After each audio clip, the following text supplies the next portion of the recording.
that's cool. Oh, look at this. Look at this. So I turn the music down. Oh, come on. Please press the buttons. Okay. I turn the music down, and now the thing looks a bit different. It's like if I turn it down.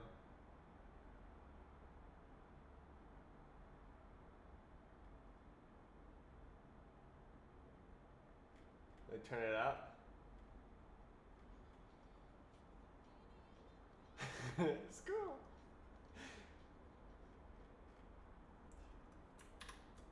It reacts. I just edited the shader to use the microphone instead of fixed music. And it worked. So I mean, microphone. It was like I have different audio devices for music, for the game audio, for microphone, and for VoIP. So like voice calls with other people. They're they're they're all on different audio channels. So I just select the music device, and it's good to go. Advanced audio. All right, I'm gonna go get my coffee.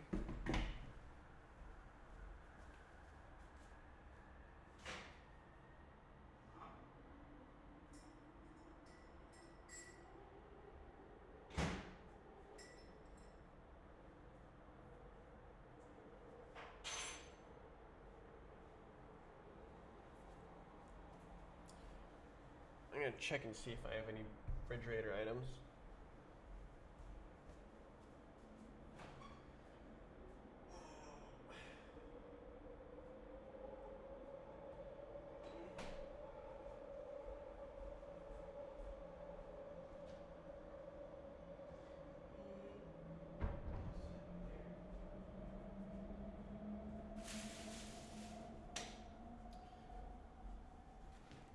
I do have stuff, but I'll just have stuff later.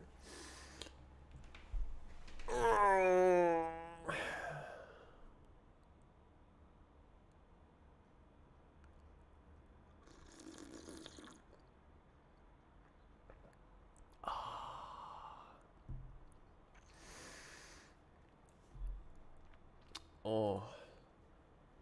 Why?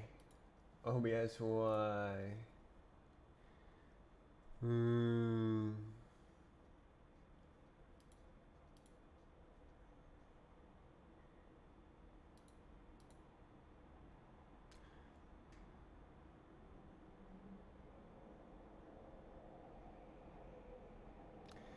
Cool.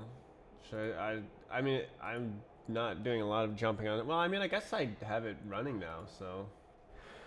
Okay, I'll fix this stupid camera.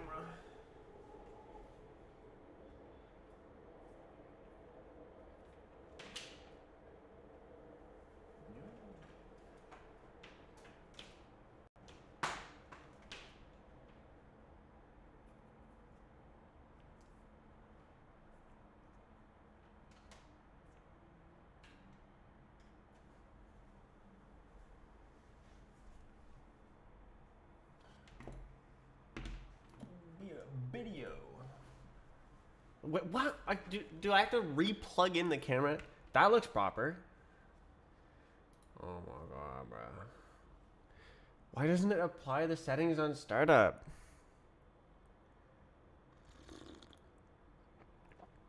BSP, John Carmack Technology. This is, I was looking up source maps. I was going to try and load source maps in my gaming game. Oh, we got a song.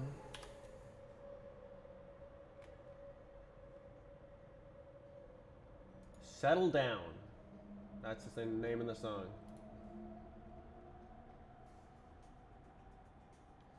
Oh, yeah.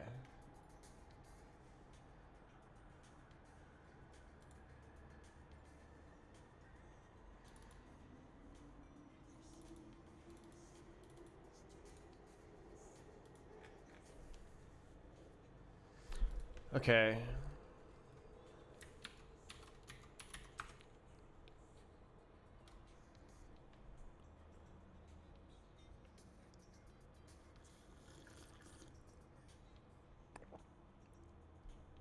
Binary space partitioning? It does. The source maps use it.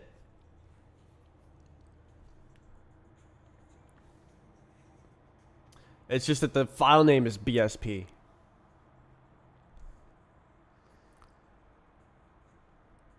I was considering whether to use it for my my game as well, but I think that it makes the maps very fixed, and technology has come a long way, and we don't need to like render like a tiny bit of the map now. Like literally my rendering algorithm is draw everything, and it runs at 2,000 frames per second on big maps. So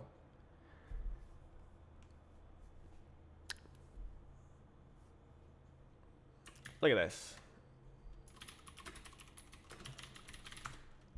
Yeah, it's already done.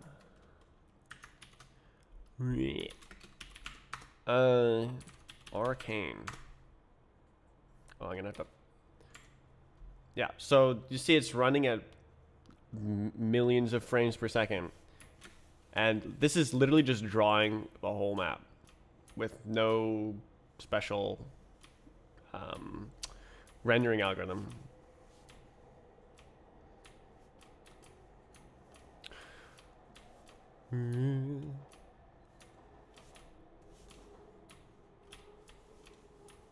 Am I on some kind of branch? Oh. When is the game gonna crash? When is the game gonna crash?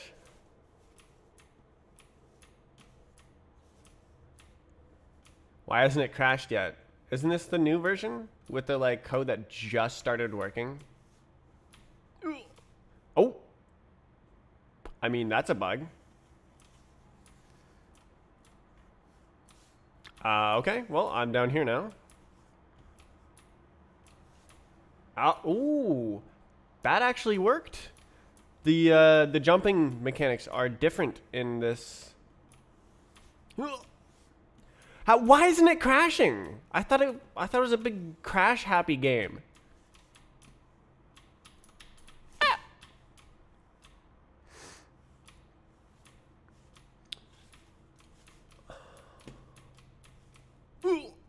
I'm afraid to touch the walls because I think it's gonna crash.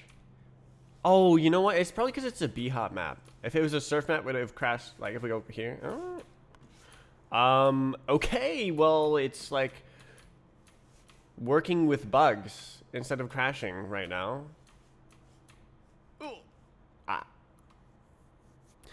Why is this happening? Is the most common question in programming. I appear to have fallen through the surf. Did I hit the bottom? No. I mean, it touches it. That's crazy. How is this working? This is like 2 weeks of solid coding and not testing code at all. Where's the crashes? Why isn't it crashing? Okay, so that case doesn't work. Okay.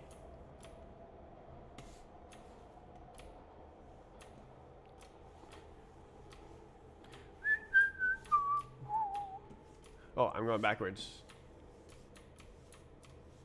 Yeah, so this is what I'm going to be working on today. I'm working on trying to make this not crash. And it's not doing a lot of crashing right now. Also, we don't want to fall through surfs. That's kind of a reasonable expectation. Or the ground. The ground also. Try to avoid falling through the ground.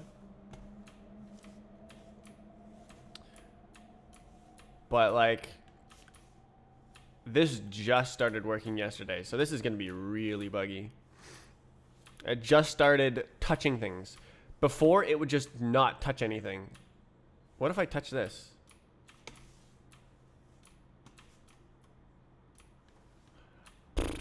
It looks like it works. That's freaking crazy. I designed and implemented an extremely complicated algorithm. Stream title, Parabolic Mesh Tracing, over the course of 3 weeks. And this is the result. I mean, it's seems okay for VHub. Like, I'm jumping on those squares.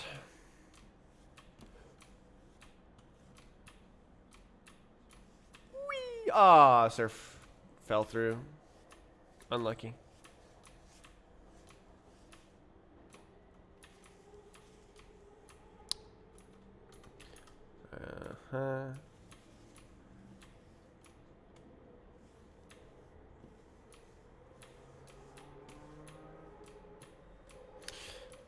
So I did have an idea of where to start. Wait, oh, is that the only crash? No way. No way that's the only crash. It's gotta be that and something else. Okay, why isn't it touching the trigger? Oh. Oh, that's interesting.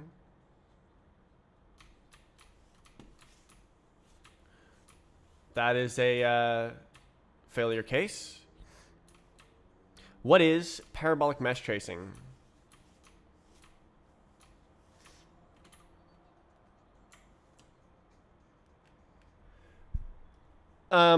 I've got little demonstration objects here. So if you imagine that this is like one of these platforms and this is me, it's tracing this in a parabola and then determining the time of collision. So this is allowed to be like angled in any which way, and then it'll like collide on the edges or collide on the face, or it traces two convex meshes with a relative parabolic path.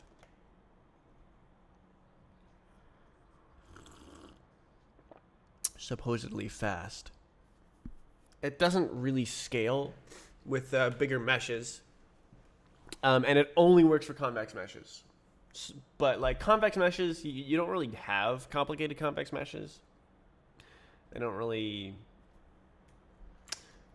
get very complicated because if they start getting complicated, it just turns into a sphere. So, oh, that's the trigger. What? Why doesn't it touch it? Oh, it's because you're already inside it. Right. The physics is very strict. So everything you see is an infinitely thin surface, and if you don't cross that infinitely thin surface on the frame that you cross it, if you don't detect the collision on the frame you cross it, then you just fall through, and it's nothing. And I want that. I don't want it to like, oh no, we missed it. Oh no, okay, touch.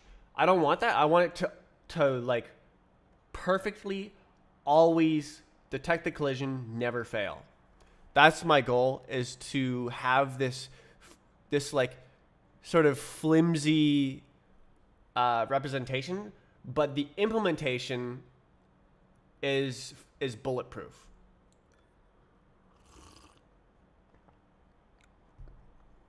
And I think I'll have to like use unit tests to make sure that it doesn't break. I guess yeah.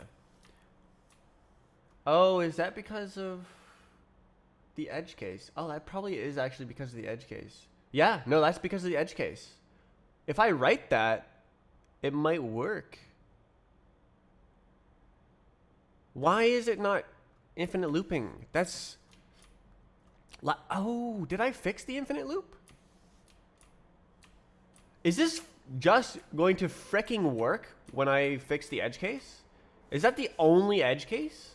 There's no way I wrote code for 3 weeks and then it's just going to work. That does not happen.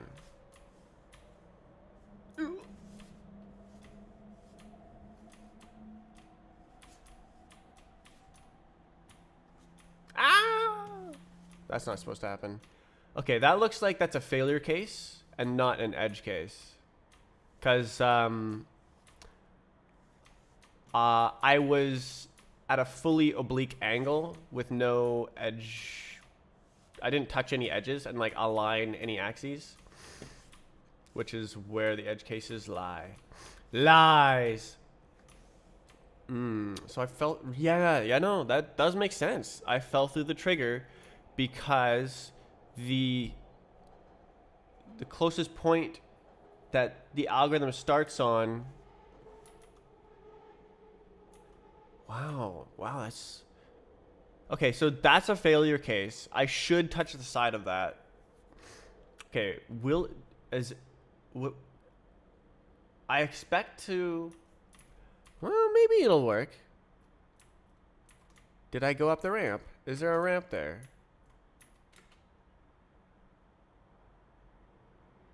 Right, that's the edge case. I forgot. I mean, aha, there we go. This is what I was expecting from the beginning.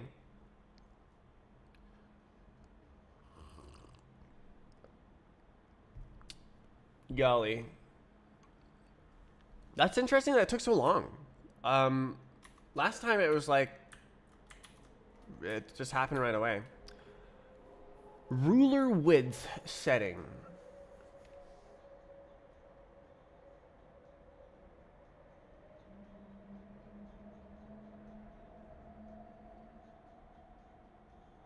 Memory leak.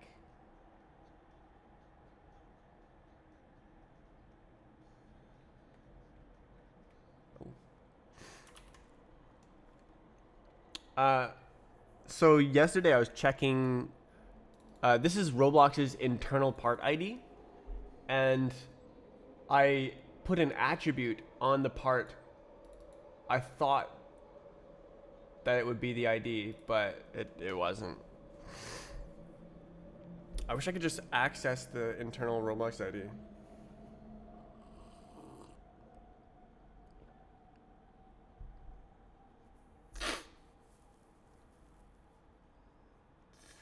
Okay, let's see. Roblox referent.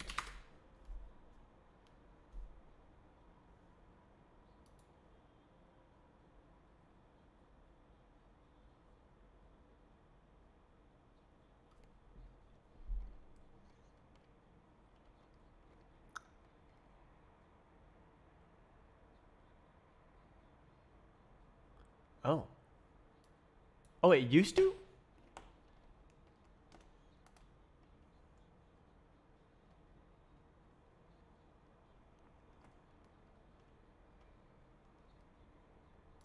Oh.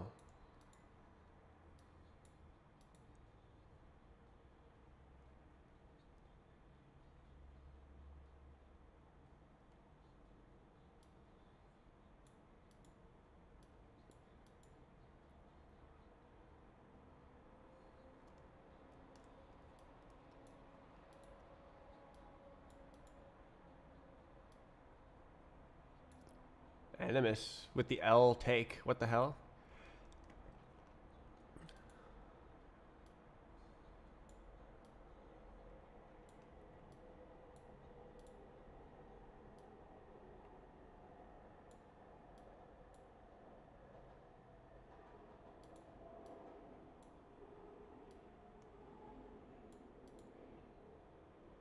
Oh. What?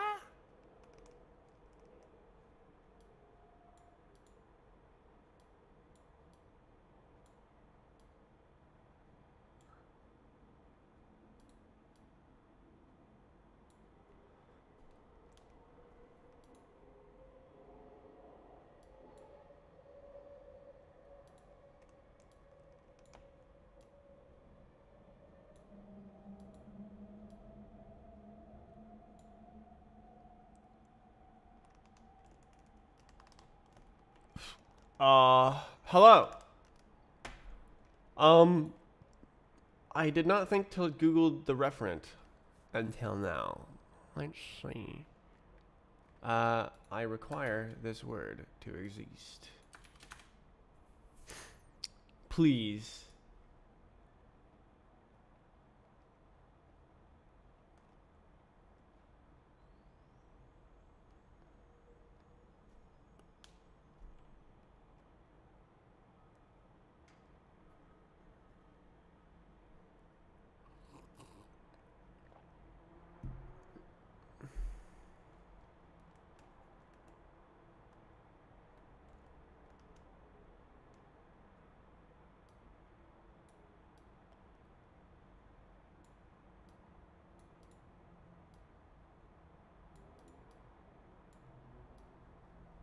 This guy gets it.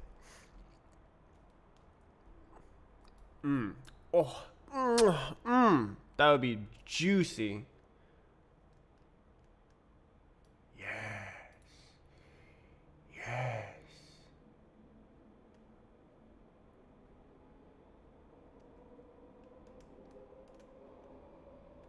Clueless.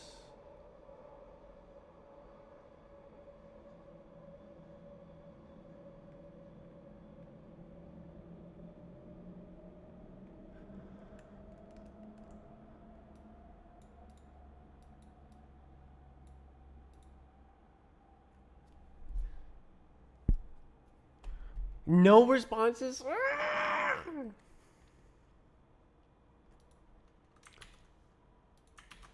This is exactly what I need. Exactamundo. Oh.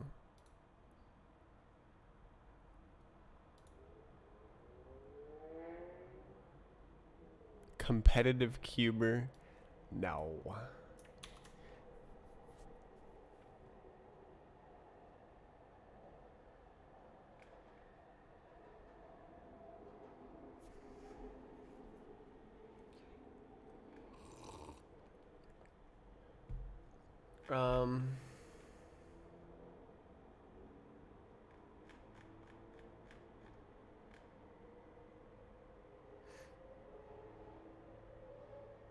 Okay, what is there more?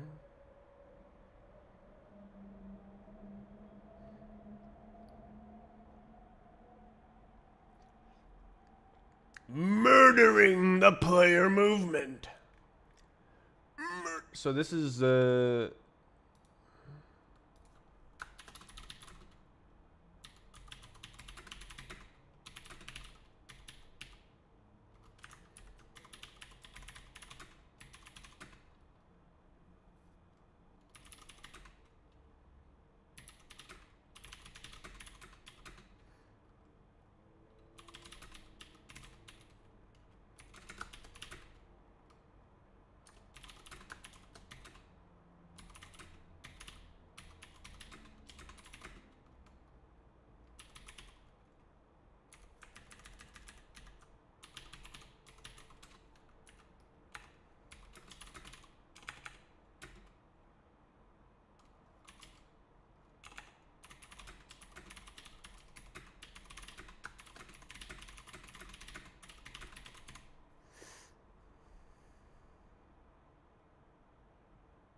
please.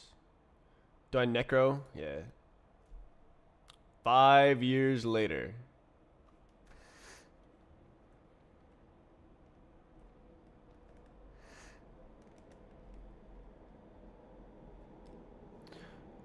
So it seems like Roblox doesn't actually use the internal part ID. Like, it was made because of this. Because someone complained about it. They're like, oh no, never mind. Right, they said that, please tell us how it's changing, because we made it to not change. Wah, wah.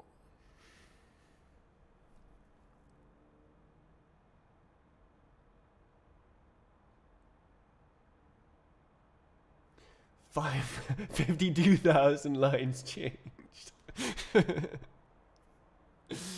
Please.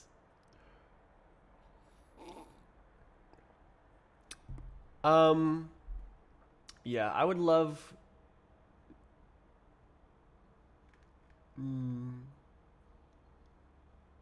This seems to be the case that Anamine is described above. So it's probably possible to work around loading it from the same RBXMX file.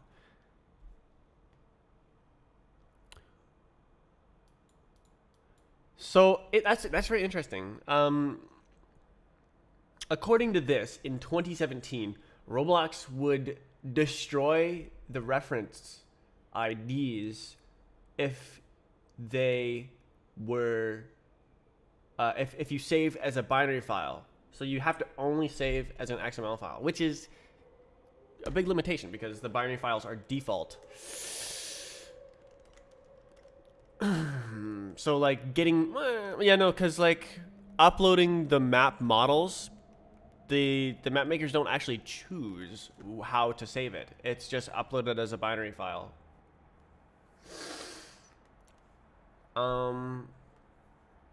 Well, yeah, that's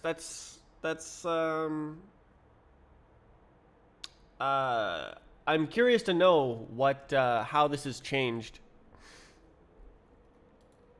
I'm gonna should I necro? Nah. It's the same. It's the same. One is enough. This one is older, right? Oh, this one's newer. I should have done the newer one. Oh wait, did I? Yeah, okay, I did do the new one. Right? Yeah. Okay. I thought I did it on this one for a moment. I was like, wait a second, this is like not exactly what I need. Okay. I did not make a grave error. But like this one is the one with the Roblox staff. This guy is Arsony, right? Arsony is a gamer.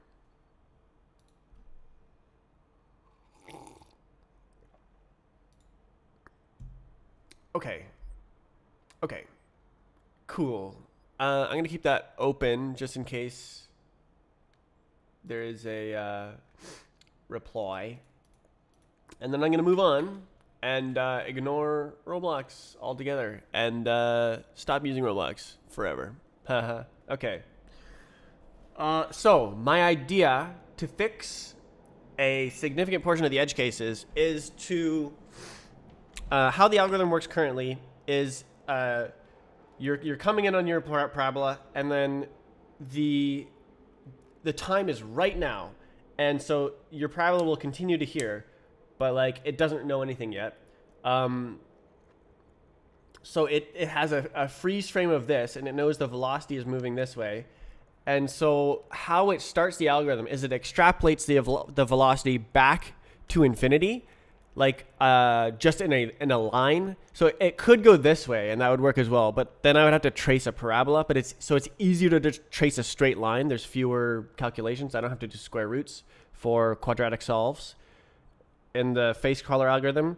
So I come in from infinity, and tracing the closest point on the surface. So like if it's going like this, then like it'll like,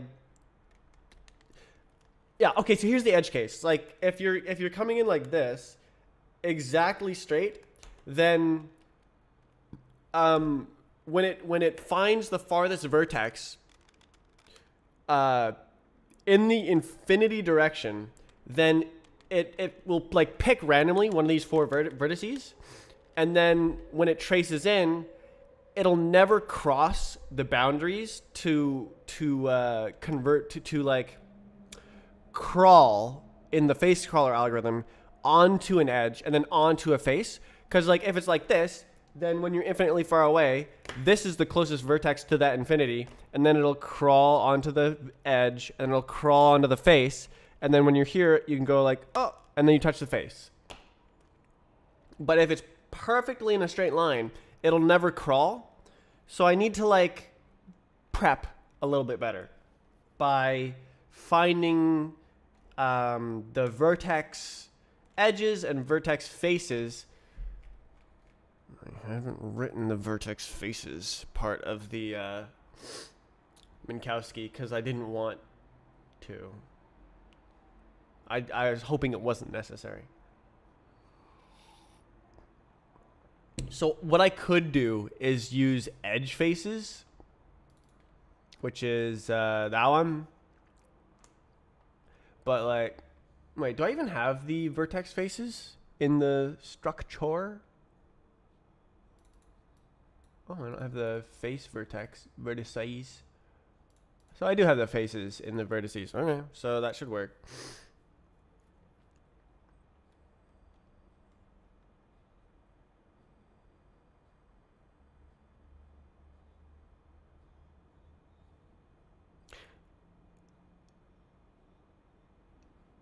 I have to think. Okay, it's down here. Okay, I have to invent code. Let's make another complicated algorithm. And then not test it for a few weeks. And then just rely on it as if it works perfectly. This was probably wrong. Oh my god. This is probably why you fall through the ground in some cases and stuff. Like, maybe it's why there's an infinite loop. You never know. I had to like figure out to like invert the edge, reverse. Should I call this reverse instead of negate? Reverse. It's I wanted to like use like negative, but maybe that's not the best idea.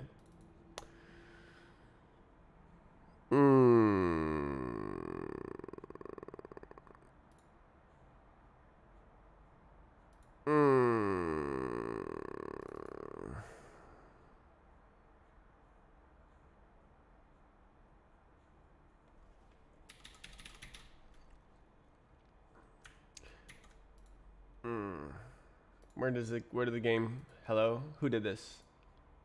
Oh, it's in here. Negativity. Okay. Cool.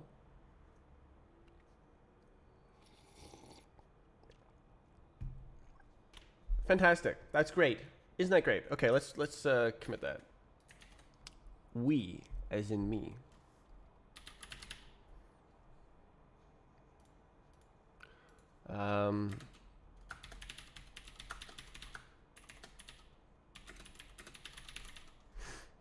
Neato. Big burrito. Do it. Okay. Cool. That makes me happier. Now, okay, how the hell do you find Minkowski faces? What the hell does that mean? Oh, it's gonna be complicated. I have to like...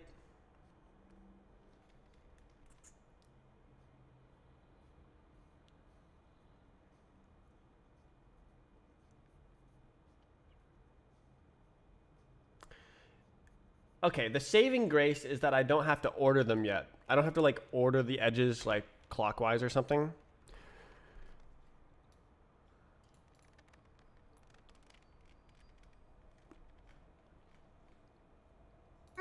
So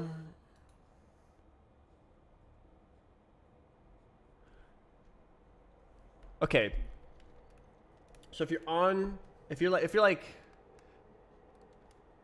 I mean, okay, this one is easier. So if you're like on here, then you go like wee, and this is one of the faces. But then also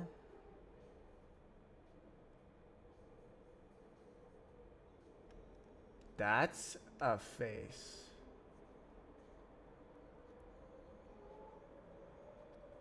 That's also a face.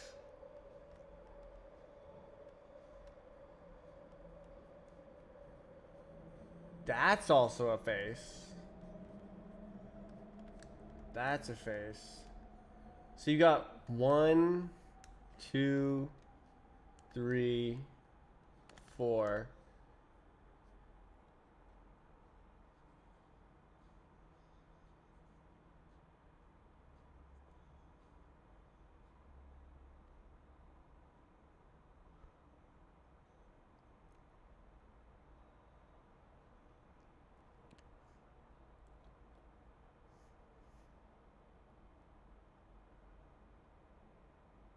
Oh, look. Hey, I used the vert faces here.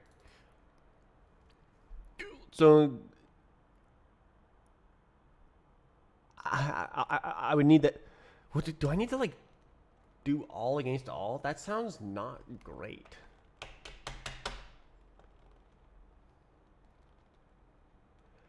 Okay. In my head, I was thinking, what if it's just the vert faces algorithm or edge faces algorithm on each face, and it just tests the vert faces against the edges.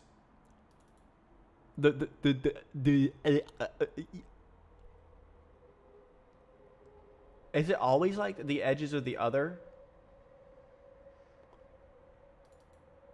Actually, it might literally be this, the literal algorithm. Good, because like it's got both of the, but edge face. Okay. Is it like weirdo? Yeah, it's like look, the algorithms are different for both of them because I had to swap the order here. But okay, right, the order doesn't matter. Right. Isn't that is that true? Is that true? I don't know. Okay, so what I could do is just grab all the edges on the vertex and then grab all the edge faces for this existing algorithm and then deduplicate all the edge faces. But like that's like extra work. I would rather do it all in one go.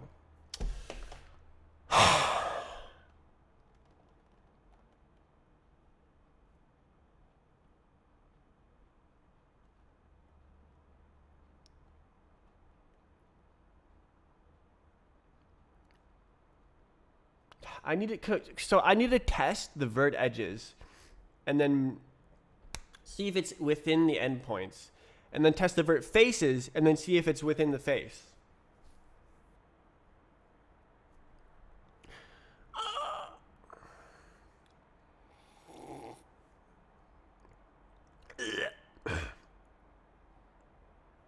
Would that work if I go from infinity?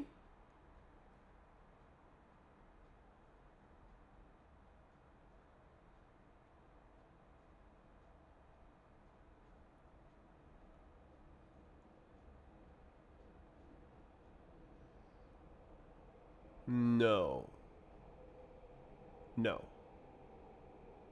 I can't just fully go through the object.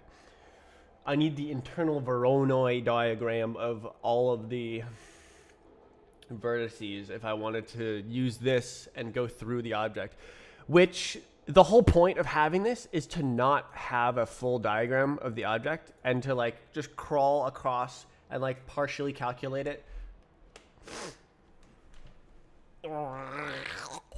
So I think this is, wait, best edge. Huh? Is that, I mean, what about face parity?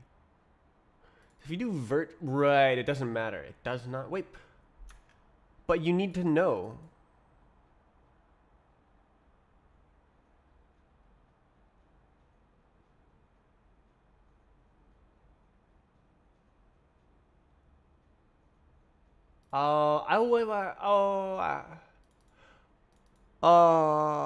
I guess you do it from the edge parodies.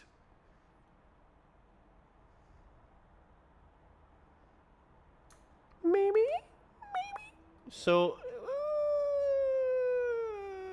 we'll start with this.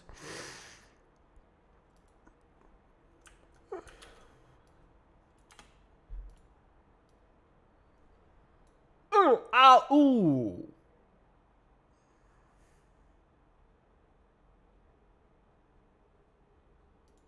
So it's both? Oh my god.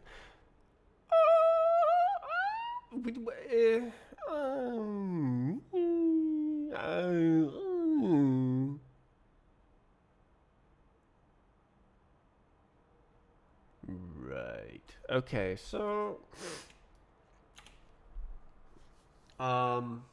yeah, no, I don't directly map this. This is like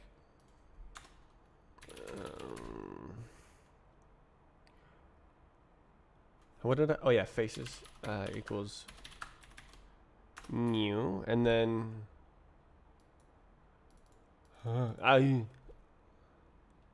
does it matter? Okay, we have, what do we do? We're testing all the alternate edges. So what is it? Is that, well, no, this is a, wait, why am I calling this inside? Wait, V1. Bro, what are you doing? What are you doing, bro? What? Mesh 1, V1? That's invariant. Put it outside. What are you doing? Get that outside. I mean, maybe the compiler optimizes it away, but not necessarily.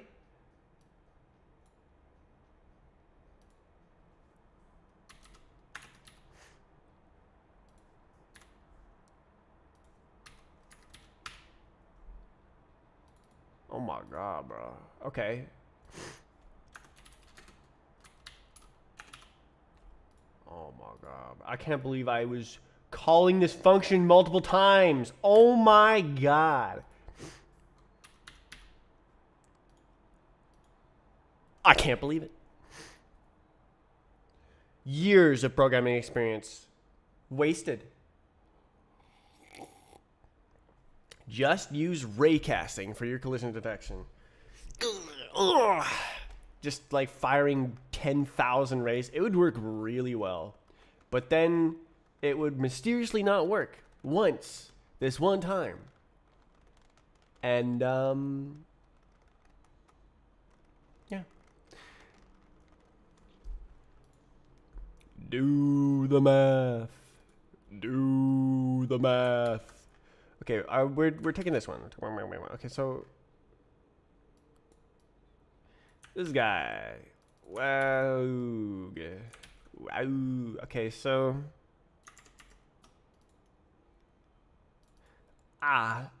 so this is vert faces vert ID. Oh my god, wait, whoa. Oh, match. Okay, match.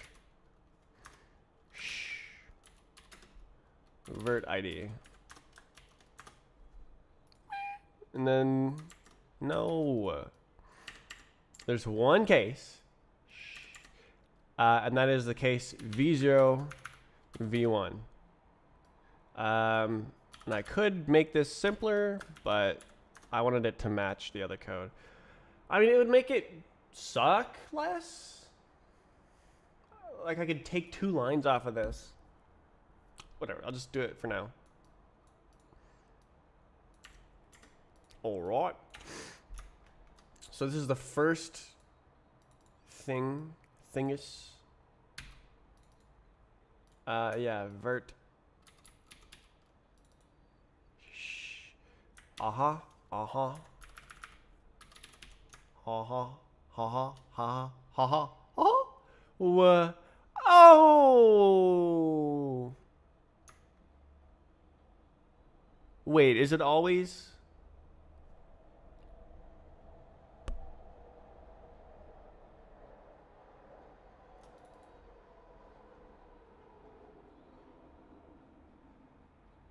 How do you get that? How do you get that? Okay, so if you're going like this and you're like, this is a face.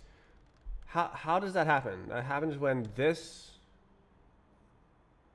has both of them.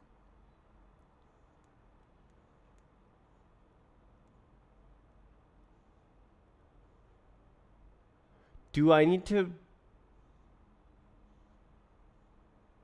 calculate everything? I don't know.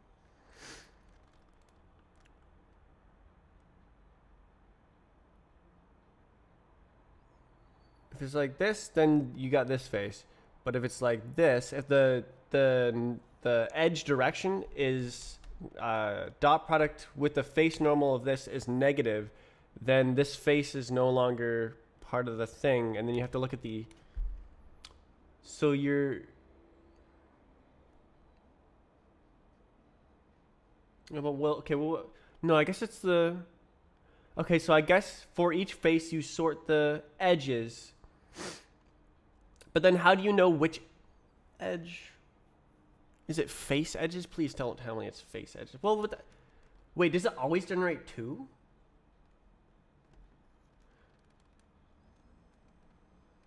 One, two.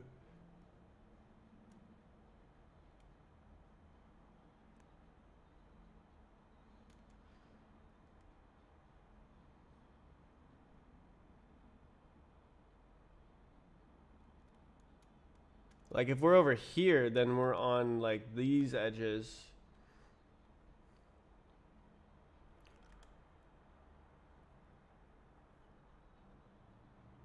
very complicated. I wanted to be outside of this stuff, man. I wrote all of these algorithms already. So complicated.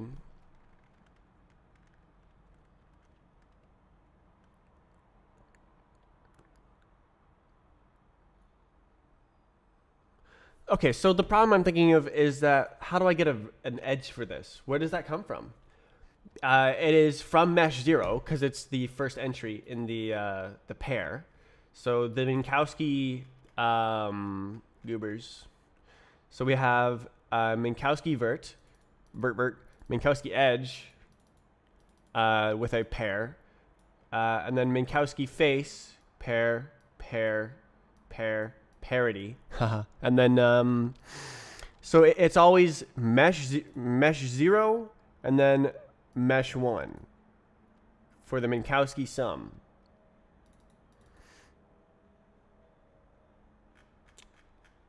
So EA, edge 0,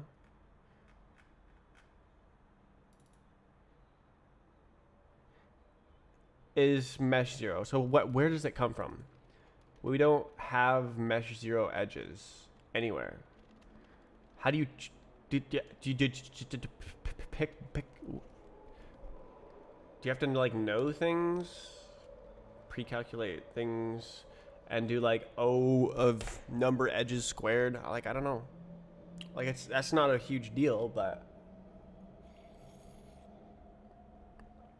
because like I don't technically need this.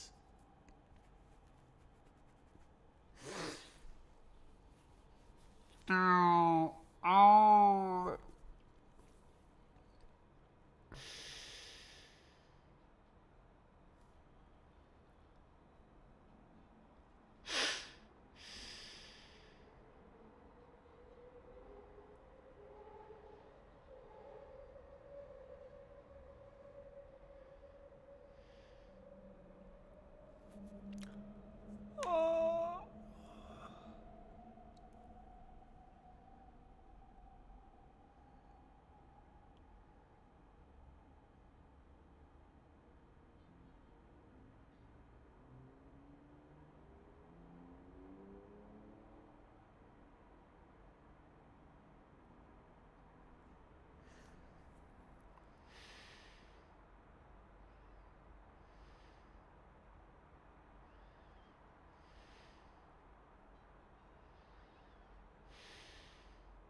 Okay, back to this. So how do you know that this edge is the edge and this edge is the edge?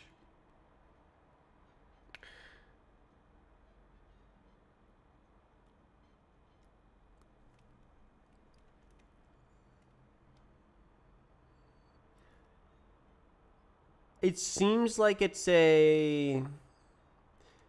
requires some sort of like winding around a sorted list and going like, yes, we go into this face, we go into this edge, we go into this face, we go into this edge, we go into this face, we go into this edge. It's a face edge, face edge, face edge around the vertex, which I don't have the faces wound and the edges wound. Wow. I've been using just culling unnecessary things. Oh my god, bro. I don't think I can just, well,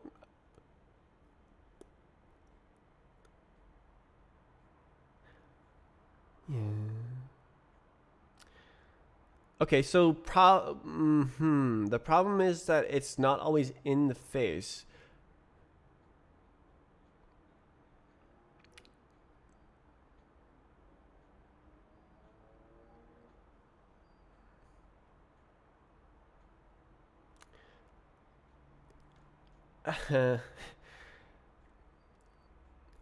Sometimes it's inside the object as well.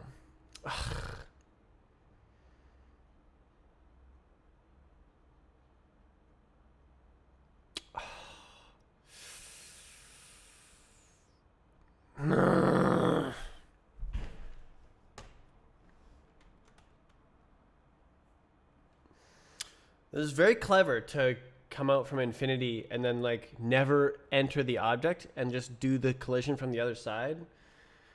But like I don't know whether it's inside or not. The from infinity algorithm works because you always know that it's outside the object. But it falls apart when there's an edge case where you're going straight at it and you never cross the edge boundaries. Because like if you come in from an angle like this, then you start on this vertex and you cross over to an edge boundary. Crawl. The face crawler algorithm.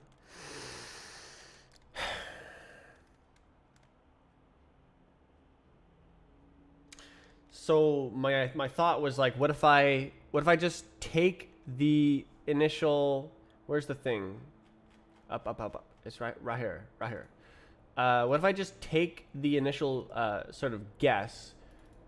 It's not a guess. It's where the crawl starts, crawling in from negative infinity along a tangent line of the parabola. So you have your parabola, and then you freeze at the current time, and then you take the tangent line out to infinity, and then crawl in from infinity across the surface, trace the closest point across the surface, and then you have the closest point to now, and then you continue along the parabola.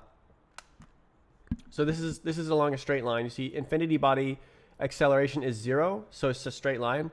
And then body is a position, velocity, and acceleration that traces out a parabola. Body is a parabola.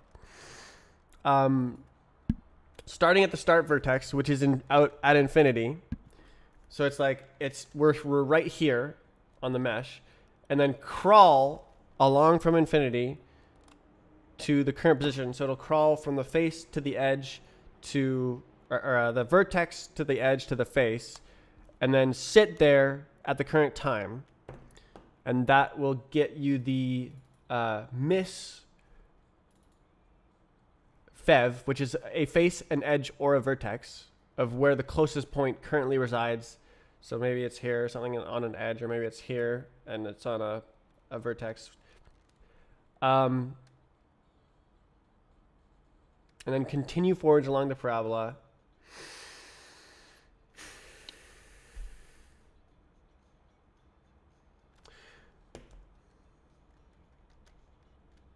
Like it's not, the closest point is not always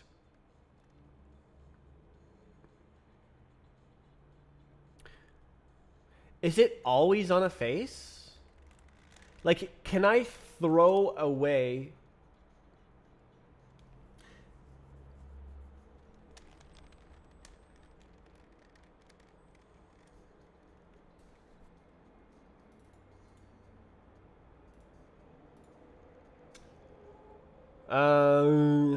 Can I throw away the checks to see, like, if we're testing against this face and, like, oh, look, it's really close to the face, but it's actually just way over here. But, like, it's like this close to the face, but it's way over here.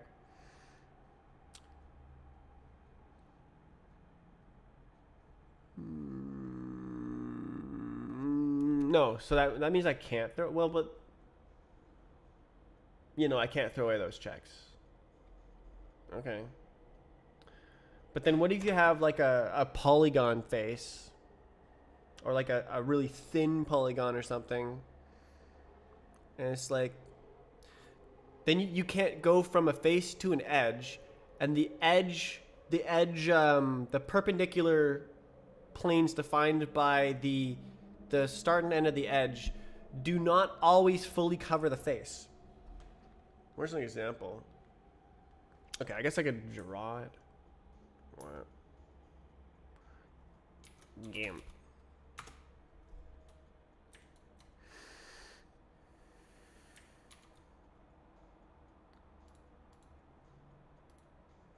Alright, polygon. Dot. How do you... There. Dot. Dot. Dot. It doesn't matter, but like... So the perpendicular parts of the edge. So imagine that we're like right here. We came in from infinity. We're here, and then it's gonna fall like this. And that's how the path is going to go. So this is the solution. It'll say when the time of collision is. So what's the problem? Is that bad? I don't know. Maybe it's like, I don't know. But, well, the problem is that maybe it hits somewhere on the face. Okay, what if the closest point is actually like on the face? So the closest point. So it's not the path that it's going to take, but that's the closest point. And then like,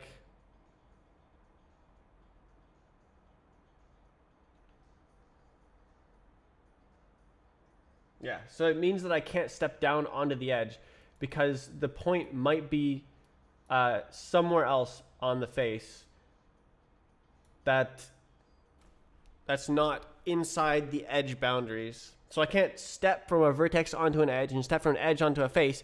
I have to check all the edges, check all the faces at the same time. So I have to do vertex faces.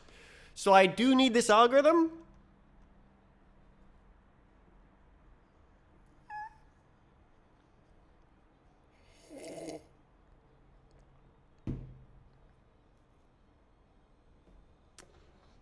YouTube algorithm. This is dope. There's people watching on Twitch as well. YouTube I mainly use for the VODs because it stores it forever. Got 'em, YouTube.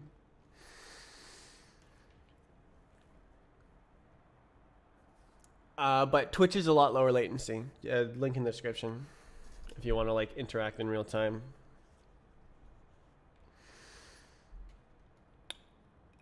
Okay, so I do need the vertex faces algorithm down here. I need to continue making this. No. Yes. Thought I was done.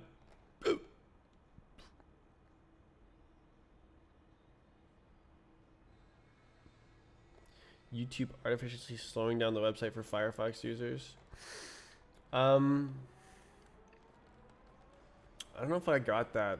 I remember the YouTube video like loads instantly all the time, but sometimes the page around it doesn't load for a long time. And like I have to wait to full screen. Firefox. Okay, so do I have to pre-calculate which edge on mesh 0 it will be? No. Well, how do I find that out? What is this? Oops. This is a edge adder. Okay, so this can just be like a loopy, a goofy loopy. In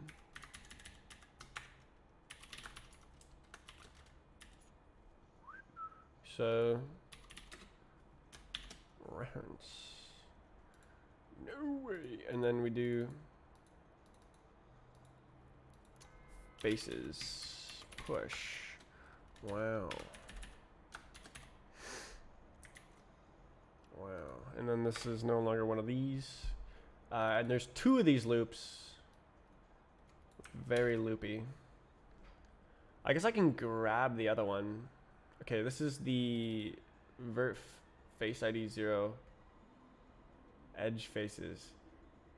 Face ID 1. Yeah, so we can grab this one.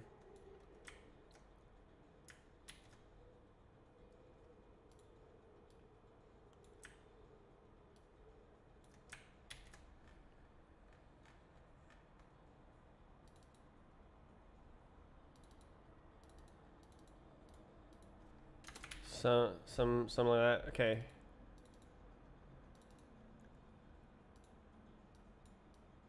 So just doing like this.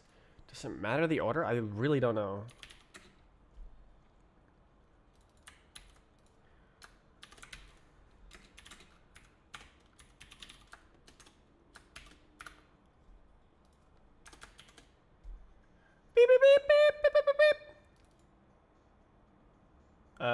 this is vert faces, vert 1.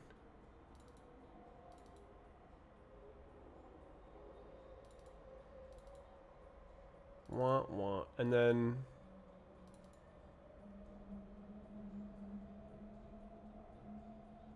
what the heck? Oh, I'm doing this. Algorithm adapted, kind of. Why did that do that? Stop it. No. Okay, so I have to return the faces. Cow owned.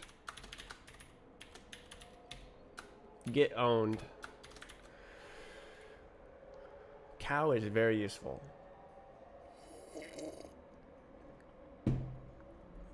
Men. I just have random stuff going through my head. Okay, so great. How do we how? Surely so is there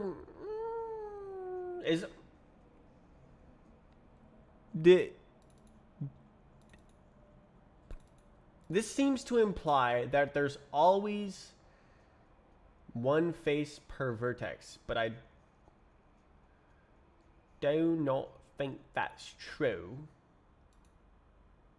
Okay, so imagine you have a cone. Do I have a cone? Okay. Okay. So imagine you have a cone. Just the tip, and then you have this thing that's like this, and this is the Minkowski vertex that we are trying to grab the faces of, and so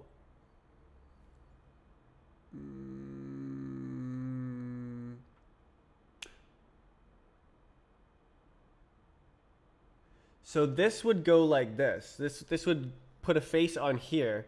It would put a face. What happens when it goes like this? Okay, so if we're here, and then what happens?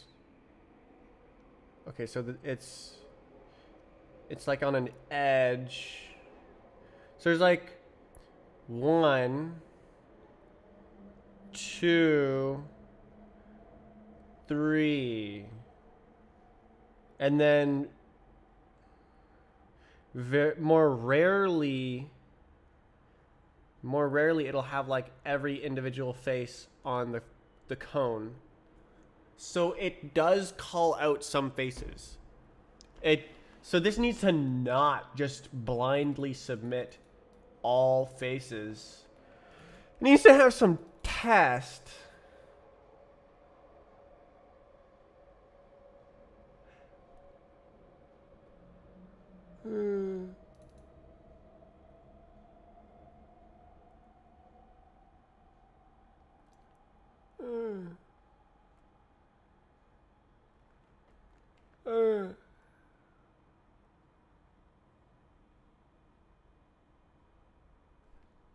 I don't know.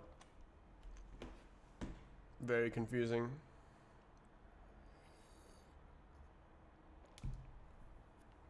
Oh, it's so complicated. Like all of these ones were so complicated to write as well.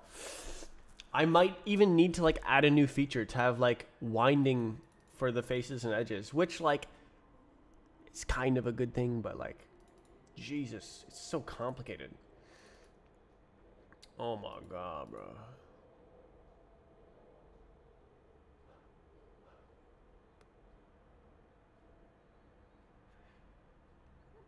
Yeah. Oh, it's got. Oh my God.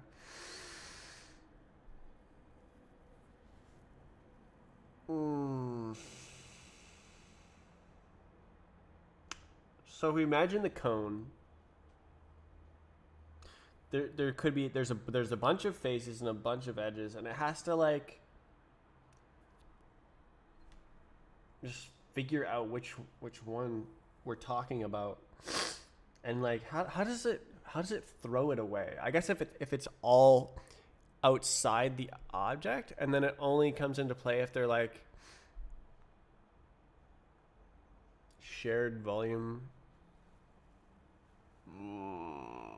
It's so complicated. Bro, why do I need this? Oh my god. Oh my god, bro. No. Is this like, okay. Is this the same complexity as just getting all the edge faces of all the edges?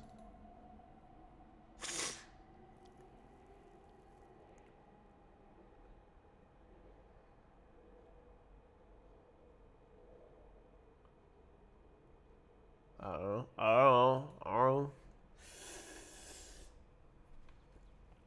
Oh.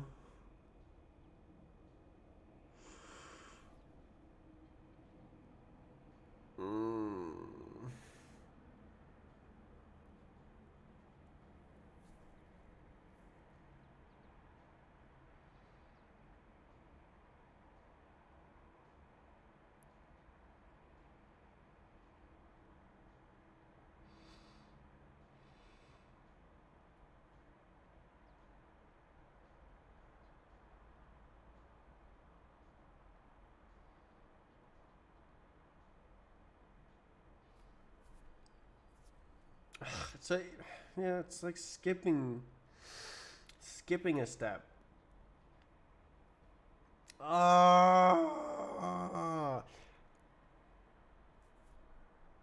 All it needs to do is find the closest fev. Like if I just had a closest fev algorithm that was just mega fast, this would be so fast.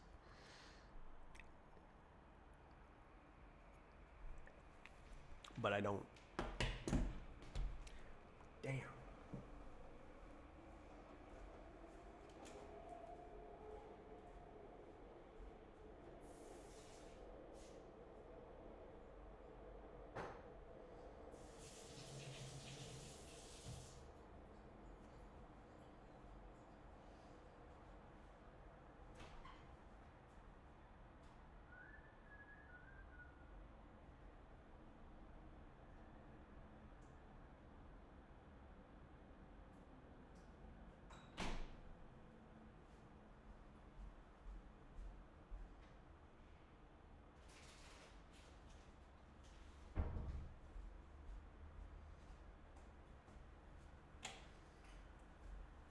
Alright, well, I can't resist. I'm gonna have the scoops.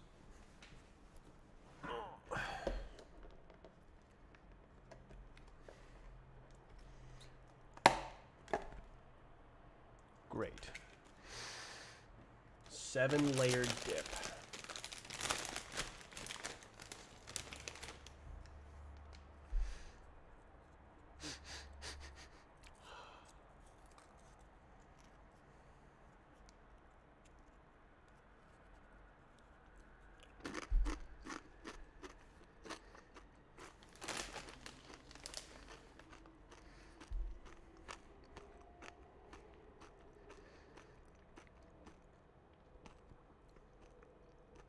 It's not cheese?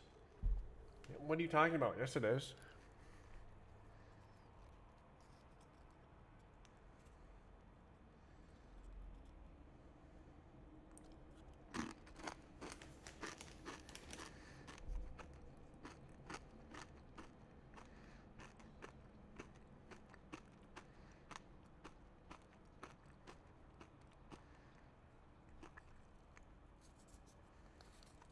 There's shredded cheese on this, man.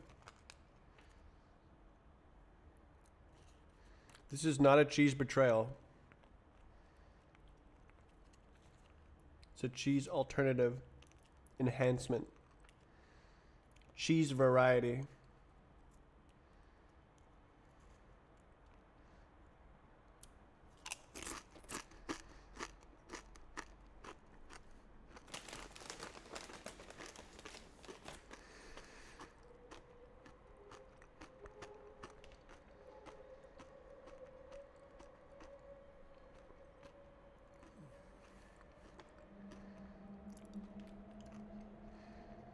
I don't understand how to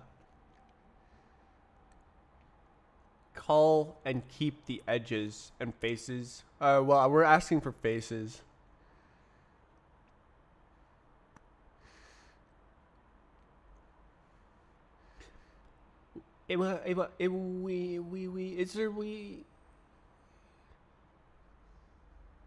I have just had a thought. Is there always a maximum of 2 edge faces? Or wait, maybe they're always paired. So maybe there's always 2 or 0. Minkowski face, edge face. Edge, whatever. Maybe? Is that a real thought? Be gone.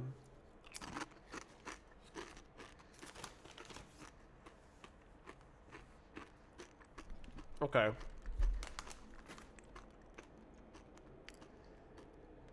Okay, what? What? So this is a face. And then this is an edge face. This is a face. Here's an edge face. So if you, and that's it. If you change it, I don't know. What do you do? Because like, there's this side, and then there's this side. And then there's no like,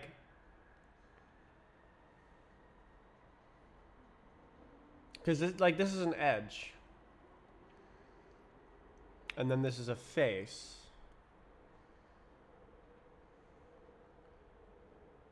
So it's just here, which is edge. And then it's here, which is edge. Isn't that true? Isn't there always 2 or 0 edge?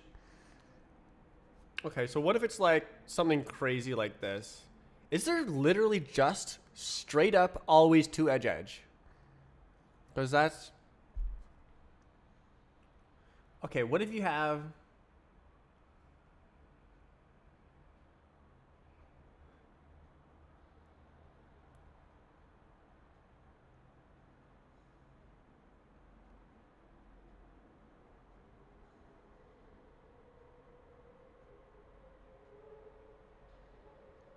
I can't reason about it. I can't reason and prove that there's always 2 or 0.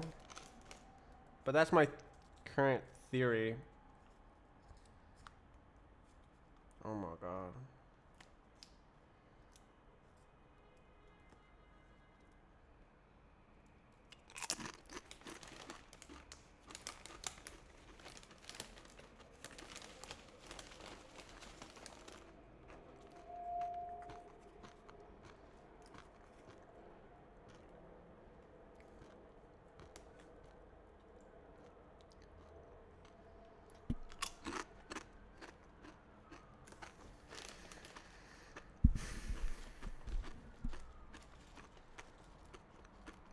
How is it even more complicated?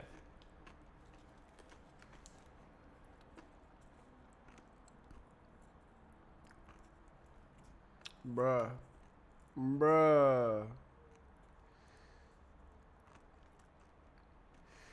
I just want to not fall through the ground, man. I was like, I'll just do the vert faces. Bruh.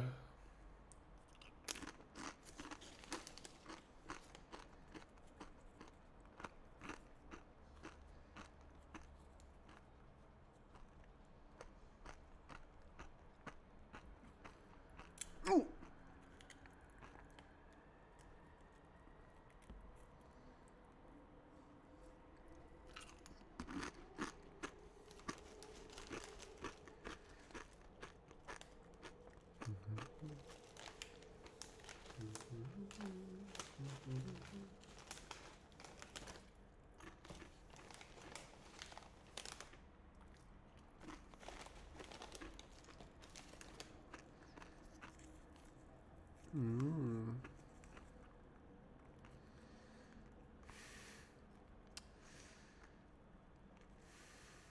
I don't understand the topology. I don't understand it.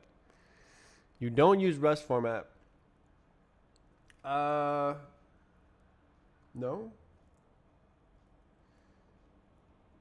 Can you make it look like this?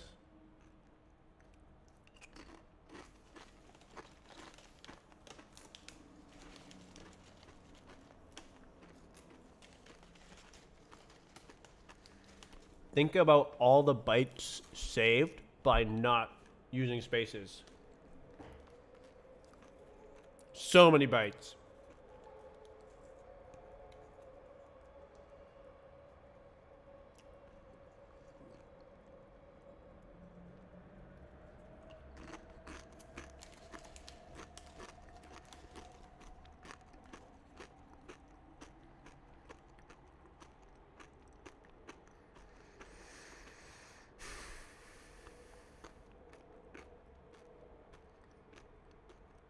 Have you tried calculating how many bytes you save? I guess I could. With Rust format, I could see how much the file size increases. Lule.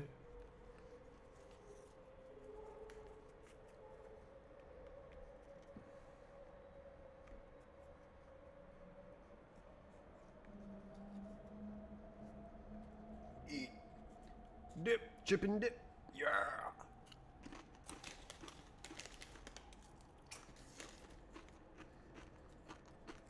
Chipping and dipping. Mmm.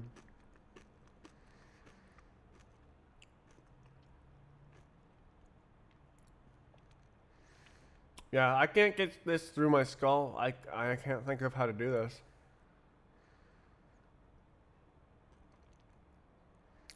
What is that American food? Dude, this is the most American thing. Look. It's like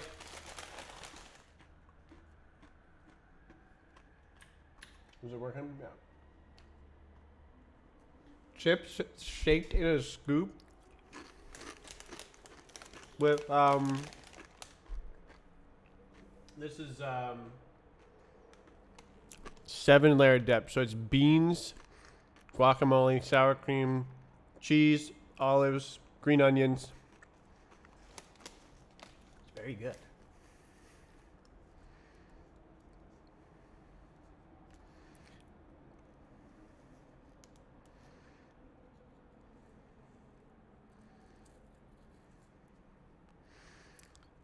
These chips are like American bread. What? They're tortilla chips. Give me that cheese.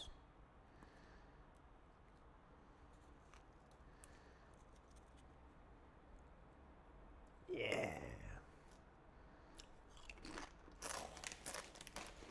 Man.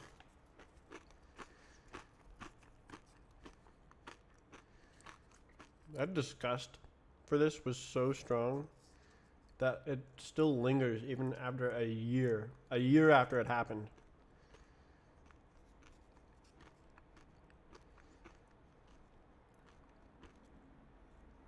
I gotta keep that in mind. I'm a food company.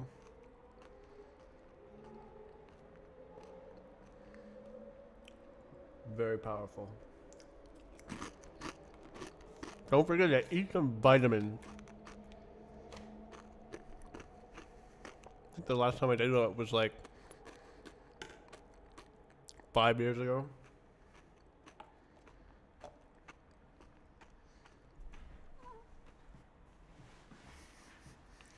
Make sure you take your supplements. Fish oil pills. Well, I'll have to get some more of this, finishing off these chips. I'm gonna put this away.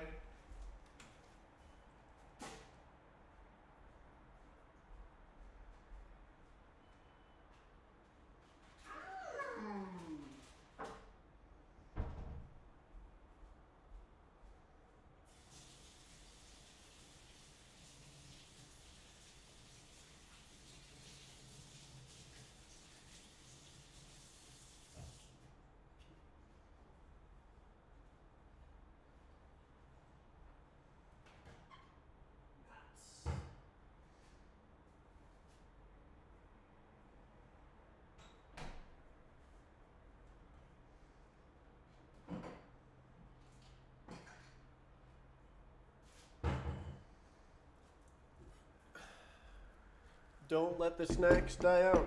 I'm busting out the cheese.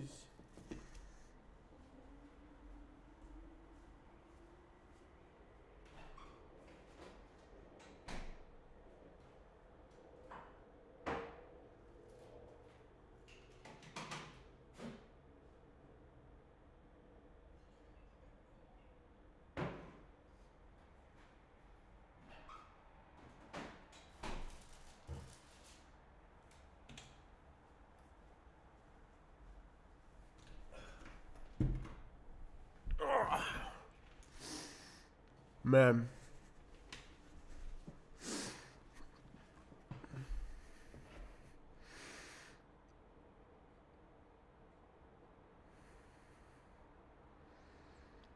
Okay, so if I change the problem and think about it as like a winding topology, then it's kind of easy. As long as you know the edge faces or like the next edge face. And then you make a complete winding of the edges around the vertex. But why not just call face edges at that point?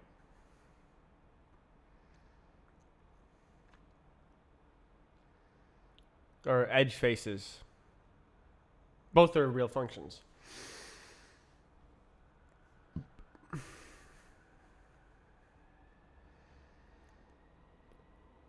Bruh.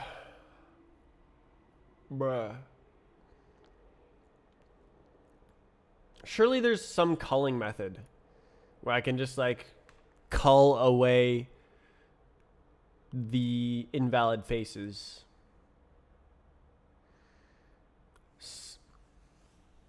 So it'll be only left.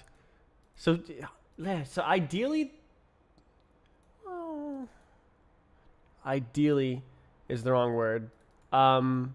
Theoretically, there should be only 2 edge faces ever. But maybe it'll try to generate more, but then get called away.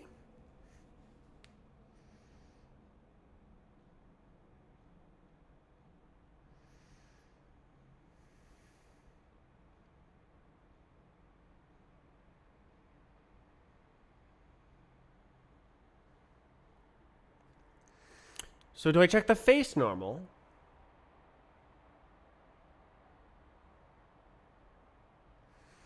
The medicine song.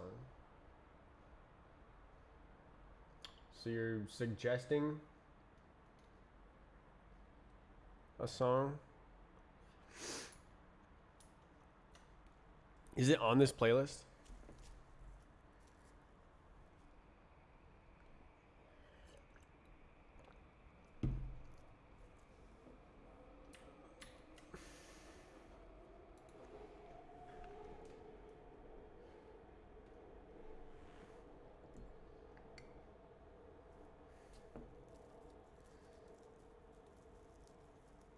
You mentioned pills. Oh. What the hell? Salsa. Oh yeah, it has salsa in it.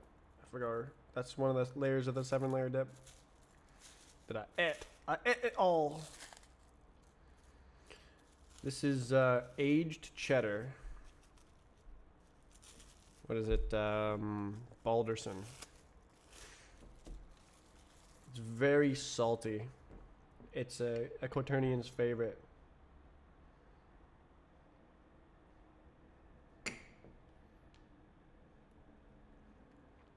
Oh yeah.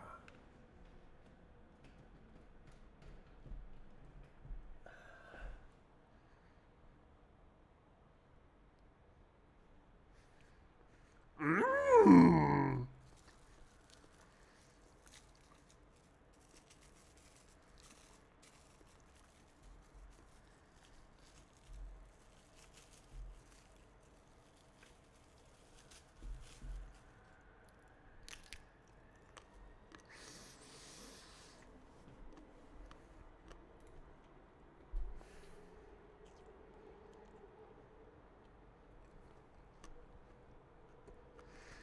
Surely, I can mostly use this.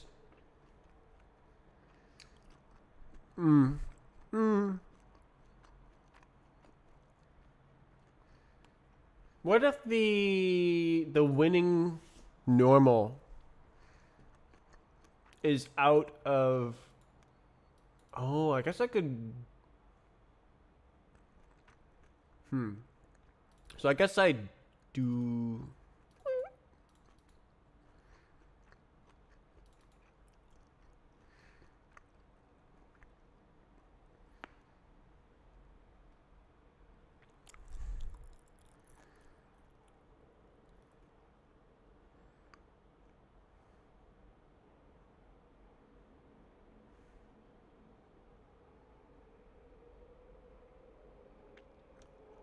Surely there must be some sort of like culling method without needing to wind.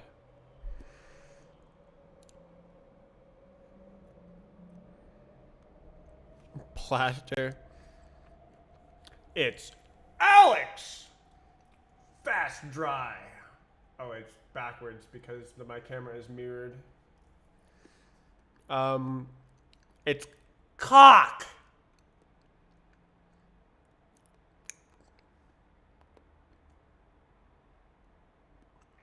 Yeah, put some of that on it.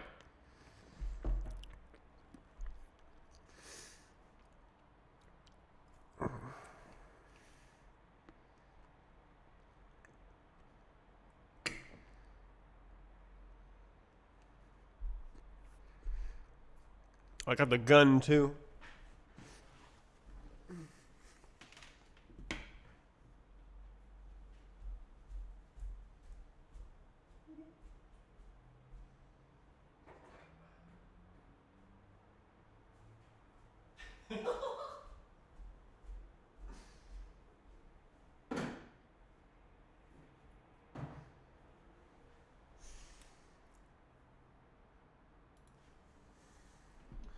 When I become a Phantom Forces developer, this is... I'll have to like use this as a prop for like how to like do gun animations because I don't have any real firearms like Trey. That's so funny. It's so good. Oh. Why is that so great? Oh.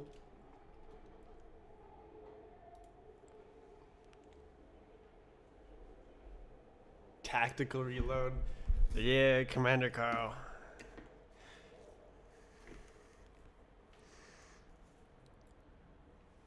I'm not gonna touch it because my dad is using it. Actually, is he done with it?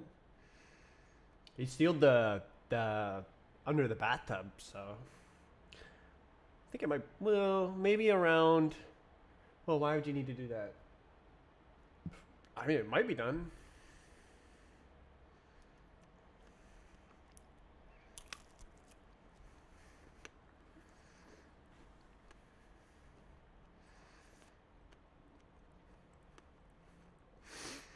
Okay, so I was thinking,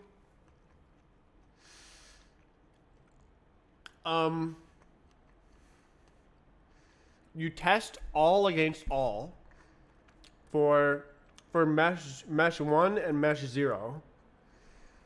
So like here, yeah, this is testing the faces of mesh 1. And this is testing the faces of mesh 0.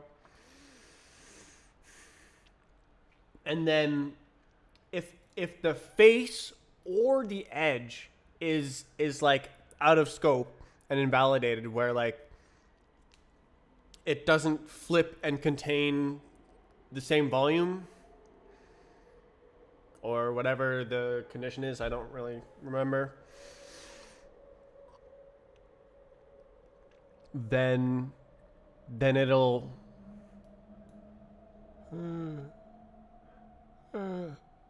okay, so I guess I do a wait, face. Okay, I don't know. Okay, I think that's good. So I first I'll test the face, and then I'll like if face test. I don't know what this is gonna be. Um, this is actually vert face. Wah.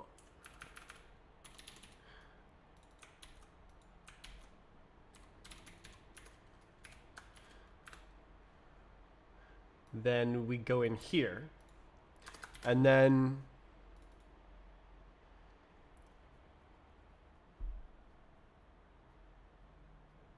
is that the only?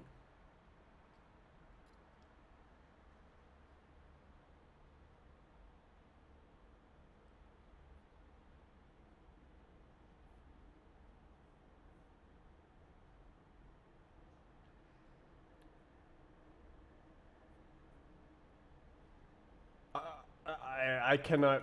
I can't even see it. I have no idea. I don't know how to make this without winding. The cones confuse me.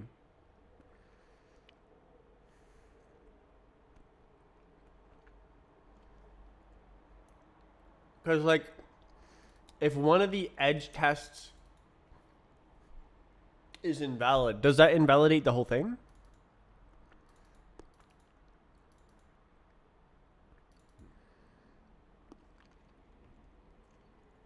Does it need all edges?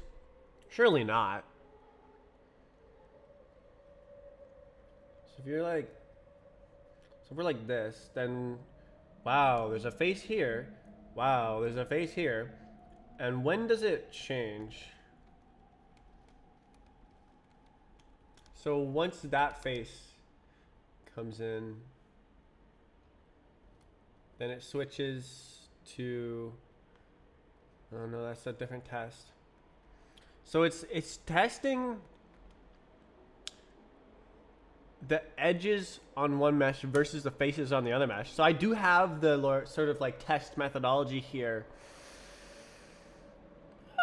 But like, when does it become invalid? Like, does it, oh wait. Does that just mean it's all invalid? Oh, okay, so there's no like interface. Interface. Intraface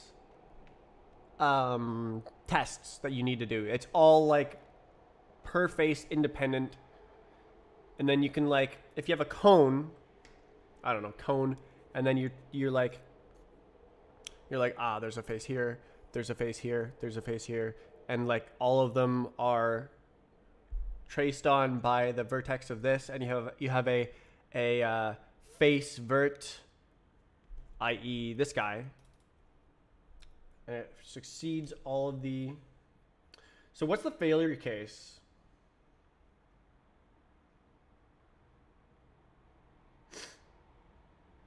Faces. So if it'd be like a face on this side of the cone. I need a freaking cone, man. I need like a cone with like a pyramid would be fantastic. I have this Wi-Fi thing. Can you see this? So this like Wi-Fi stand thing has some faces, but it's plugged into my computer.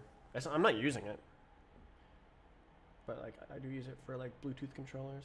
Actually, I don't really use it because like the Bluetooth mode of the controller is like mapped wrongly.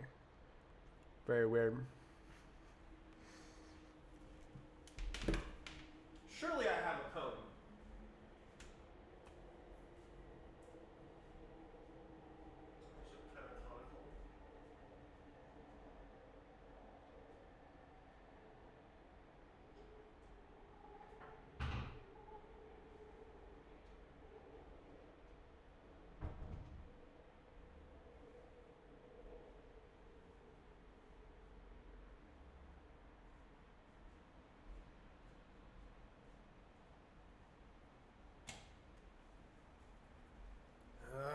I want a cone because it has this like many faces, which may occlude the other faces dynamic, where like as it goes around,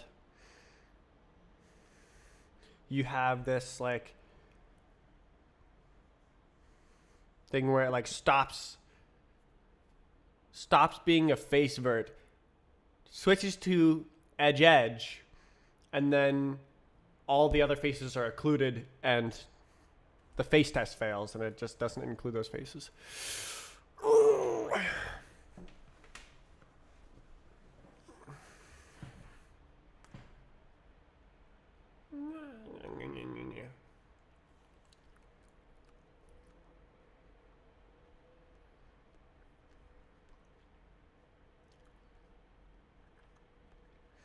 And what would the edge parody be as well?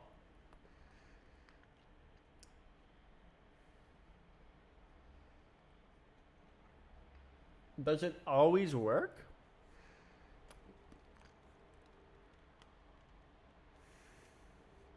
No. Yeah, no, it doesn't work. Because like you have this face, and then this face is opposite parody, so you need to.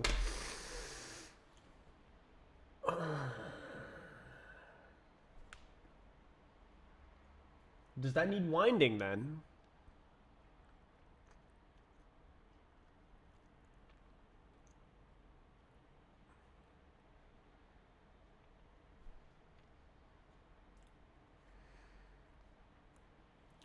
Bruh. Does this work?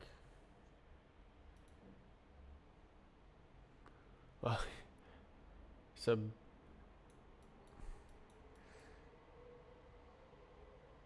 Desmos just auto spins. They got like little glints on it now. Highlights. Reflections. Specular highlights. Well, that's pretty cool.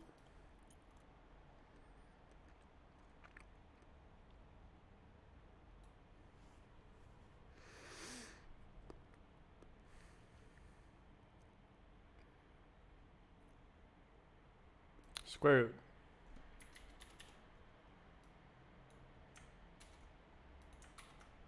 There we go. Now we got a cone. 2. Yeah. Why is it pink? Oh, Desmos 3D beta. Oh, I see.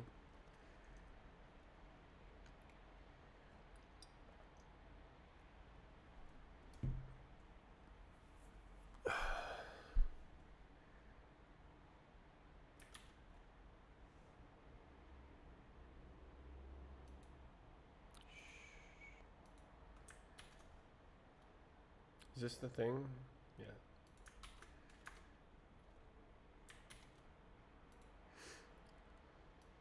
Can you like, oh no, you probably can't.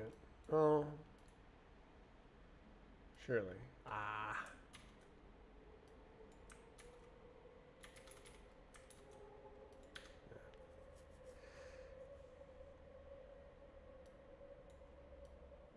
Desmos enjoyer. I used to be a Desmos enjoyer. I'm mostly Mathematica now.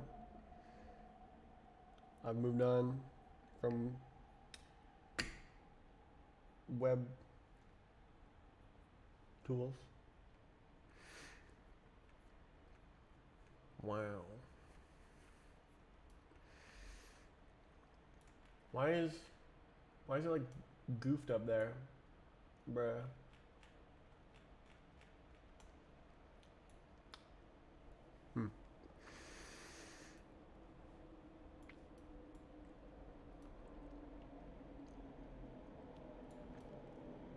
No way, it's a cone. That is pretty cool. Why? Wait a second. Why is this a -10 upside down?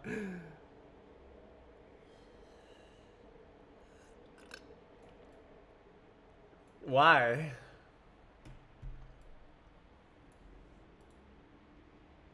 Bruh. I was lazy? But like, why are they drawing the text like that?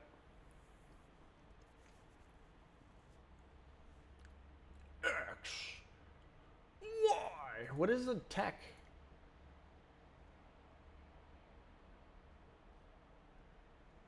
Can we like...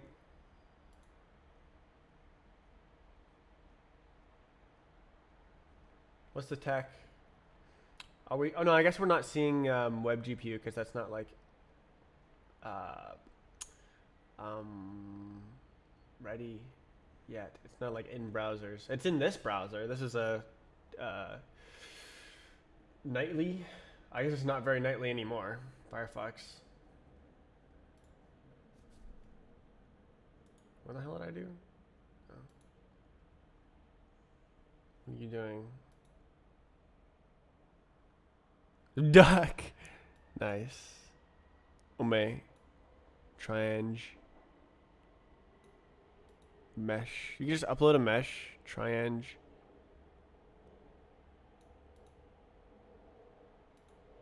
Oh! Damn.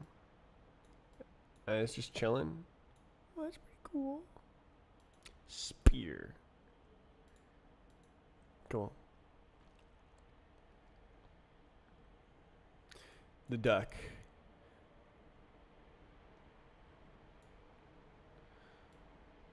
I like the unsmooth shading. Yeah, you need the like, well, no, I guess you can algorithmically do it. Like this. This is algorithmically doing it. Well, that's pretty cool.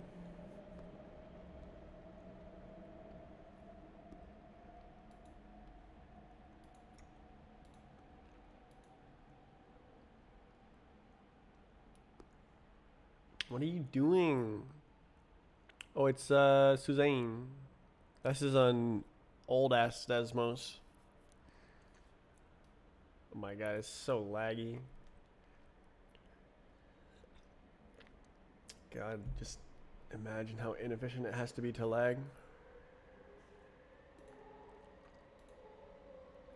I'm gonna make a flying game in Desmos. I love Desmos.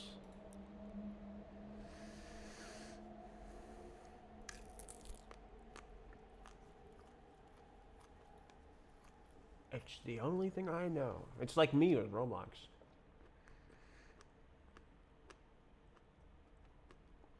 Before the happening, the rustification.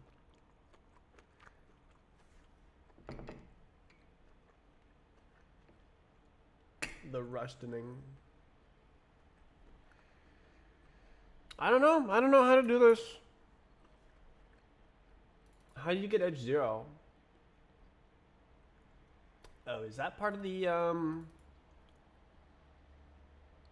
who did this? So this is going through mesh 0 vert faces.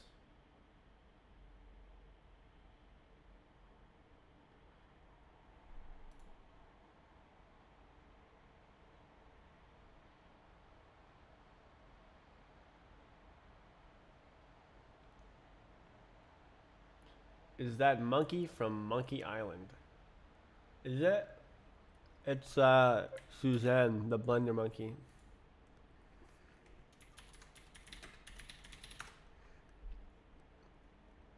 Oh, literally Suzanne the Blender Monkey.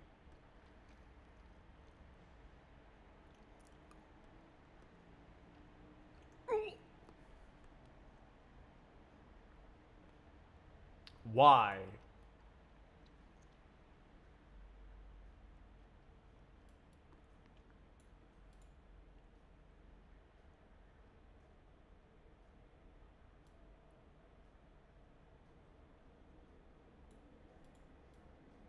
Film. Okay.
Would the no? Because like it's already there.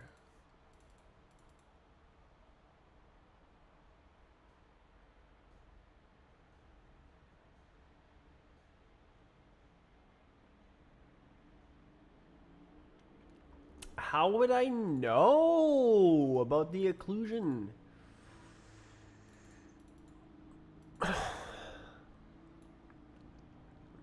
I just do not have the full picture of this in my head.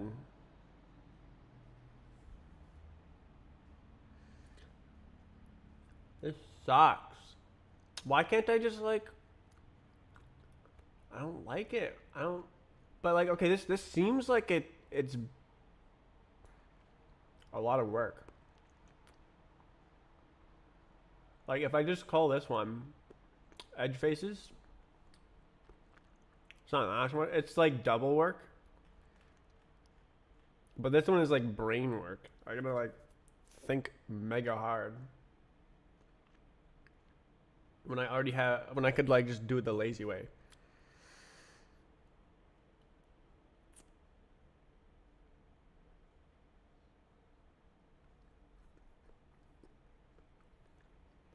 No.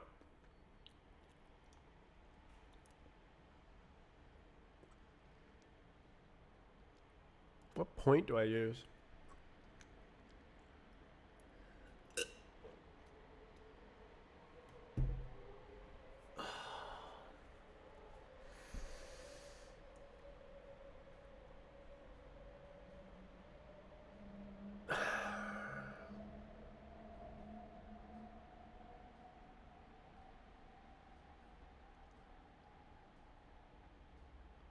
Wait a minute.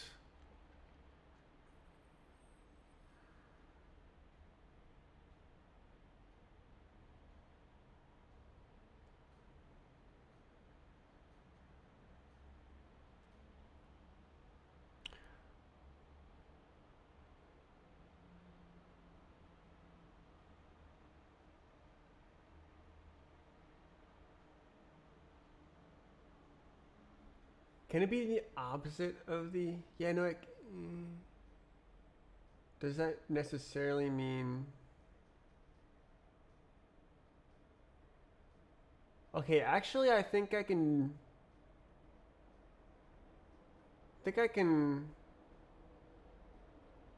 crawl a little bit, actually. Oh. I mean... Would it still be better to directly get the faces? I don't know. I mean, testing the edges... Do you necessarily... Are you necessarily closer on the edge? Okay, what is going on?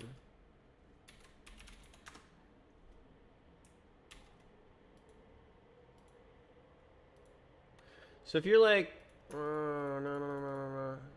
Great, and then you're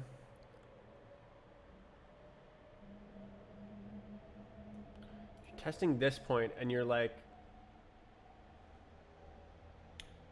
no, it's got to be.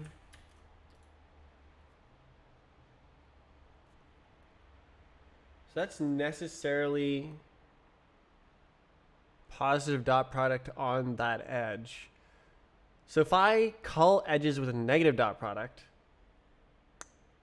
if I well,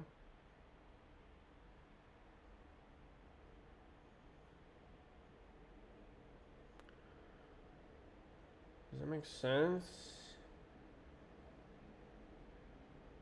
I think it makes sense. So I just consider edges with positive dot product, grab the edge faces, consider and deduplicate faces, and do bounds tests for edges and faces. I think that's what I'm gonna do. I'm gonna not write this vert faces for Minkowski because it's freaking complicated. And I'm just going to do vert edges and then edge faces, which is effectively the same data but has some duplicate faces. Because like you'll get edges of the same face. Like if you get the vert edges of this edge, then there's this edge, this edge, this edge. And then let's say our point is like over here. Then this edge has a positive dot product. This edge has a positive dot product, but they both share this face. So if you do edge faces, you'll get this face and this face. And if you do edge faces on this one, you'll get this face and this face. And so this one is double covered, but that's okay. What if the dot product is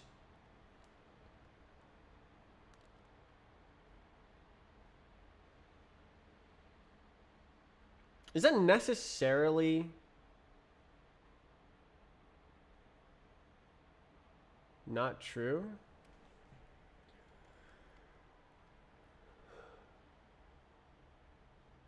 So necessarily it'll choose a different edge? If the dot product is negative,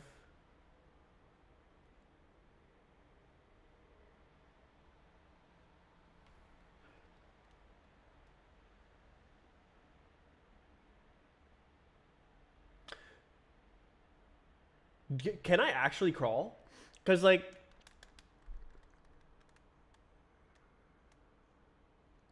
test the distance. So what if it's just way over here? What if it's way over here?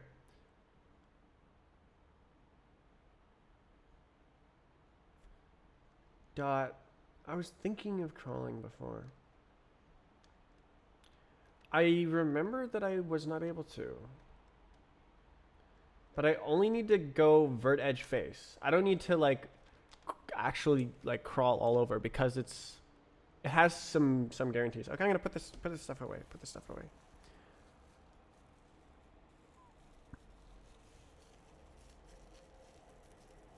The monkey from Monkey Island.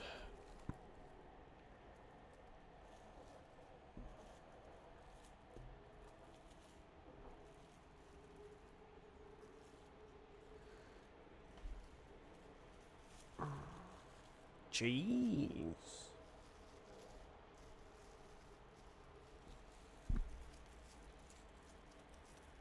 All right. Okay, putting this away. I see.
Okay, so if all of the edge dot products are negative, then it stays on the vertex. If multiple dot products are positive, is it always the most positive? I think it's guaranteed.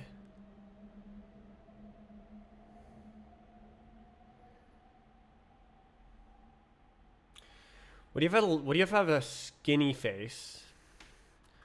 Like that. And the point is like,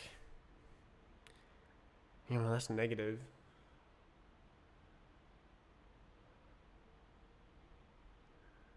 I can't think of a way to trick it. Most positive. If you pick the most positive dot product edge, then the number of faces you have to test is a lot less.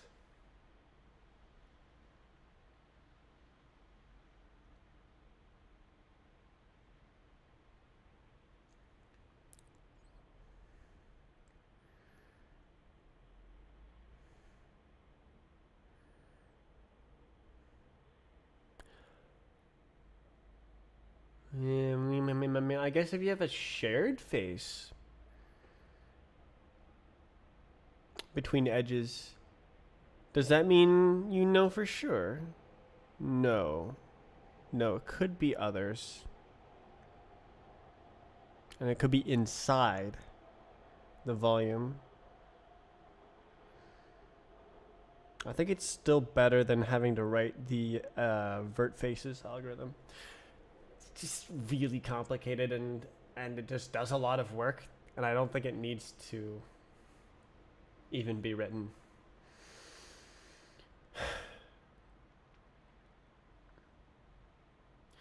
So 2 test faces then? What if it overextends? I think that's impossible for it to overextend, because then this vertex would have been chosen as the closest vertex. So effectively, we can assume that the point is within halfway to the next vertex. So we are inside the Voronoi bubble for this vertex when this is our test point, or maybe it's inside the mesh as well. We can assume that we only have to look at these faces.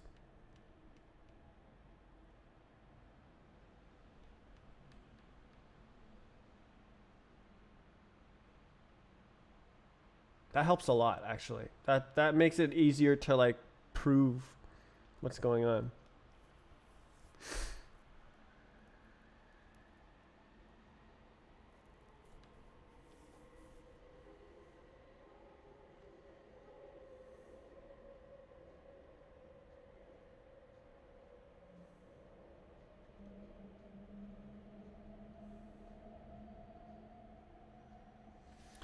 So, okay, so I guess there is,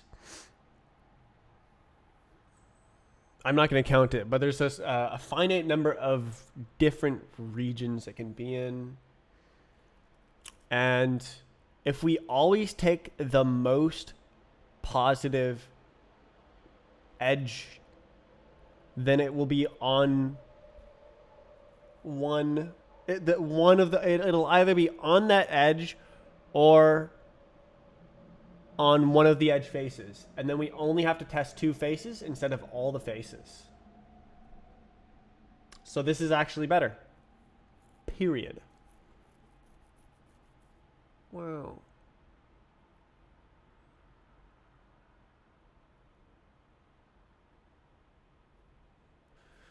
So the most positive line, well, I guess it doesn't have to go with the thing. It would just be like, and then like based on what side of that it is, it chooses this edge or that edge.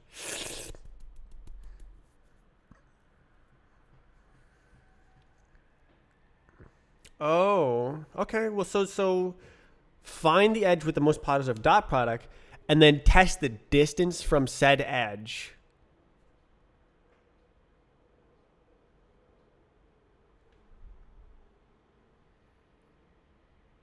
Yes. Okay. Edge dot product must be positive. It will not exceed halfway. So we can straight up test the distance and then straight up test the distance of the face. But we must check the edges. I guess we only need to check the 2 edges of the face.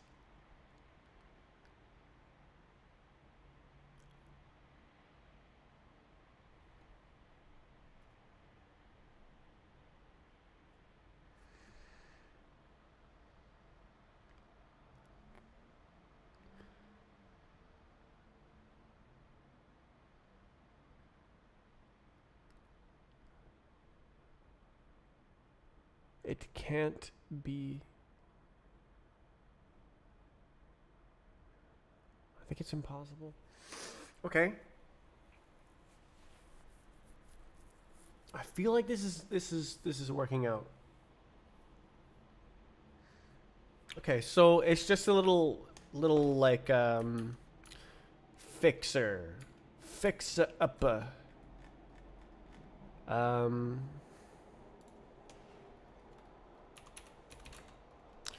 What do you say? Invariant, unvariable. It does not change as you go through the loop.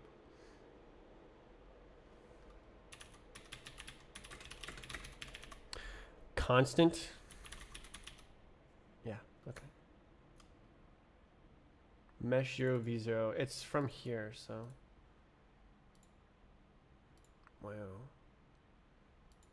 So this code is wrong. What about? Is that okay? Is that all right? No. It will be something like this, but like. I'm just gonna say that it's unimplemented. God damn it, stupid brackets. Do I need to do it like that? Oh, okay, apparently not.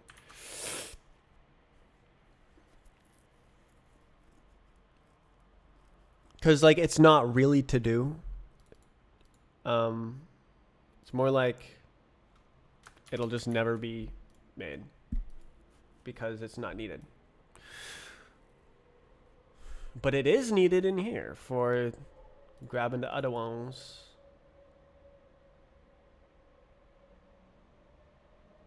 So it's possible to implement, but I do not plan to implement it because it's freaking hard, and I don't actually need it, and the algorithm is it does like too much work, and the algorithm does less work without it. Because we test the positive doubt product, the positive. Wow.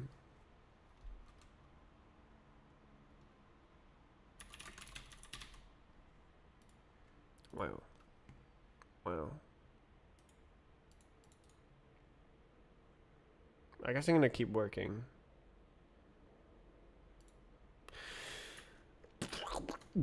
Okay, so what's going on? Okay, so I need a little guy. It's in here. Right here. We're right here.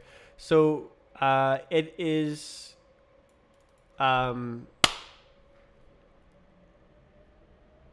it's like improve fev or something.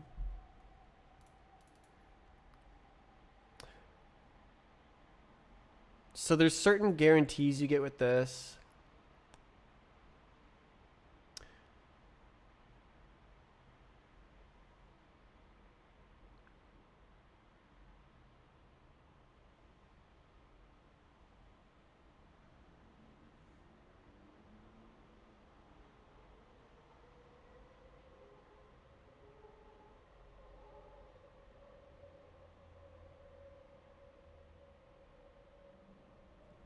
Oh no.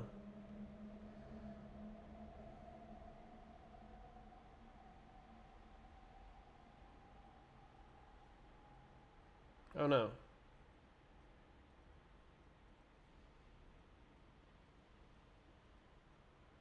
Okay, I've just imagined a case. Okay, so what if the closest point is here, but the infinity dir comes from over here?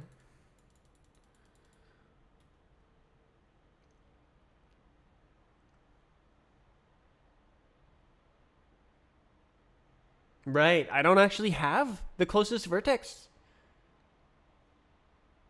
It's the infinity dir. So then this would be the infinity vertex. And then we would be looking only at this region, even though the closest point is actually over there.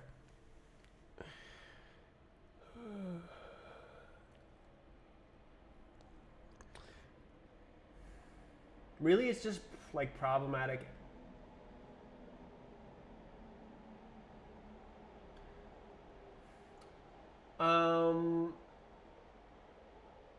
If it misses out the gate. Oh, is it? Wait. Oh. Okay. So it's after. It's a.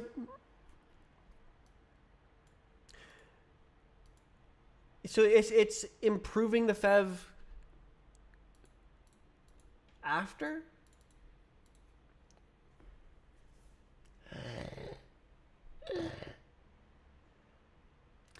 And is that only for a vertex? Can you have an edge?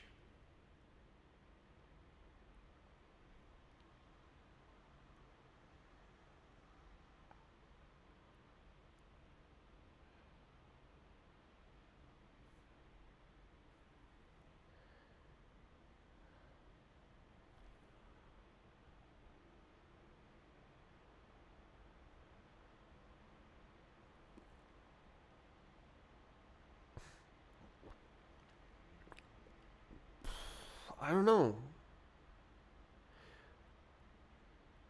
What about Faye? There is, right, it doesn't actually care about edge.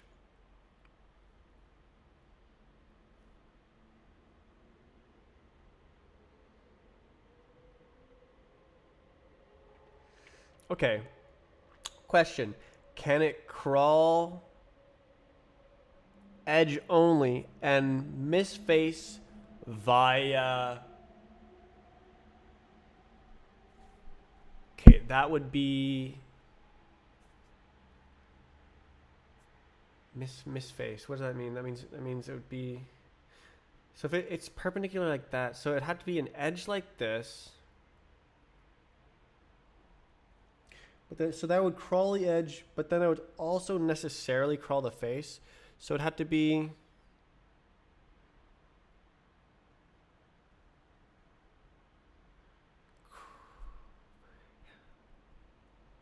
Okay, so it had to be like...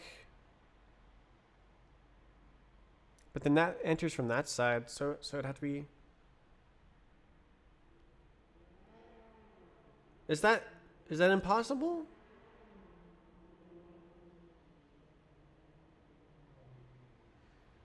Crawls the edge. What about... That's not a real case. What like this?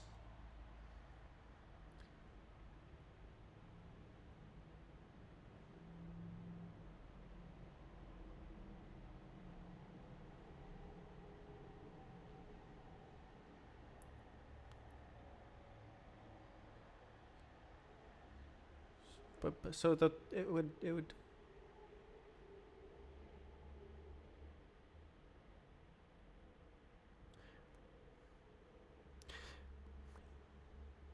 so it would always go the other side. I think that there's the only case is a vertex miss. Is this beautiful?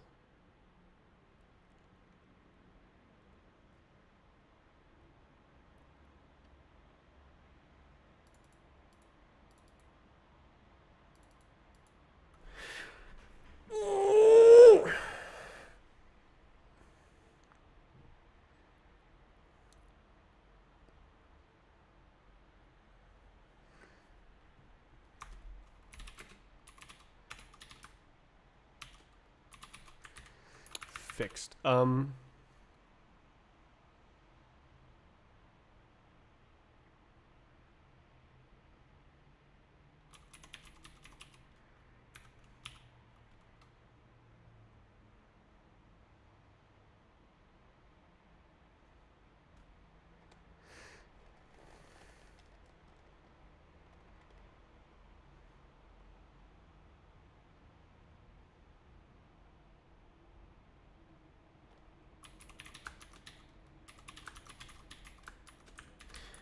I mean, it's kind of like handle edge cases. It's like degenerate cases.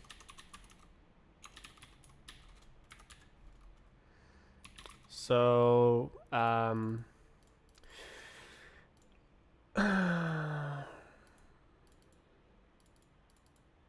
who gets the function?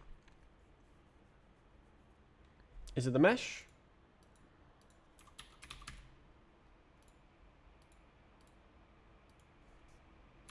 Point. It's the closest point.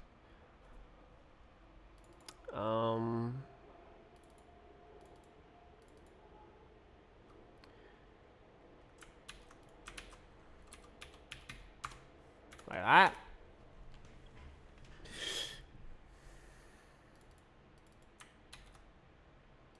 And then we use that.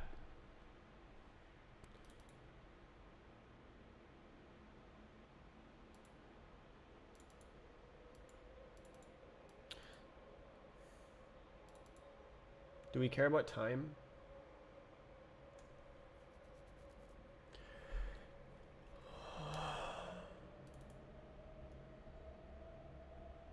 Oh, this is out. Oh, goddamn.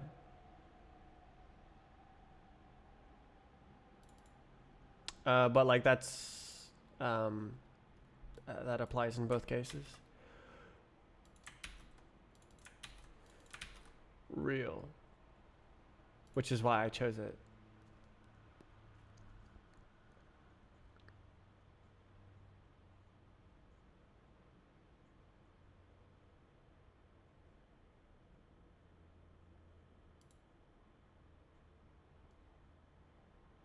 What the hell was that? Why does it sound so bad?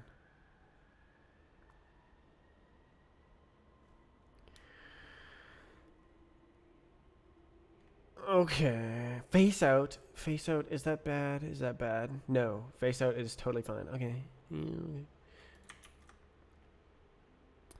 Alright. So now I need to write this function. So it'll be just right here. Function handle degenerate cases.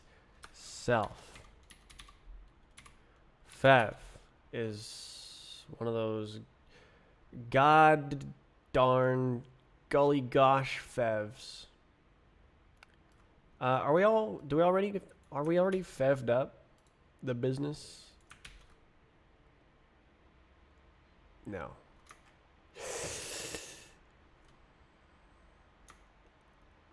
I mean, I guess I can define it like this. Meow. Like this, yeah. Meow. Like this. Wait. I guess it just matches inside. Just to keep it clean. Mangowski. Okay. Great. And then we have point is the Mingowski. Ming. So it's Planyar 64 vec tree, and then returns a fev. Wee. And then it does it always return a face?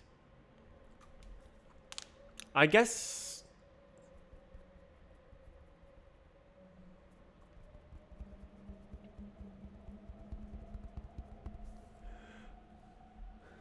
You know, it's should be fine. Match fev. Let's go. Bang. Bam. Bam. Hallelujah.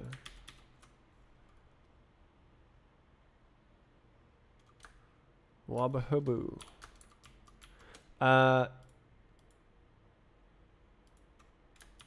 So we don't care about faces or edges. So just like return the fev.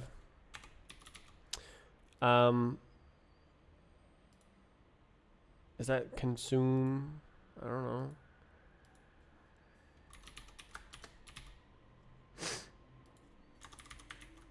What's up? True. Is that allowed? Oh, does this copy? It's a little bit cringe. Should I go like this? Why not? Real. Okay, this is a Mingowski Gertex.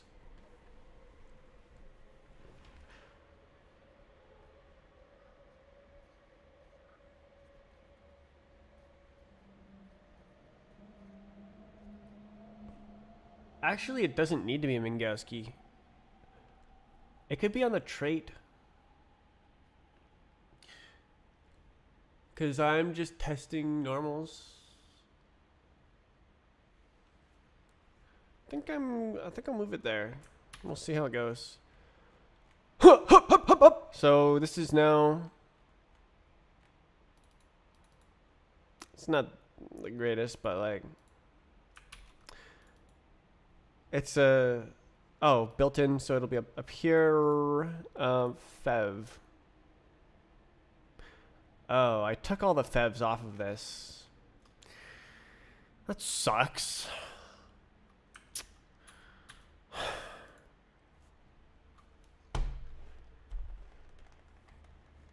Yeah, okay. I mean, it's just for this, so whatever, man. Whatever. Okay.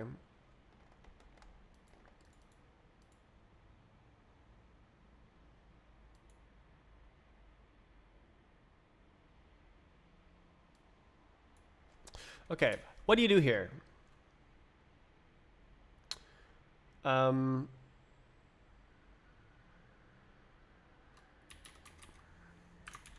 Find edge with highest dot with point. Test test edge faces.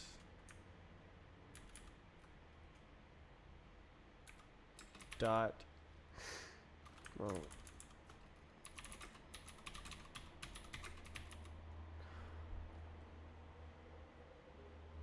So it's only after it's traversed, and then you fix it up. Can it be?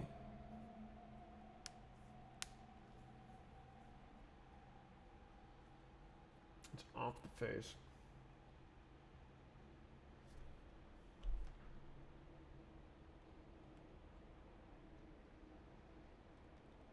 Hold.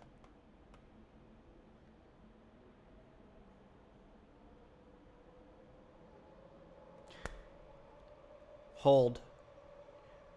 The edge dot is positive, which means that it's not behind. The vertex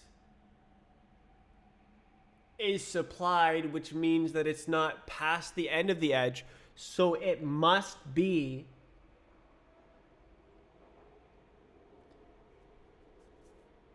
on that edge or on one of the edge faces, and I can test the edge face boundaries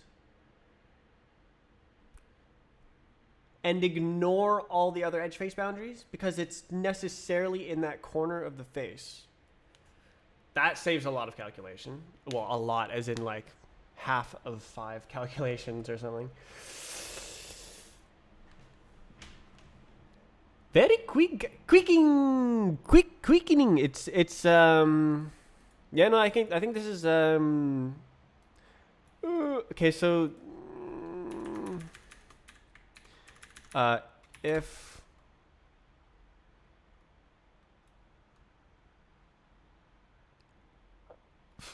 I guess I don't actually need to test the edge distance unless both.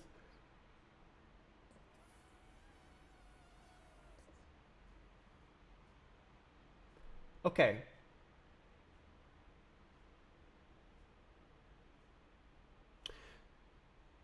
So I find each edge face boundary,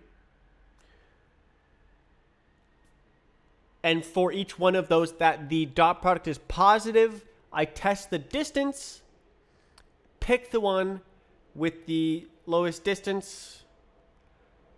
Should I pre-calculate the edge distance? Oh, that's edge positive, right?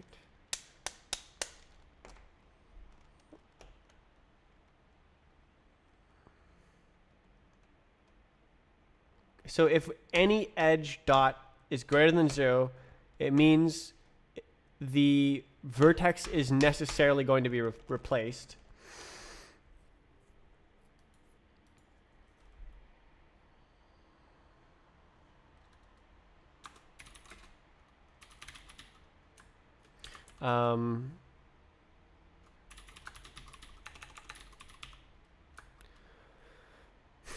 None, I guess.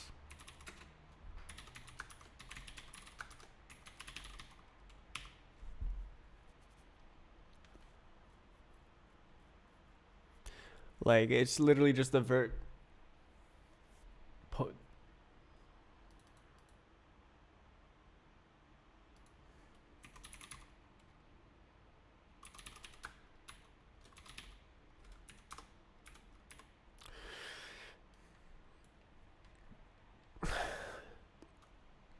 I don't know if, like,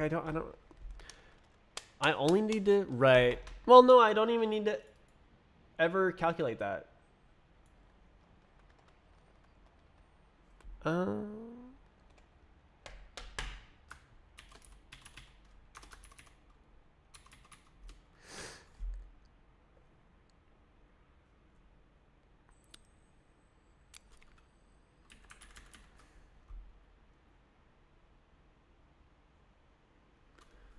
What if it's 0?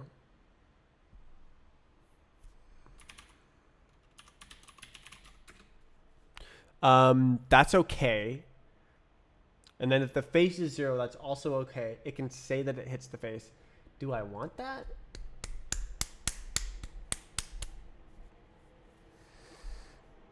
I don't know. So this is like, can you fall in a 0 size hole? If the math is equal, I don't know. I don't know how to handle it. What's I don't know. I don't know.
Wow.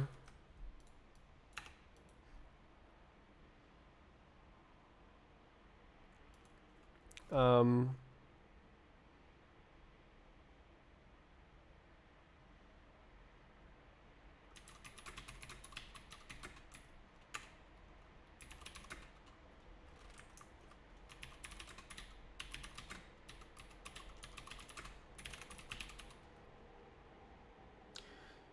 um,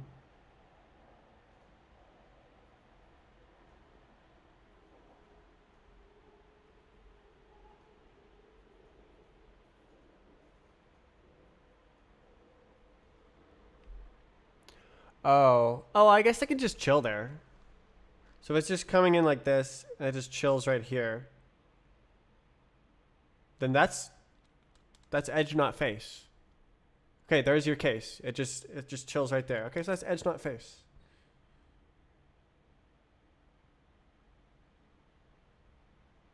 Yeah, there's your case. Okay.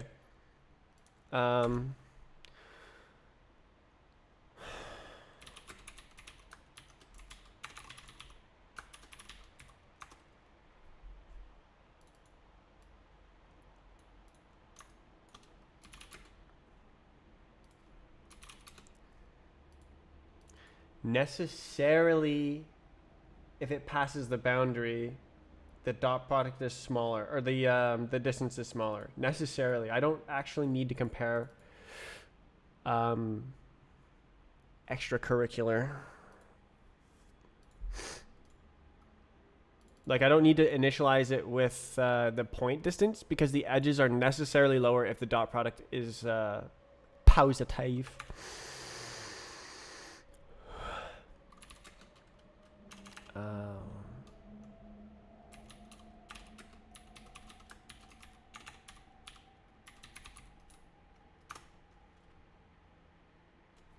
Oh, this is directed.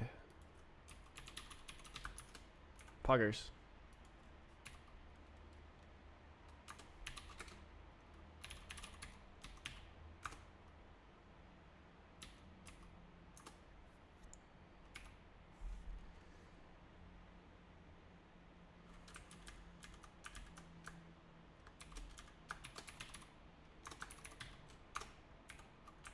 I think it's allowed to be 0.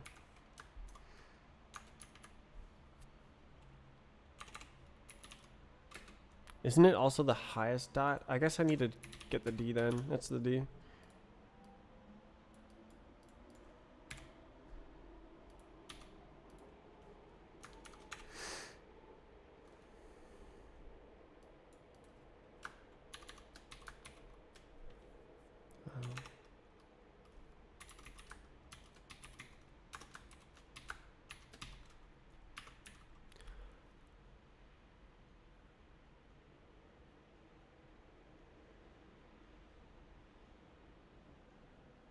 Oh. Oh, this is something else actually. Okay.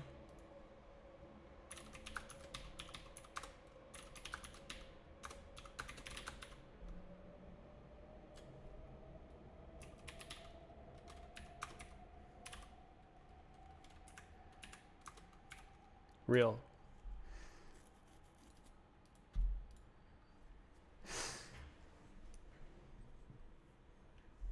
And then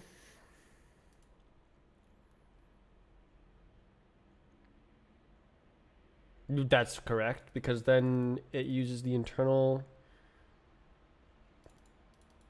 We got the faces thingamaboby. Is it still best D?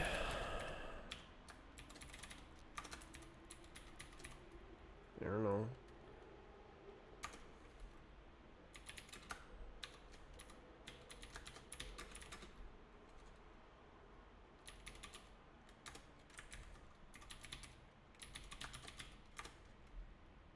Cool.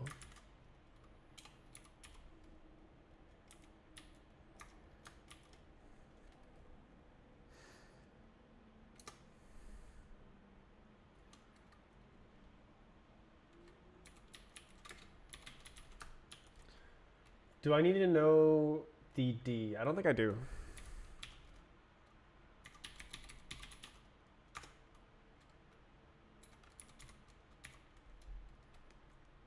Like, it doesn't matter if it's above or below, it just matters how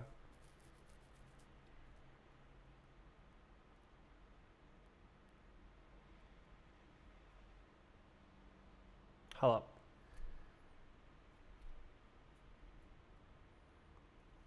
Do I still have the edge stir? No, I don't have it.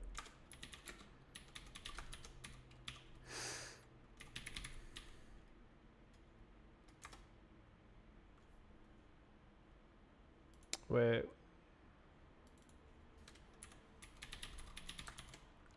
IZ, okay.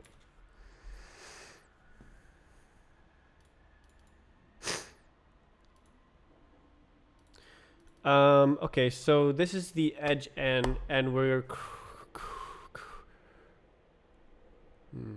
I guess I need the parity. Unlucky.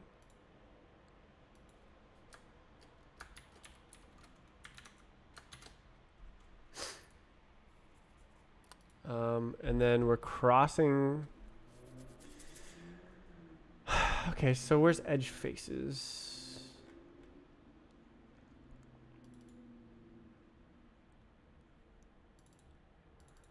So, yeah, okay. This is the guy. And I'm testing for, is it going into it?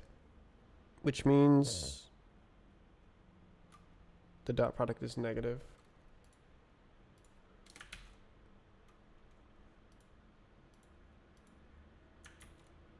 Real. And then,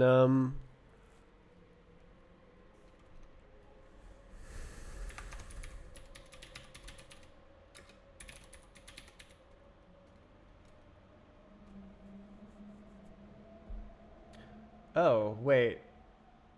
There's a D value here.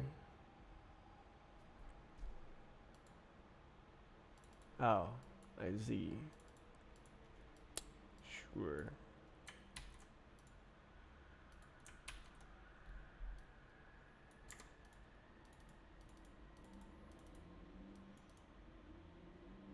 Why am I grabbing the verts inside the loop? You goober. You freaking goober. Get that out of there. Bruh. Oh, it's the end dot. God damn it. Okay, so the verts can come out.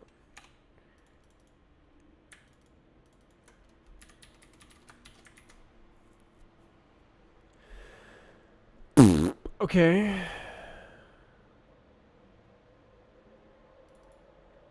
Beans. Is that okay? No.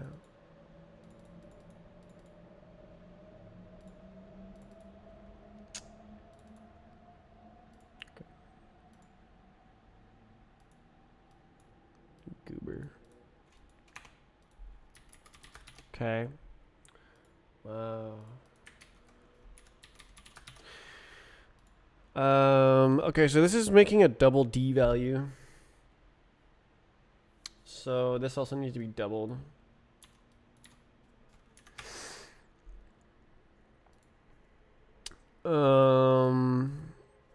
So now we do if something. So now we get the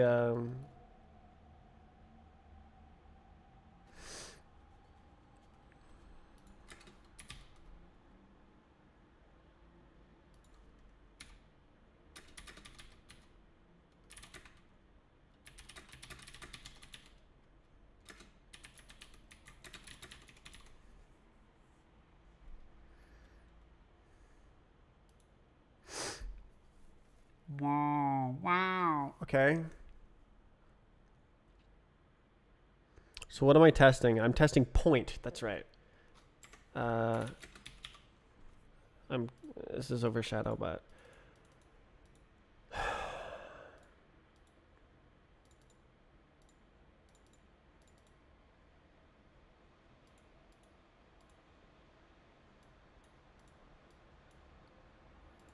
don't know, man.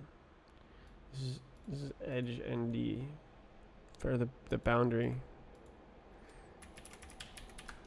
Sure. Point dot boundary n.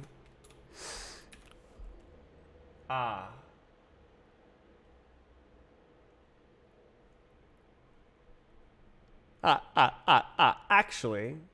Oh no, it only needs to test. Right. Okay, so, but the face and yeah, no, it does need to be normalized. That's bad, but that's bad. Okay. If D less than 0, no. Yes, D less than 0. And no. Yes, I don't know. Oh, I guess this is just the boundary check. And then the real D value is the face N.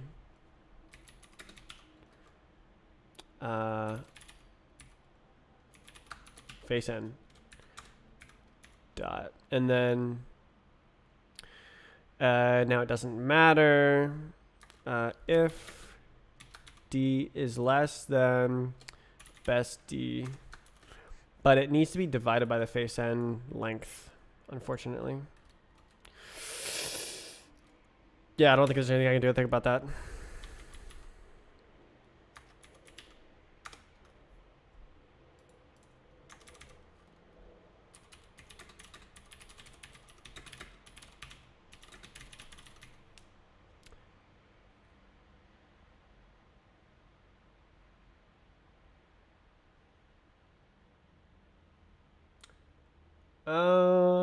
I guess I can square it and divide by the double dot.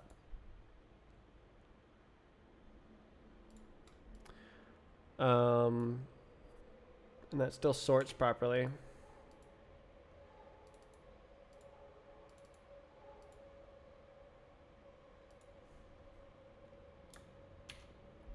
No, can't do that.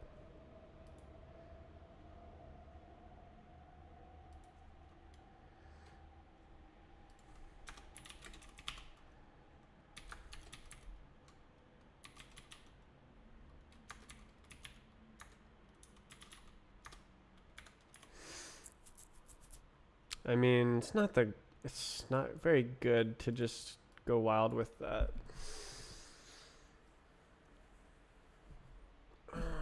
I guess if I do it like that, that is actually okay.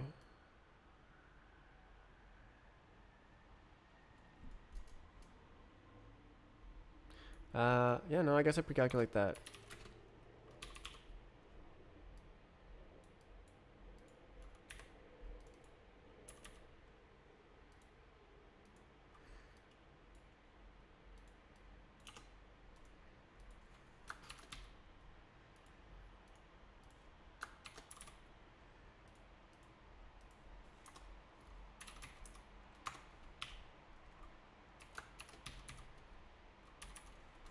Stupid.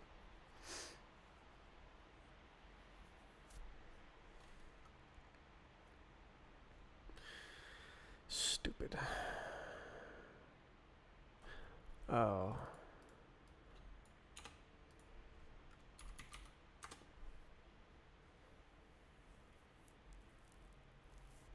I guess. Does it still? Yeah, no, it's yeah, okay, no, I was doing it like that actually. Saying that it's a squared value. It's awful.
Mesh. This is self.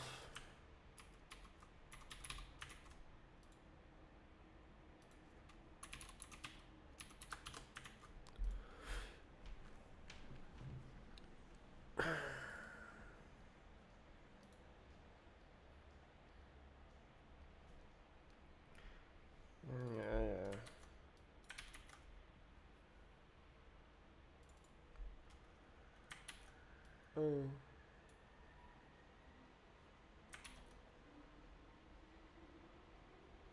It's allowed to be equal, I think.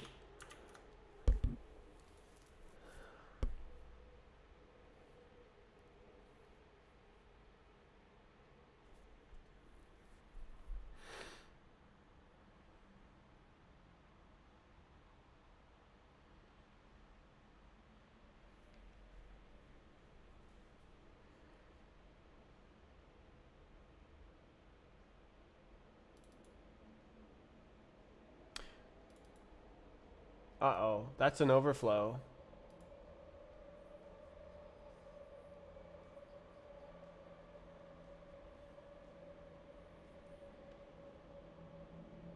Damn.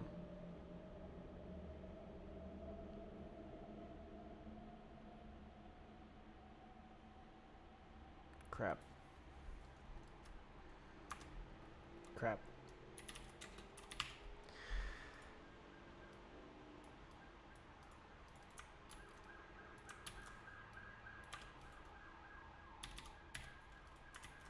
Okay. Unlucky. Integer moment.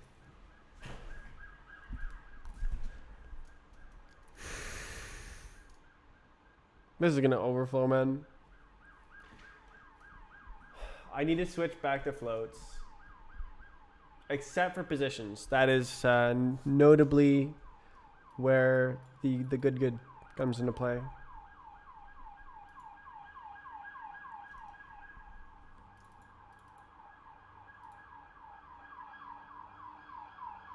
That's a different emergency vehicle than we usually get.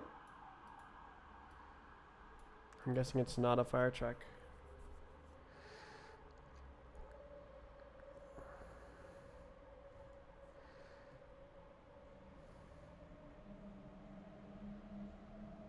Fantastic. Fantastique. So it only considers faces with the point past the edge boundary. And then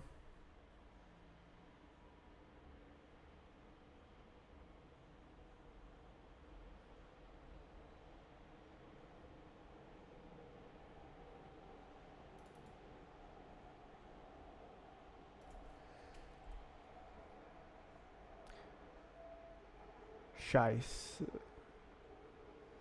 Oh, I see. So that this is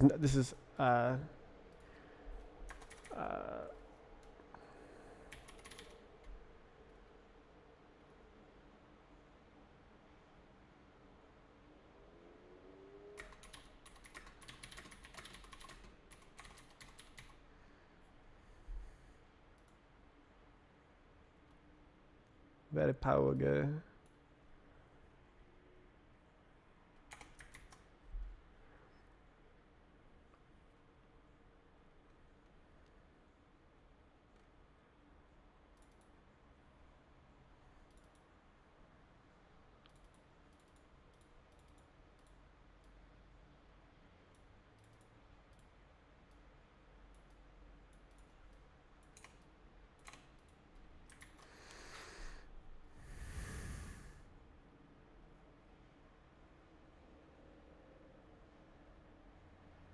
This is dumb. This is stupid. This is dumb.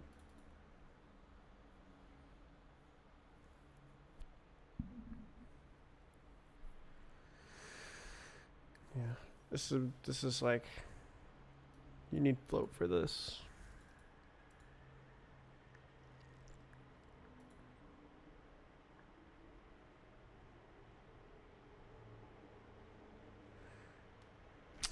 It'll work.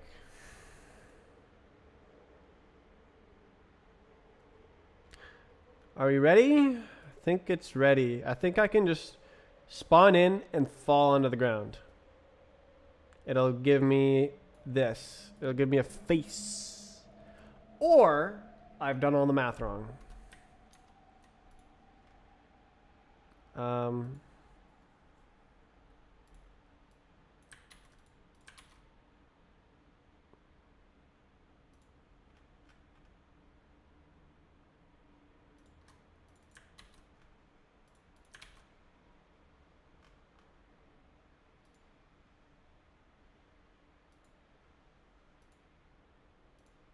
So what happened? Oh, it's there. Okay.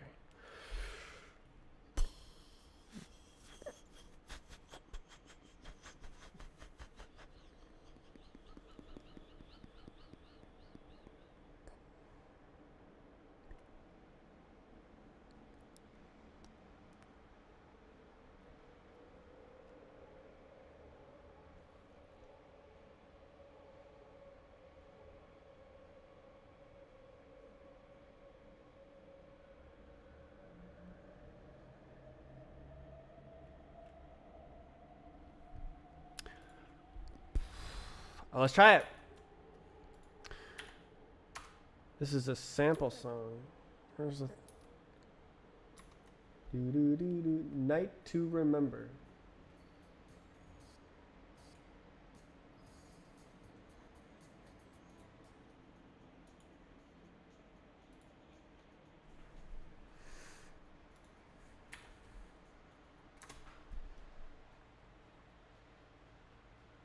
It didn't work.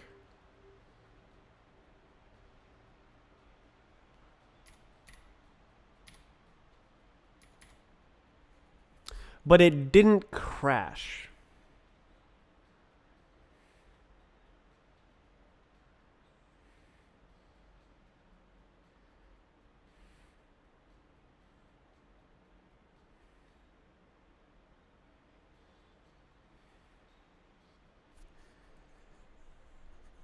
Okay, so I can make a test for this.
Yee-hoo.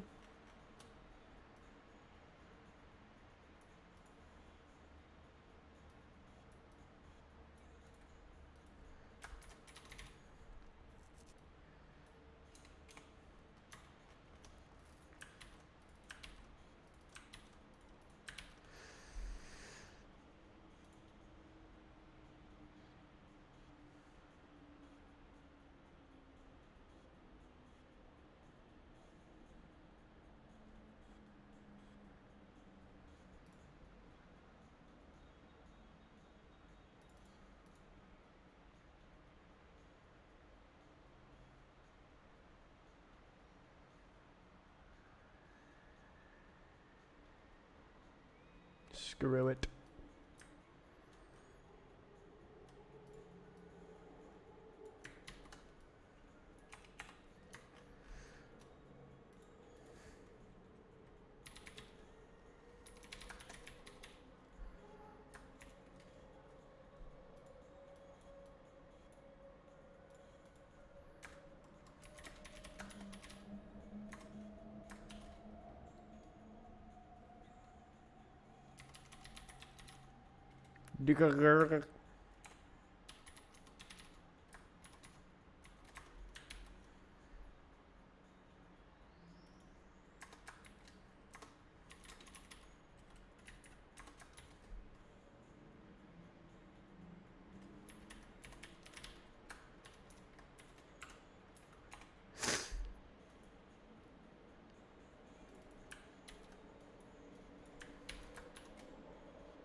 16.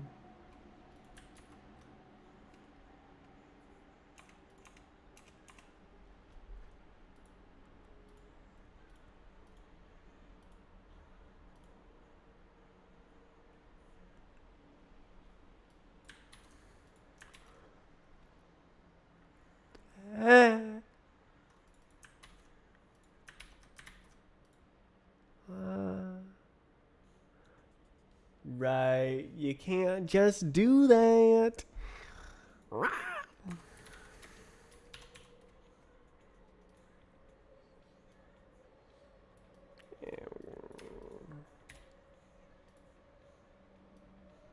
Oh my god, bro. Ooh, juicy. It's the same lyric.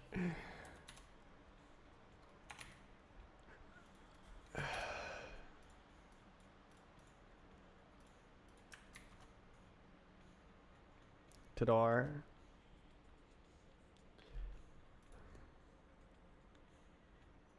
Is this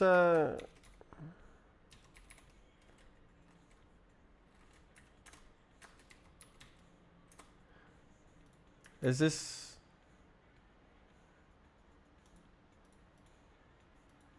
is a test?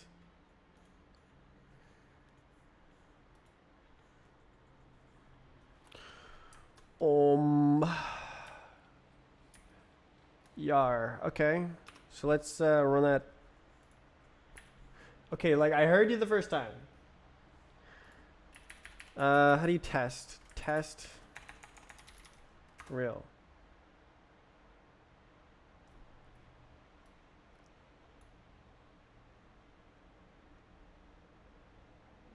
Okay, now we find out why it's failing.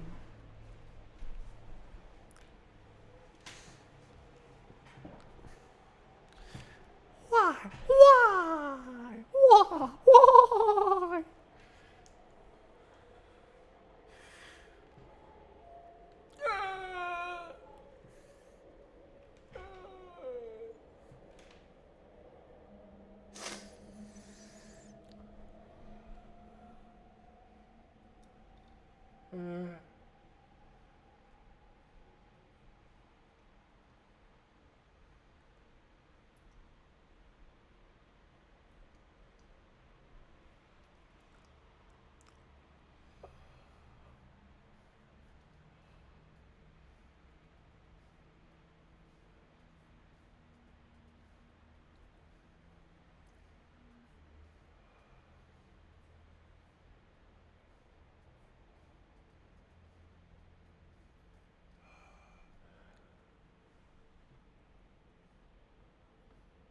Right, that's what I was gonna do. Let's see. Cargo. Cargo test.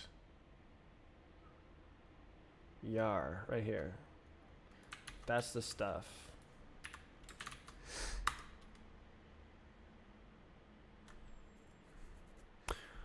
Okay, so it's just printing a bunch. Okay, down that one. Yar. Okay. No collision was generated. So we want to print mega. Print mega. Do printing.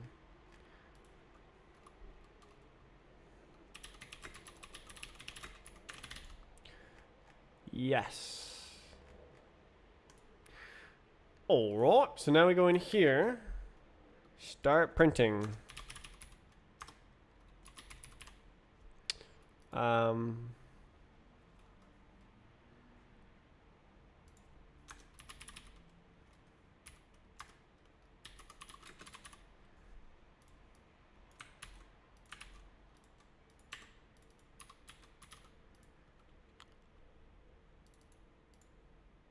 Should get in here.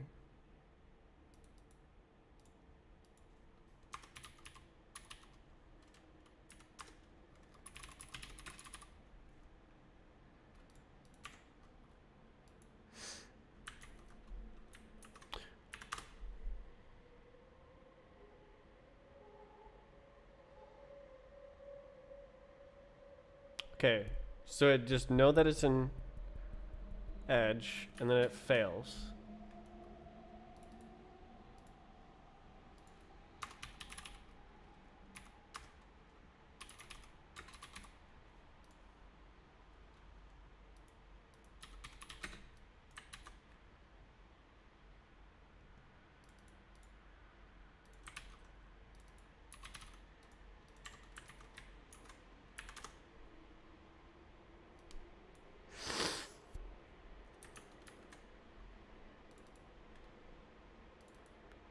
6 edges?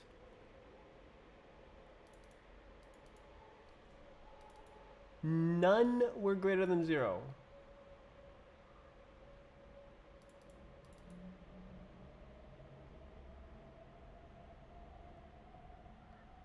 Aren't they all greater than 0? No. 4 out of 6 should be greater than 0. What the hell? Okay. Show me the D. Literally, I was exactly wrong. Okay, so D is bigger than 0, and D is bigger than O. Yeah. Ah. Okay, I can use this case. Awesome. Okay. Awesome. Okay. Good, good opti.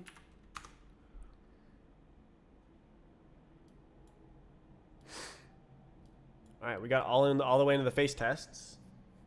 So I got the D, the 20D, and then it wasn't bigger, so it's chilling. All right, these probably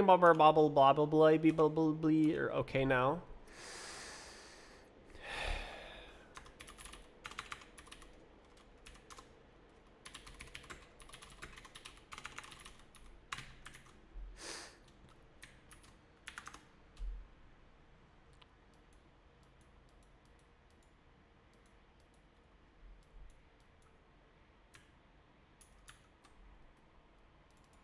So it got all the way in here, all the way to a face.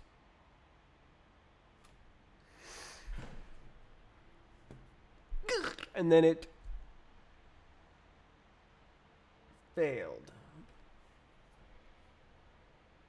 Let's print it.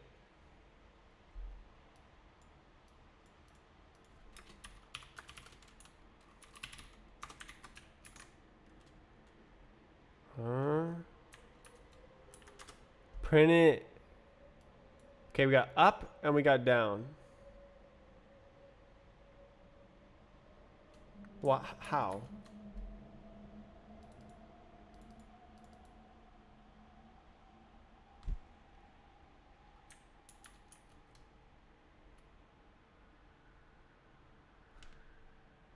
How is there a down face? Is that an edge face? No.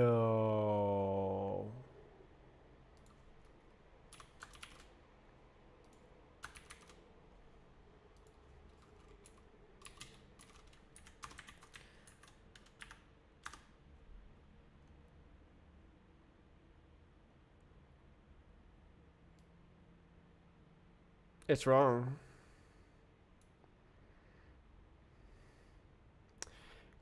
Chose the face man, so it shows that this one is more negative, which like yeah, it's more negative. It's freaking wrong. Yeah.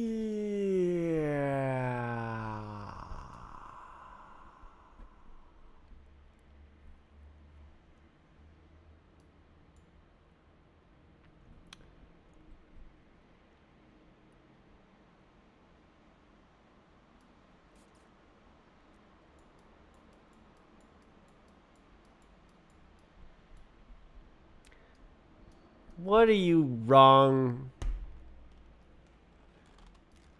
doing in code?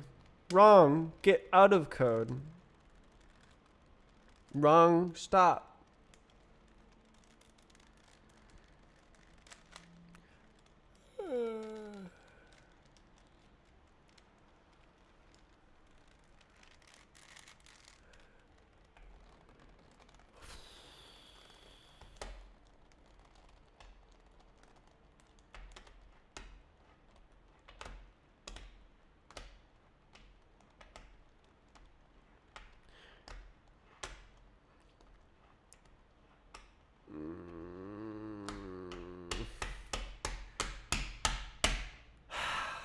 The code that I wrote works, but it depends on code that is untested and has given me something wrong.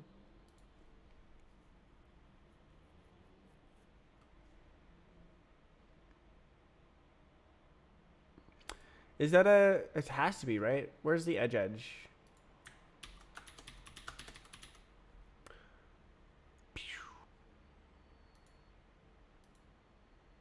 Okay, so it's generated... Oh, it's not generated here.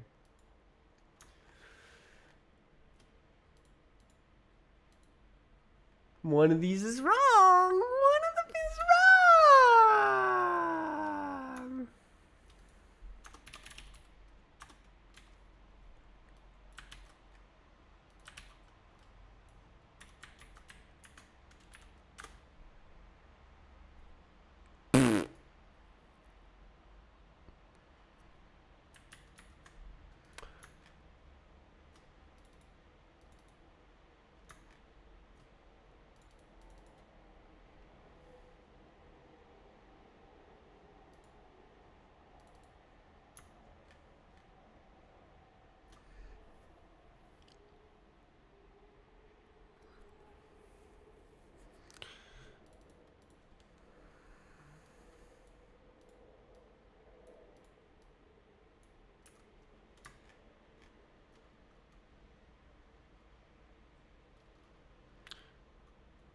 So this is true first.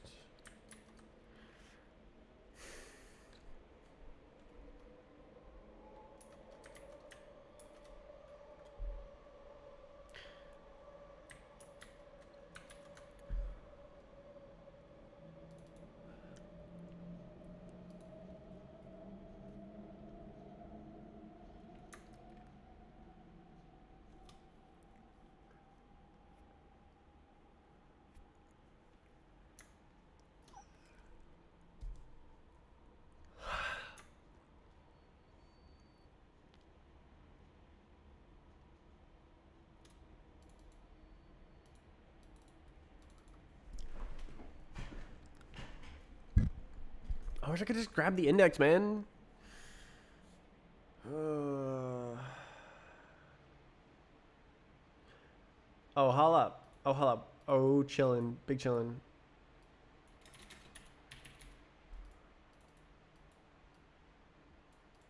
Hell yeah. Okay, so that's... I like that better.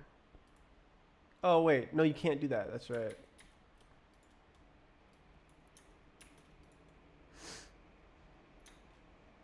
Unlucky. Okay. Well, we'll try that.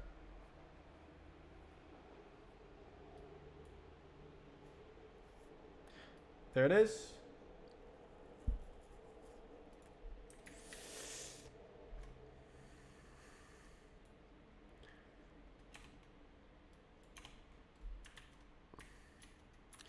Okay, so I fixed it, and I also put...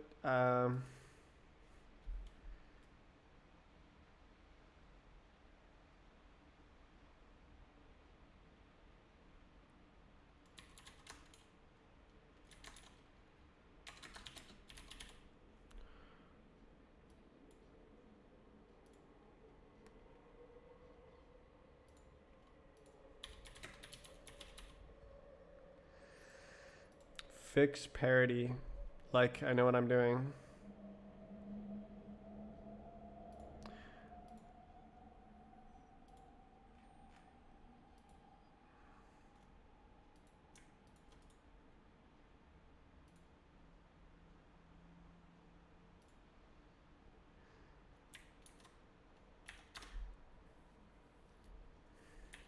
Does the other one still work? Yep.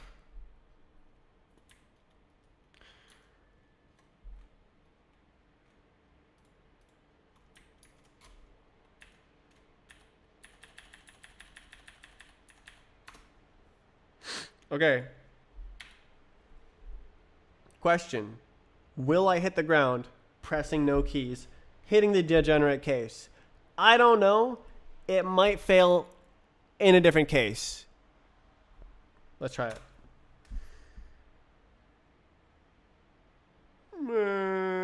Infinite loop. Oh, what?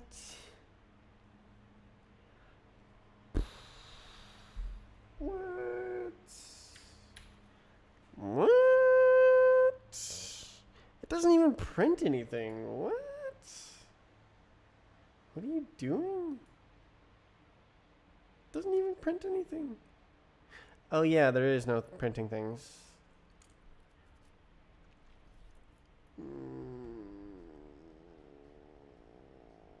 It's probably because of the parody that I just changed. It's probably wrong. Or like the parody is wrong because of the input. There's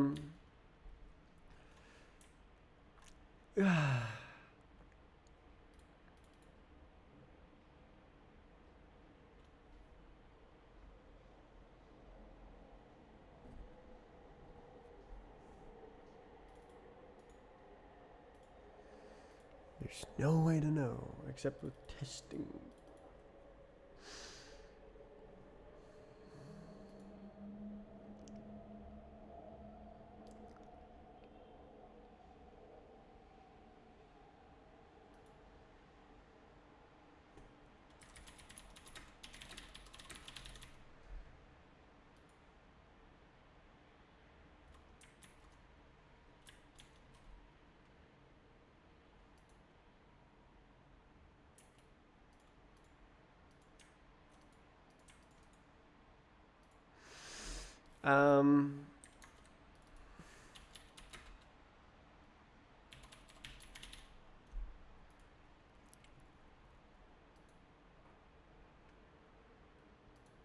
So it works in the test case, but that's just one of many cases. All right, let's put the debug on the goober. Damn you.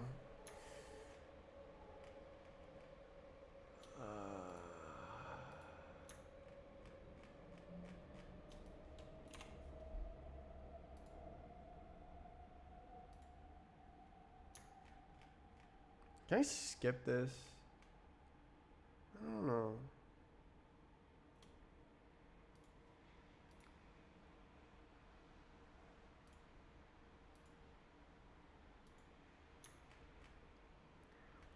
Yes, yes.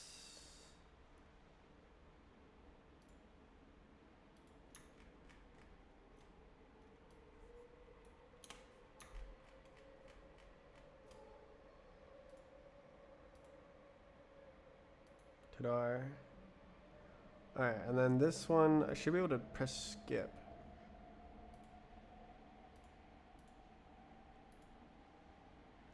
That is so nice. Holy moly. Wow, that is very nice.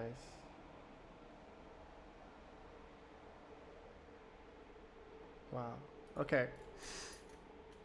Let's build it. Run it.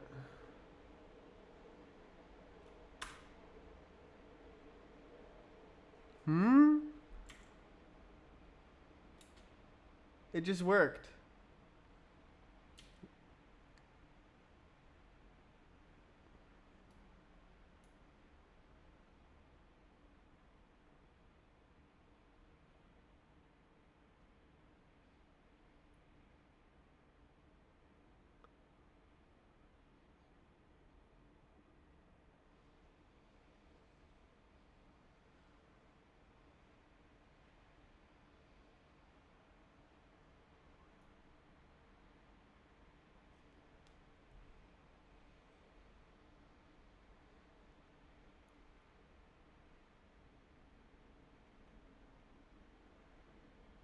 Surely it's edge, right? Yeah, so we're on edge.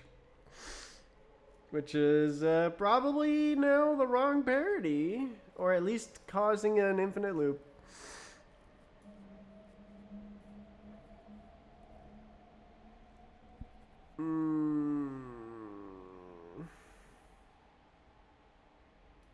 So yeah, this is negative. Which,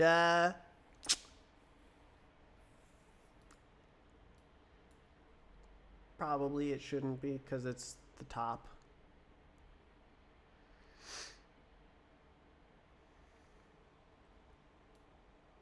So this is edge vert, edge face.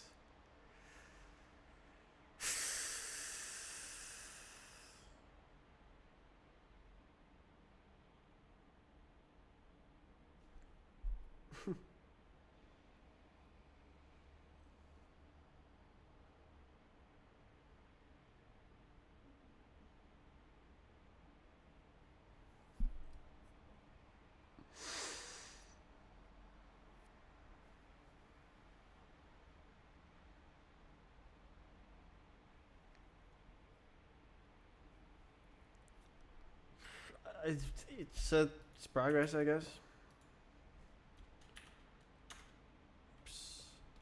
So why did it work that time and not the other time? War?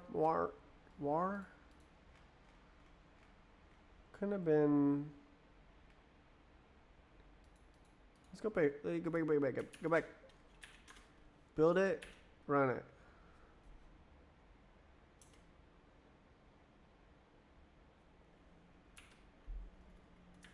Why? Is it because I was like, no.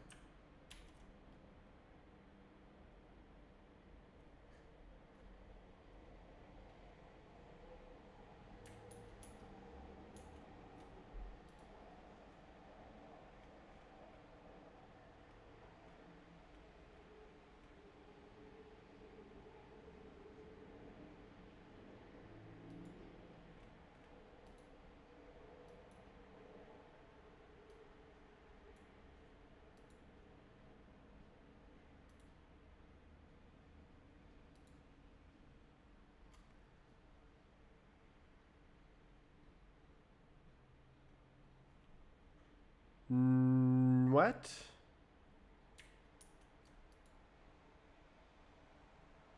How come this? Dude, was it an accident? No.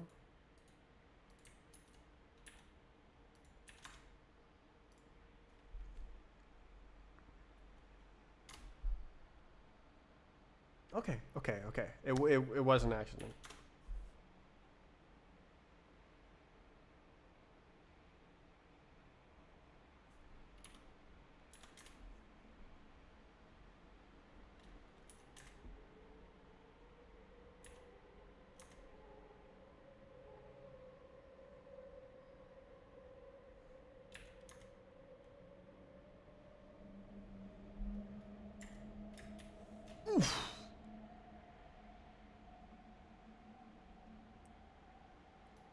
That edge really did a number on the survivability.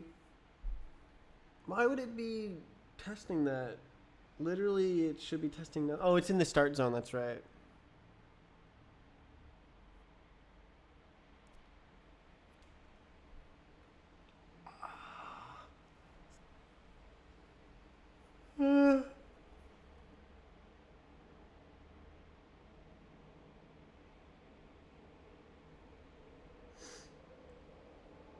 So why would it be on the vert from infinity? Shouldn't it go on the other case? Shouldn't it go here? It should go like this. Here. It should go like this. This right here. But it don't.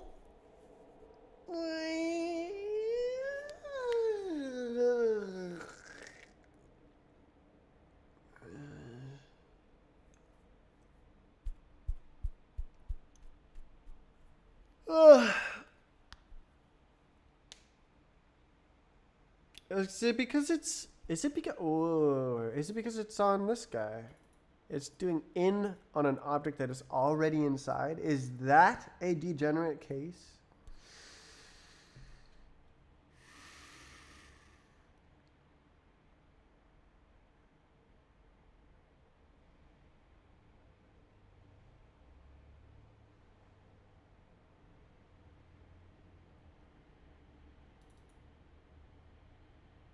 No. it does this. The same.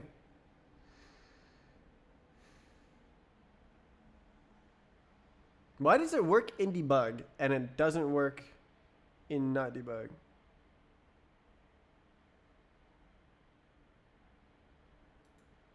I only added print statements.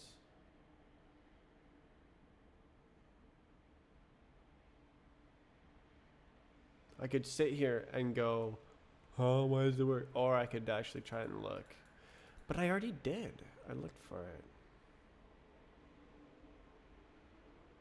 Okay, let's go a different way. Or I could just like try to like, oh jeez.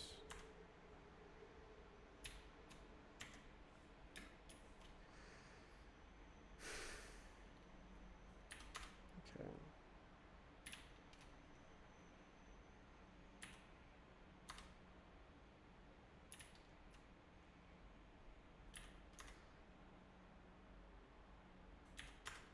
So bizarre.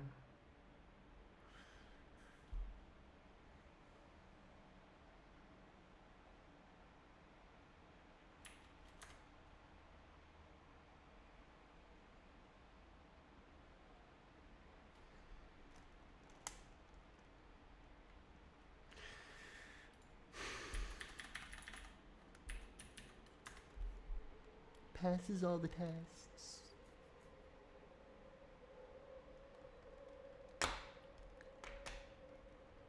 But I just bodged the test to pass, basically. Like, this one is, I'm just trying it out to see if this way is correct. But there's a lot of infinite loops this way.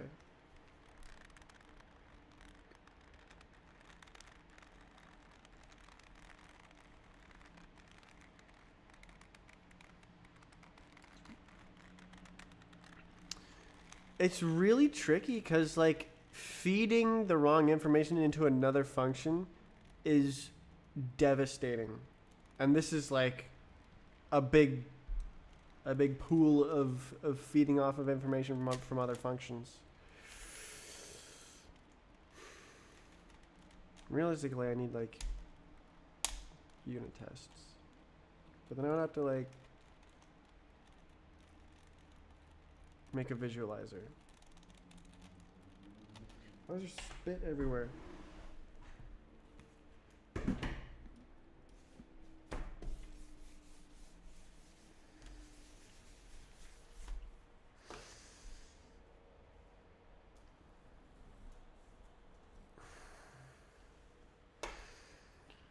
Oh.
How do I know?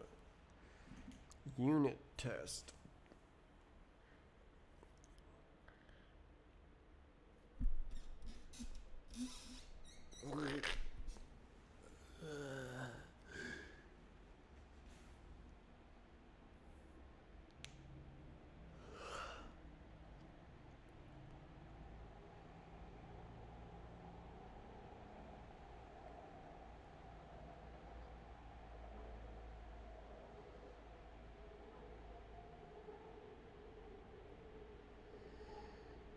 I'm just trying it out. I'm trying it out.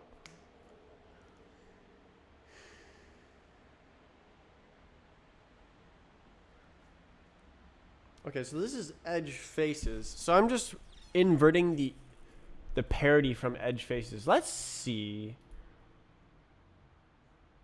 what edge faces prints.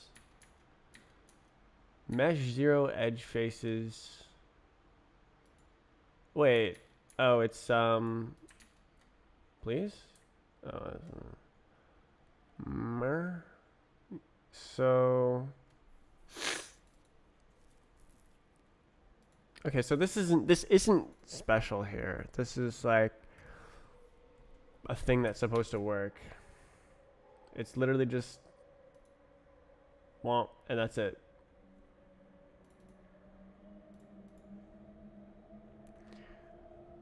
So it's supposed to just be correct.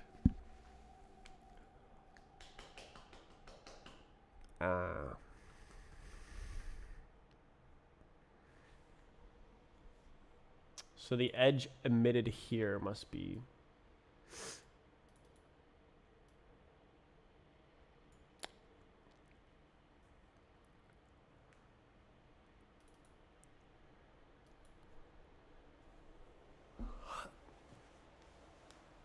why? Why?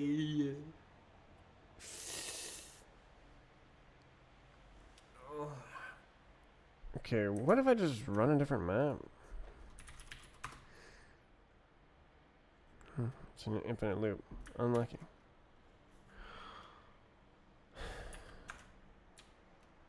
Jeez.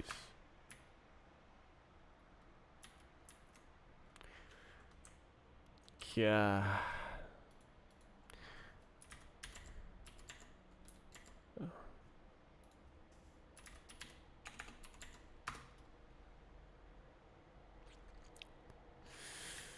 Not in good shape.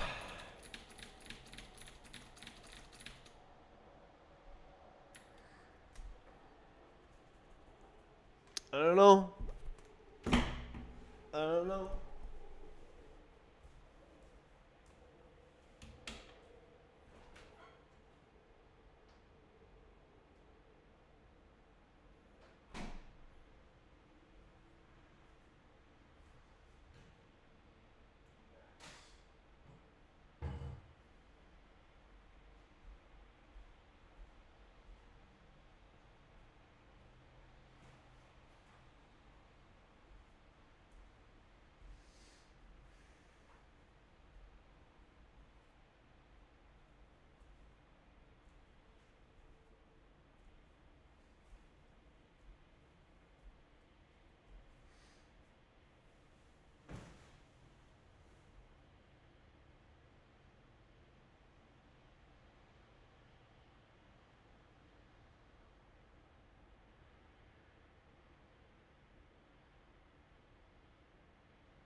Okay.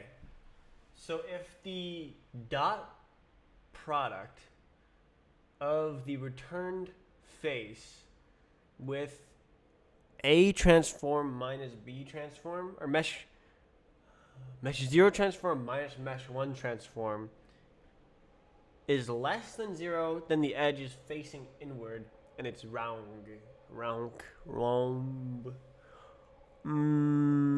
Bannock. So can I just like literally test that?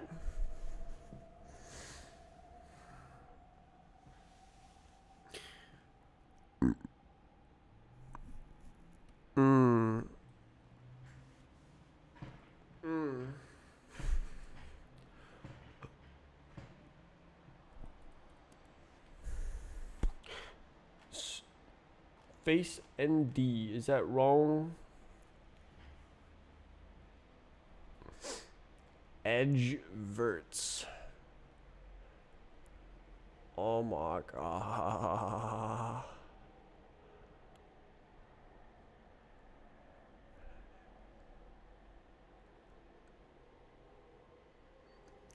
I mean, it seemed plausible.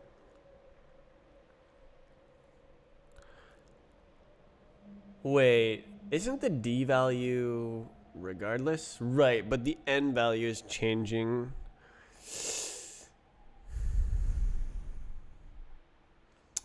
Oh my god, bro.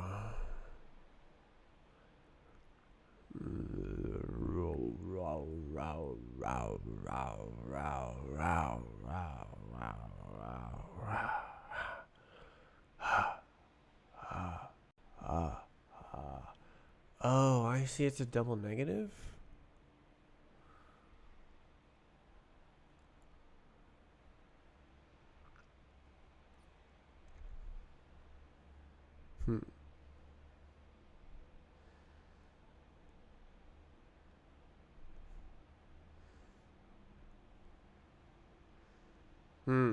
Okay, I see. When you negate N, it also negates D. But the D value is pre-calculated. So you negate N and D, that internally negates N, and then you negate D, and then it's the same. So that's why this isn't negated.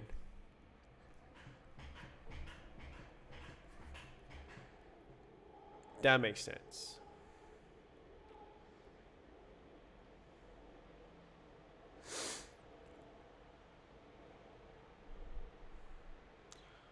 Oh my god, bro.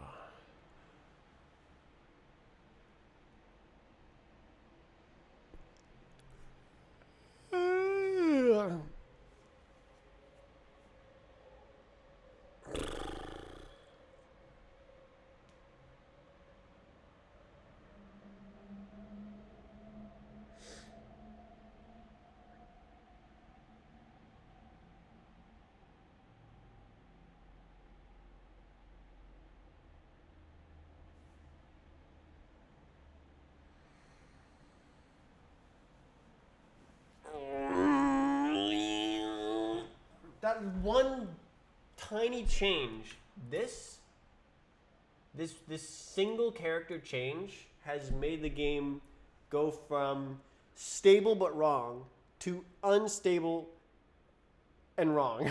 I don't know.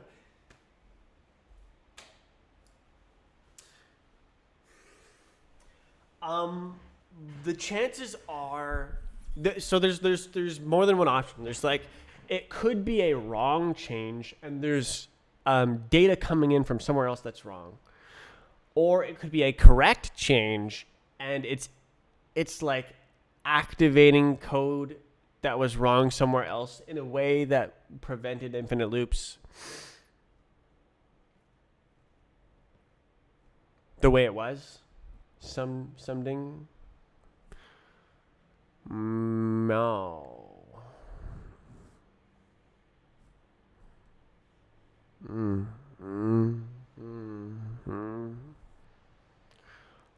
I don't know. I do not know. B-hop, I do not know.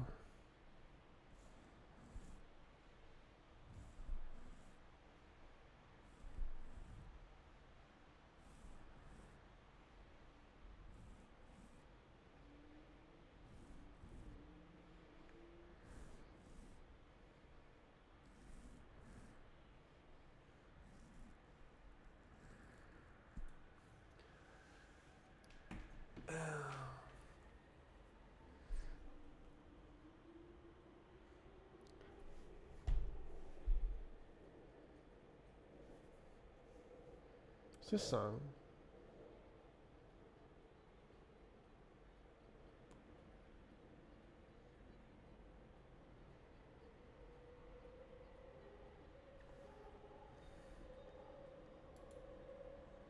Okay, well, let's look at one of the things.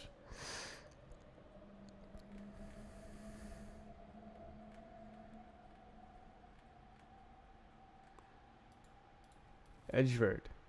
Edge. Edgevert. Okay, so we're already in the infinite loop. So edgevert edge face is fighting with edge face.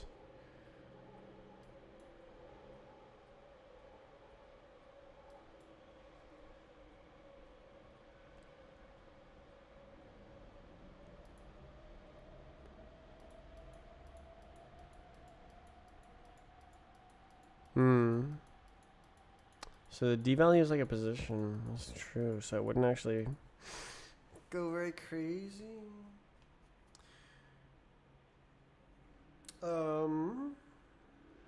Well, no, it's more like a offset, actually. Well, no, the transform is included. I need to do stuff. I need to redesign the whole thing. Whee!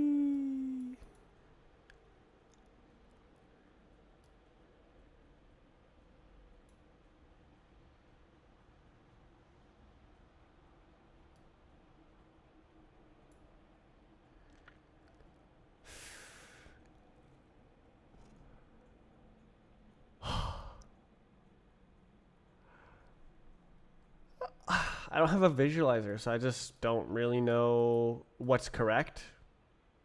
Because I can't see, yes, we're on this face. We're transitioning to there.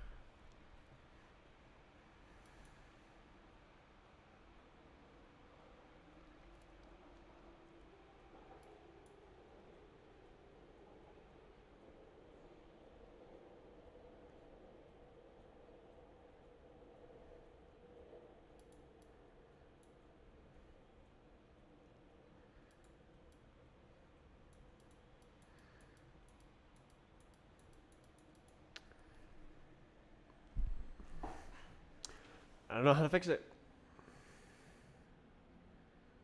That's a pretty big number. The D value here. So if that was particularly far from origin, that could overflow.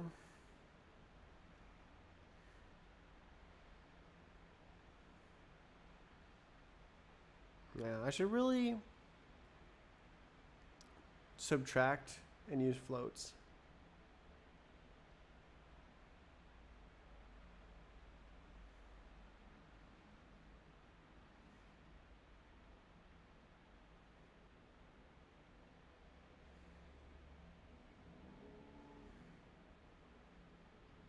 Use integers for position. I think it's good. I'm gonna stick to integers for now.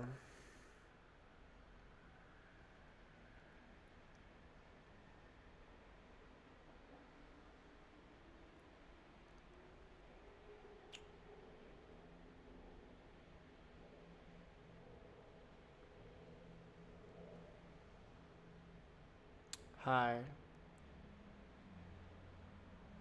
I don't know how to do this.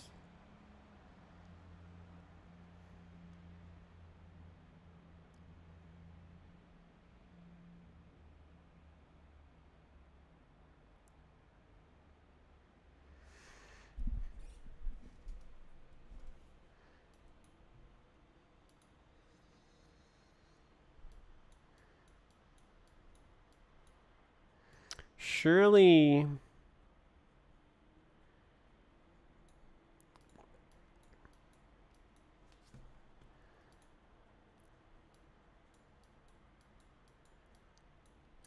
Edge vert.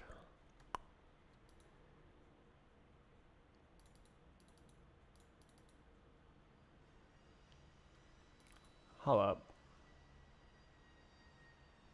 What the hell are you doing? I have just realized that this is actually right here as well. Huh.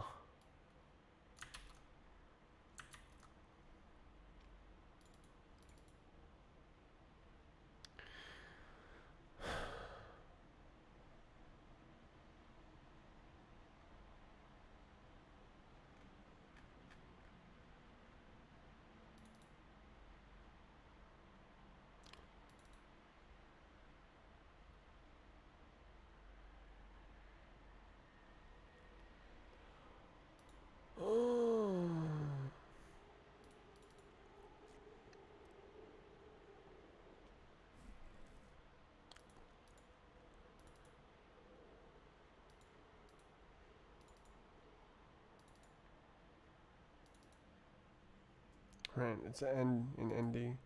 So I guess I could call it edge N, because like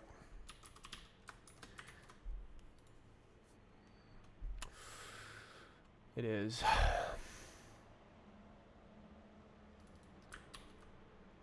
Wait, it's already there. Nice. GG.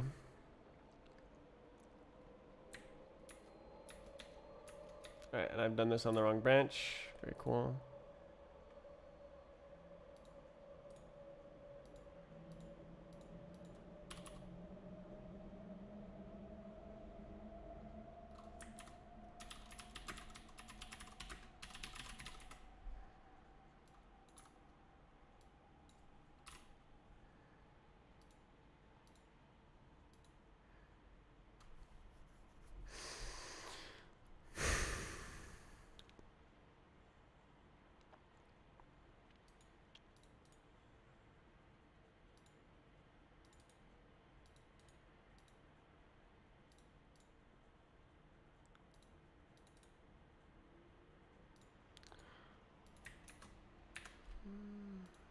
I mean, it's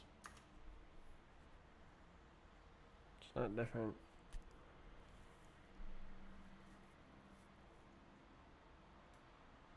Very cool. Very cool.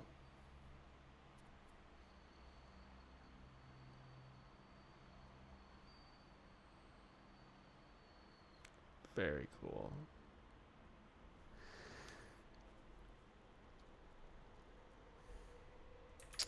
How fast is it without the I don't know. Why don't I check? Go here. Go to the tests.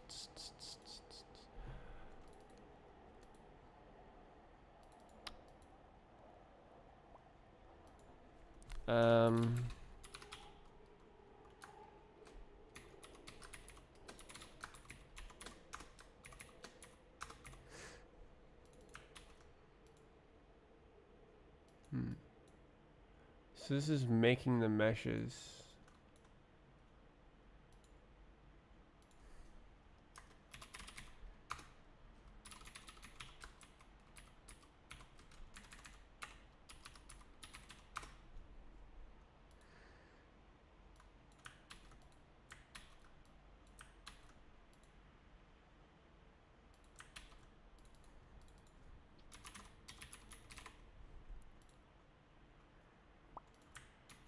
Let's see. Microseconds. 22 microseconds. So it took longer to generate the meshes than it did to calculate the Minkowski. Wow. 4 microseconds. I'm sending that to Trey.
4 microseconds.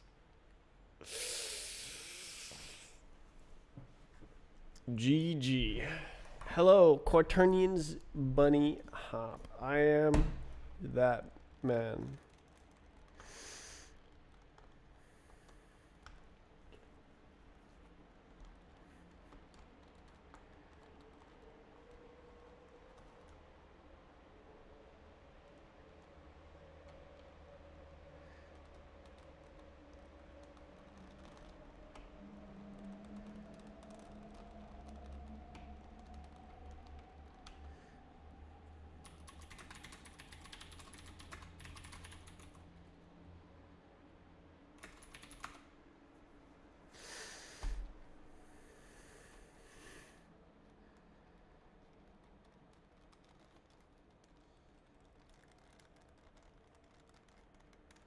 So I could do this. What is that, a millionth of a second? 4 millionths of a second. So I could do it 250,000 times per second. Well, this one, only 100,000 times per second.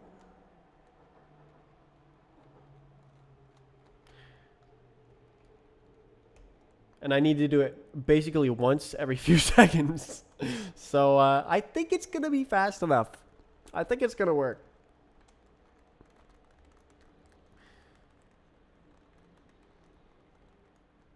I think we're good in terms of speed.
Speed.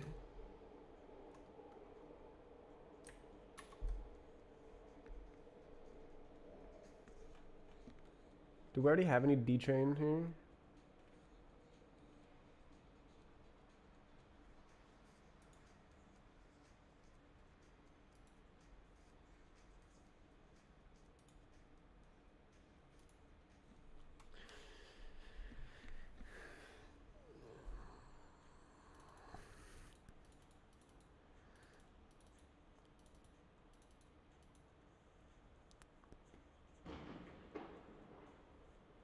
Why is there loud booms in my neighborhood?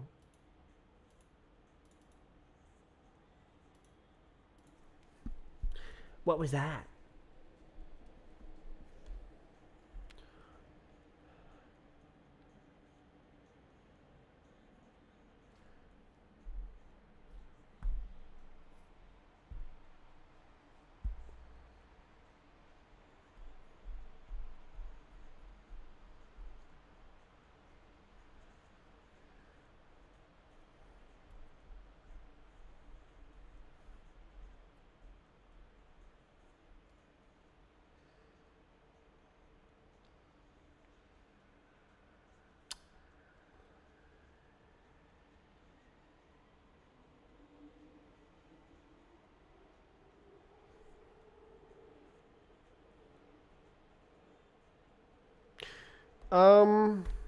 I see.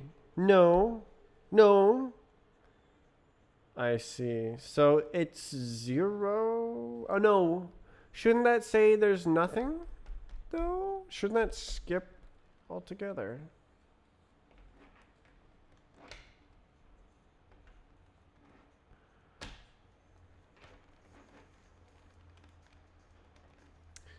starting from 0.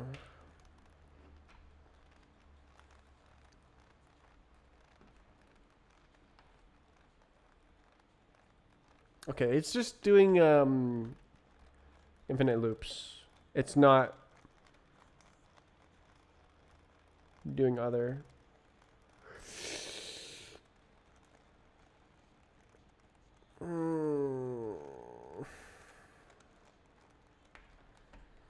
I really don't actually know how to do this.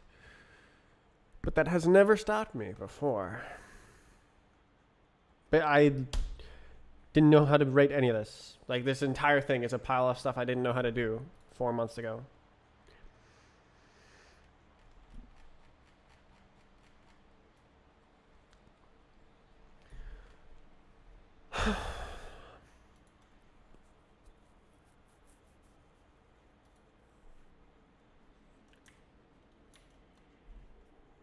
This is a good edit.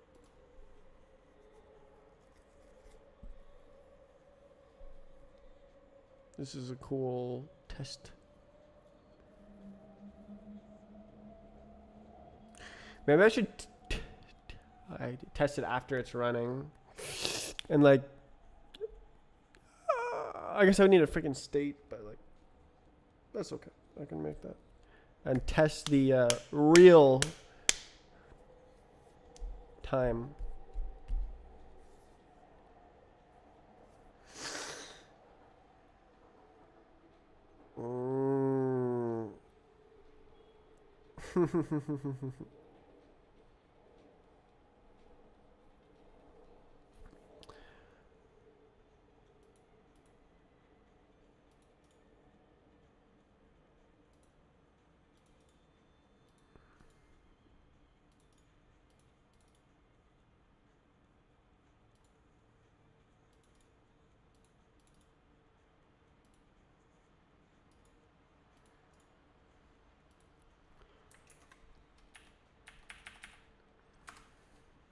Okay, so this fails the tests, but I can actually play the game. Let's give it a gander. So I fall through the ground, but if I move, then I'm able to land. Does it just like kill? Yes. Okay. So that's what I expected to happen with Arcane. Let's go here.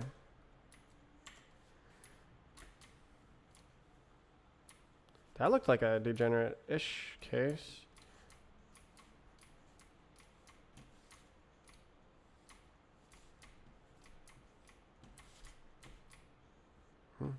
Right. So, yeah, this hasn't fixed.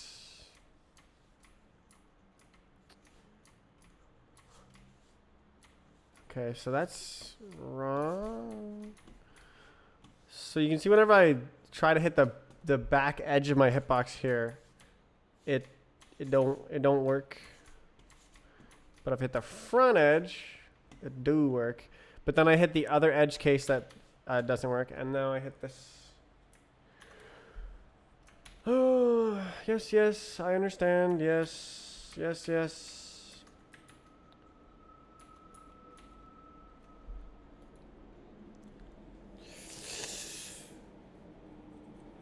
This one single character makes it so much less playable.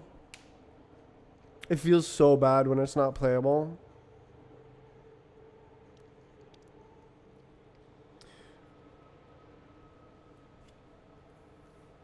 Oh.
You're live on YouTube and Twitch.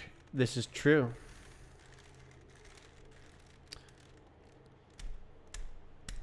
Twitch is lower latency, and YouTube has higher quality VODs,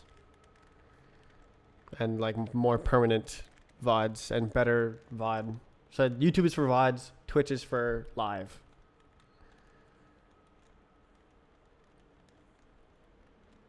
And I'm also recording it and storing my own VOD in even higher quality. Just in case YouTube and Twitch both go out of business. Twitch.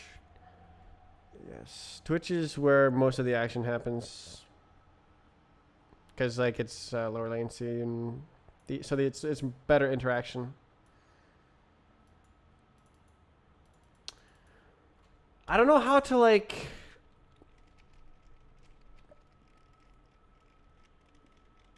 I guess I don't know what case it's failing in. Should I just like construct some random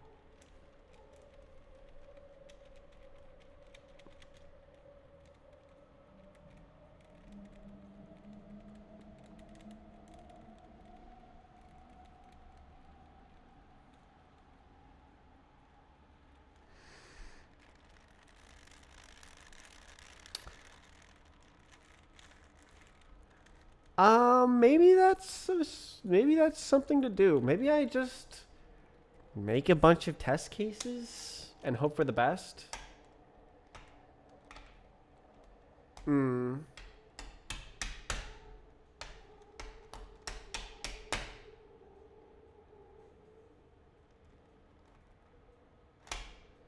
Hope that I hit an edge case or like a failure. And then stare at it.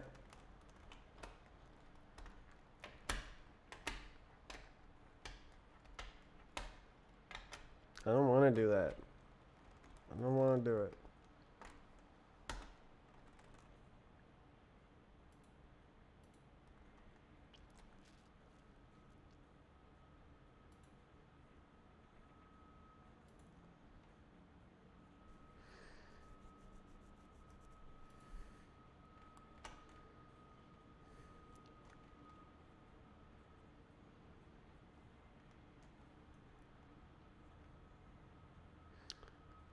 Probably put comment in here saying what this is for.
Big duck. Okay.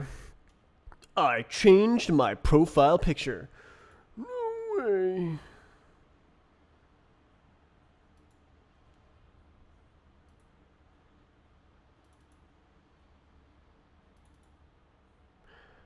I mean, potentially. I mean, it's supposed to work. It's supposed to work.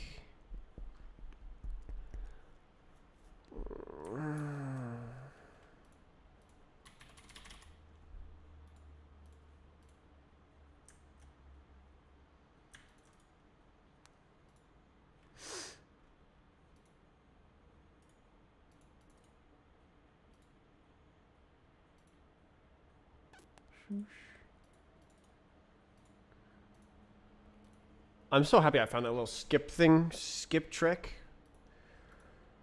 that saves a lot of time. Rebasing these branches when it just doesn't matter.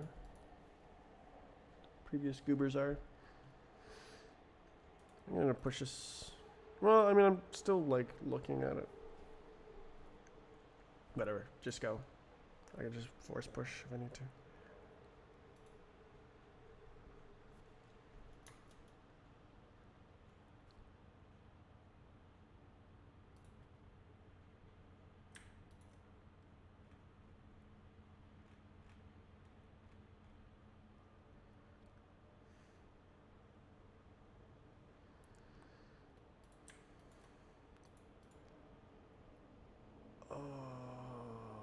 Followed you. Thank you.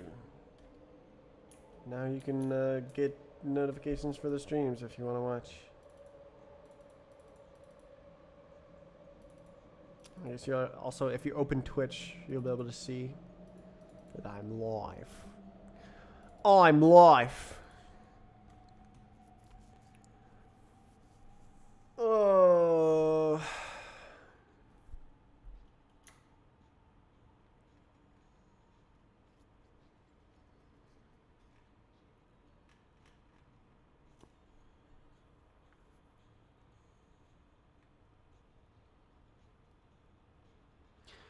Cringy, dude, I don't know. What did they do? What did you do? I don't know.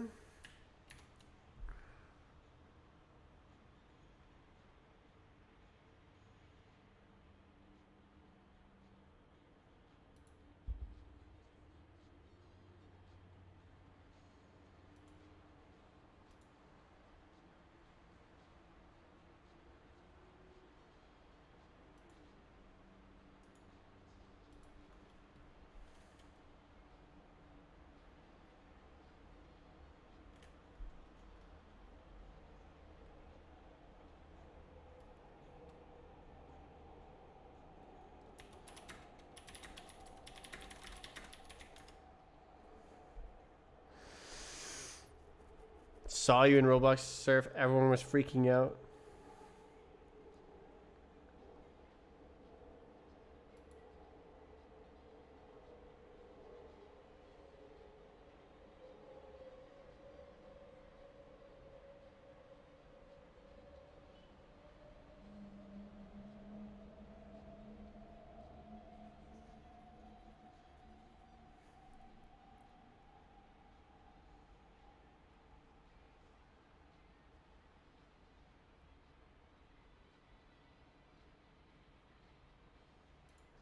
Lol.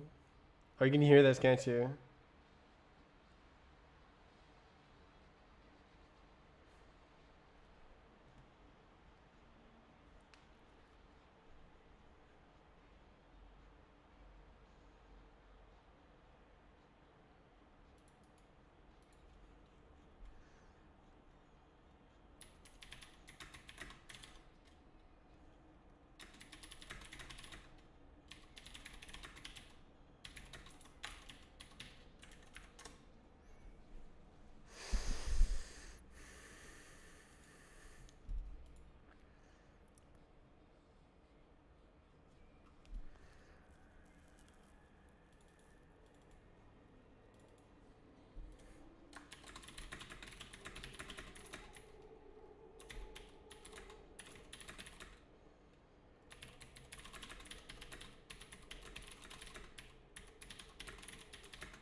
Zao bao. Mau mau mau.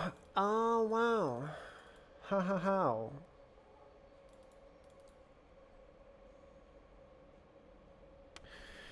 Yep. I don't know what to do next to debug this.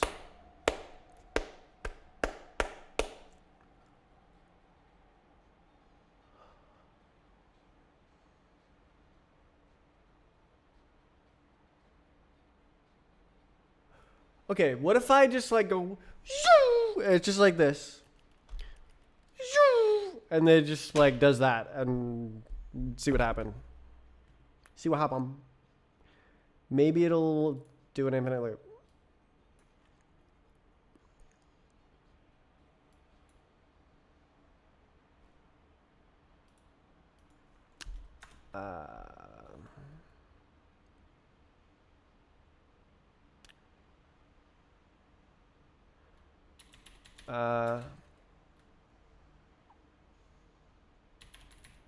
Yeah.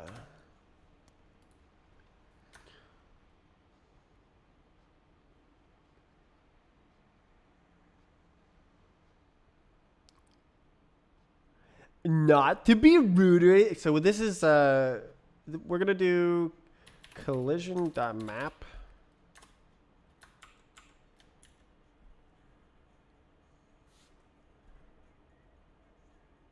It's nighttime. Bro, you know it's daylight savings, right? It's like 4 o'clock or something. Oh, it's like 7.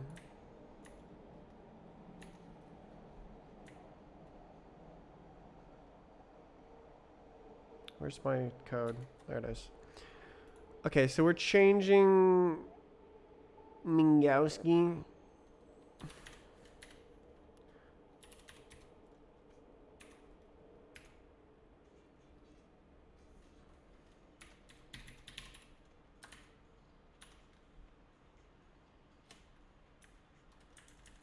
Can I do that? Shut up. Stupid thing. Okay.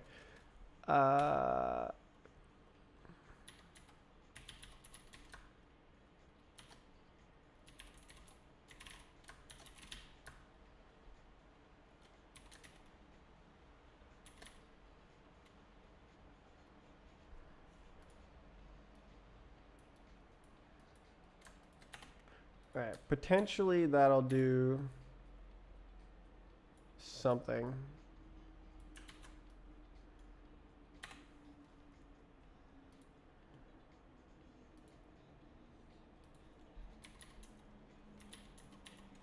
Okay.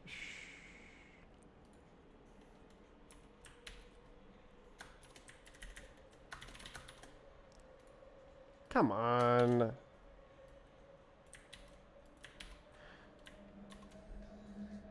Delegation.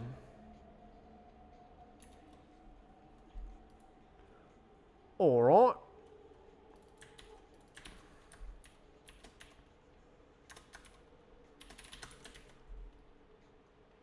Okay, apparently that code will work.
Funny. Okay.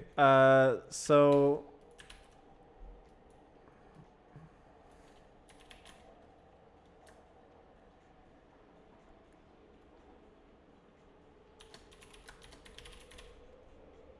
So there's going to be none collision. So we're going to go like...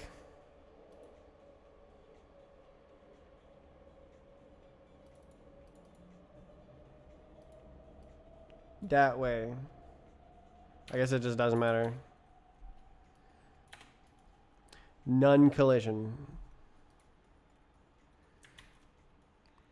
Shoosh.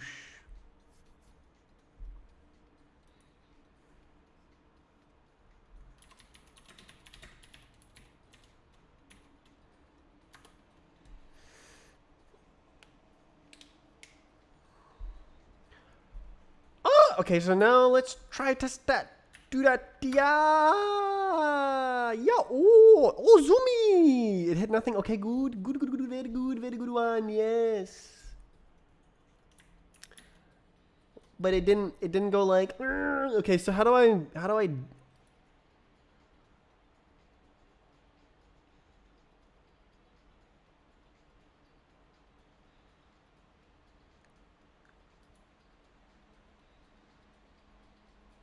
okay, what if you go on 10 speed and then you have frigging 100 gravity? You're just like, whoop, and then you go like that.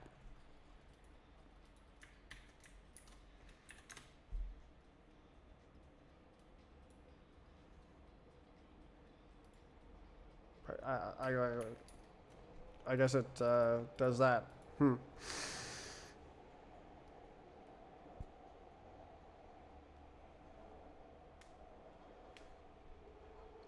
I want to see it go. Zoomies. Do the zoomies.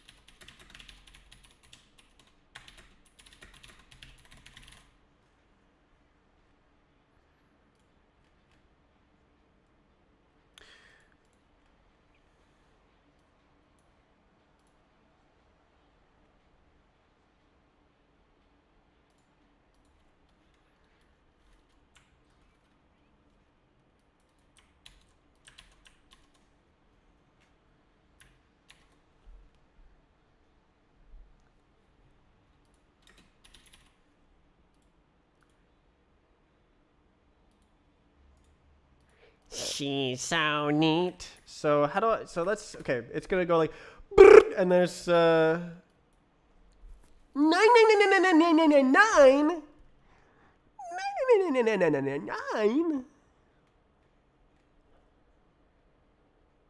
Does it go on the face? Face. Ooh.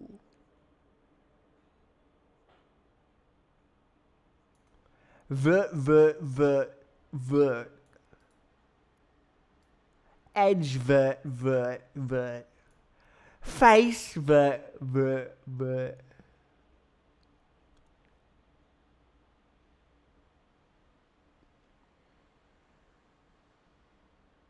Am I missing some printing? Oh, I guess it just doesn't have any solves. Shouldn't it have solves? Oh, it's moving in X. Oh. Why is it moving in X? What?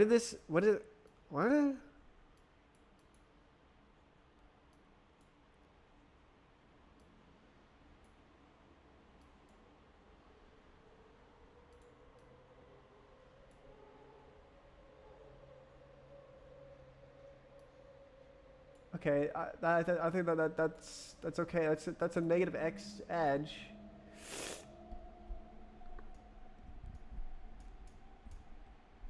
Wait.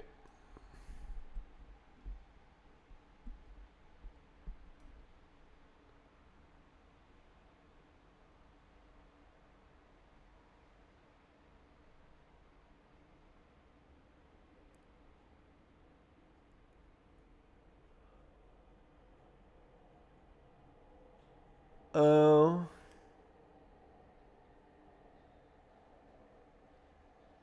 I mean, yeah, that's wrong.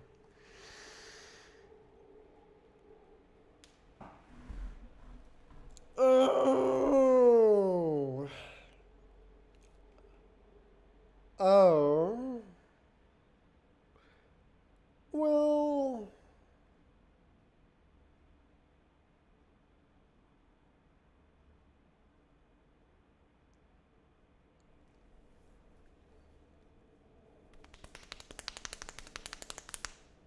So, okay, so it crawls onto this edge and then never fixes. Okay. So, okay, so that's a case that I didn't foresee. I think I need a fixer for this. Where's the fixer? Here. Okay, so yeah, this is not true.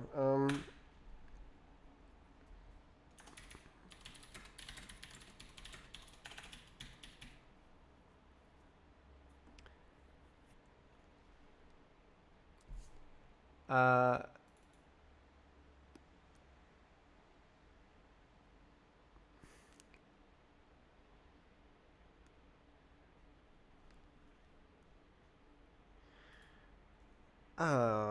okay.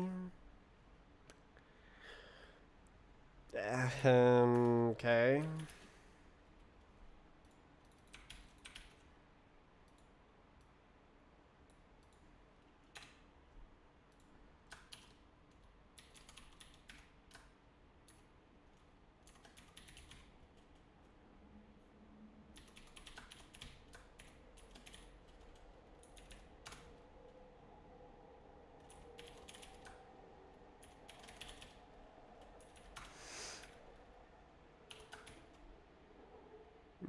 It is a fev. That's goofy.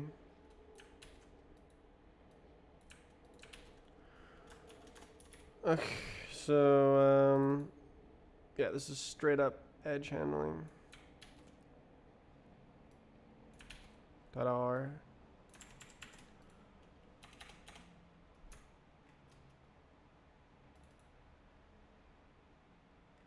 And then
yeah.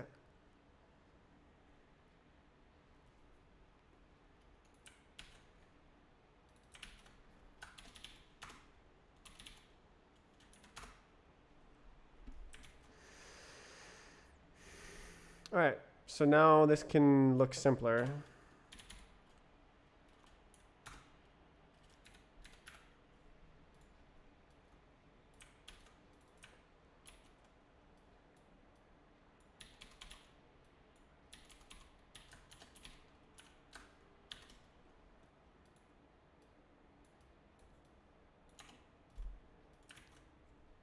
Oh,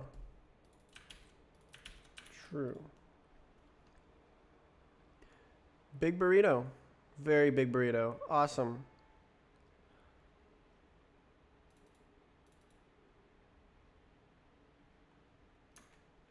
It just like smashes it in. Awesome. Oh, I should do this. That'll look nicer. Ish. Sweet. Okay, does that fix the guy?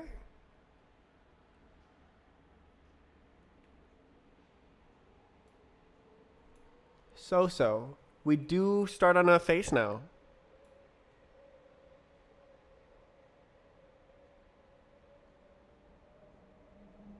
So we start on an edge vert, and then it goes on to a face. Kind of, maybe, correct, maybe. And like it fails properly now. I don't know. Haha, yes. Oh, I did it on debug. Like a goober. Alright, we'll go back here. Pop.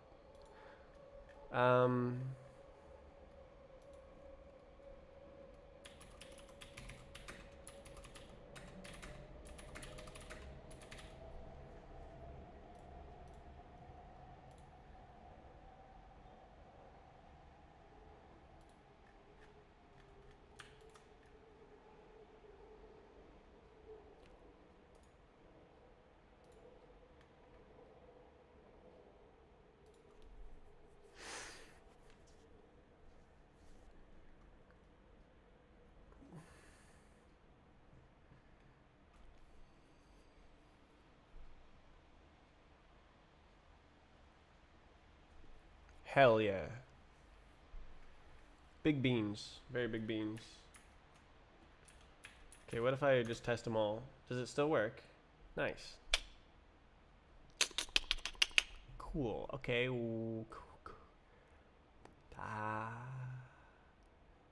I guess I just keep making them until some of them fail.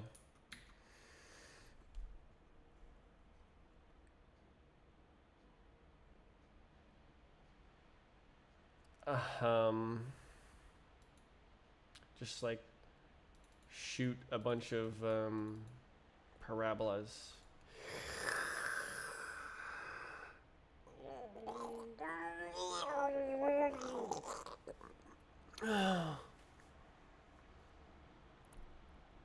Oh my god, bro.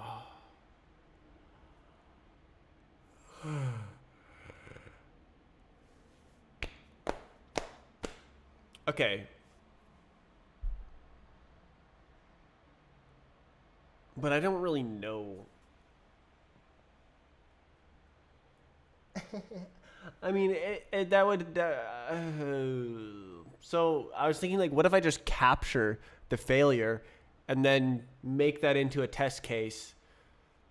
But, like, I need the entire serialized mesh.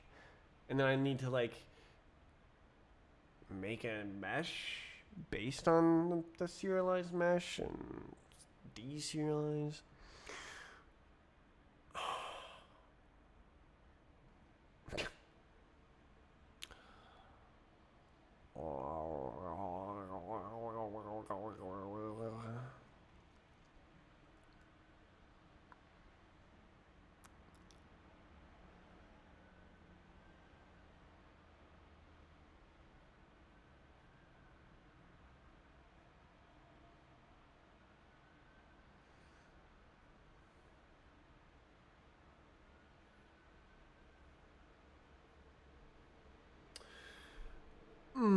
This is the way.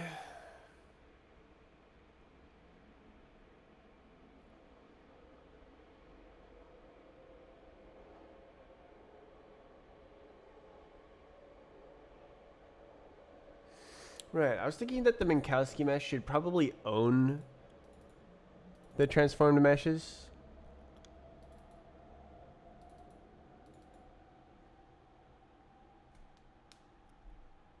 And I'll just clone them.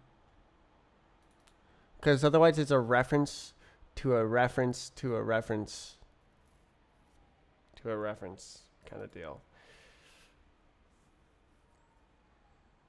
Gotta draw the line somewhere.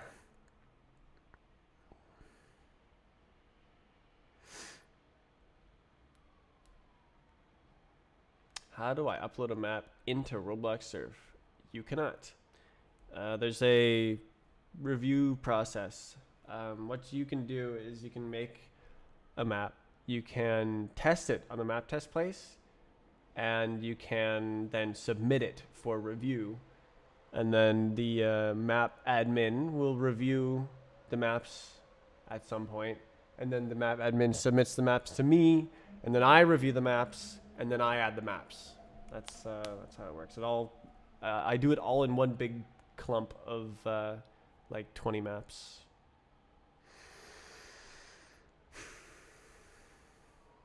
Do I send the map ID?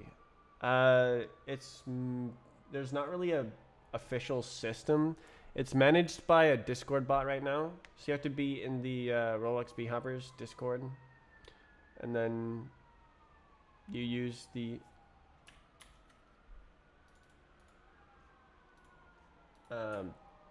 commands there. The map makers will help you with how to make a map. I don't actually make maps, so I'm not the best person to ask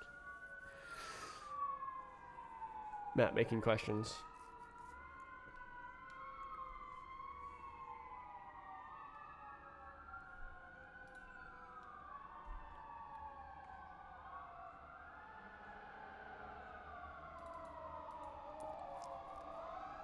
What's going on in your background? Fire truck. I live near a fire station.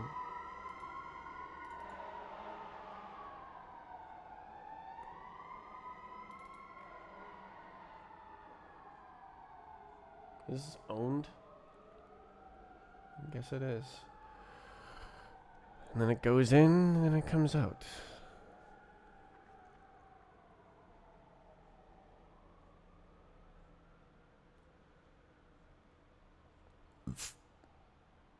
Stack.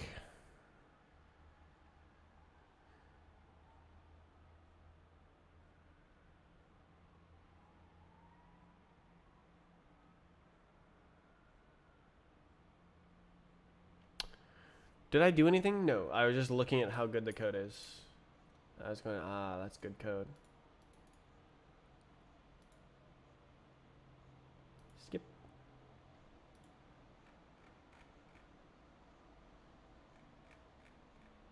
Ta-da.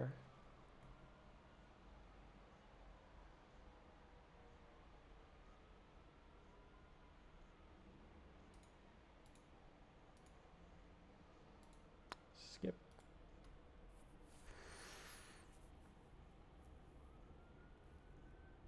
No idea.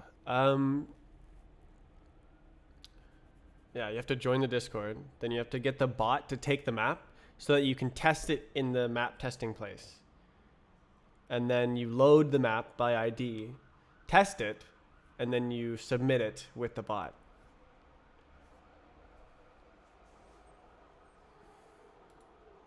It's fully Discord dependent right now.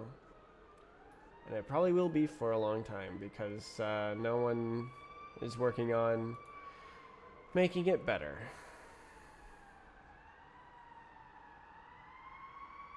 Where do I join the Discord?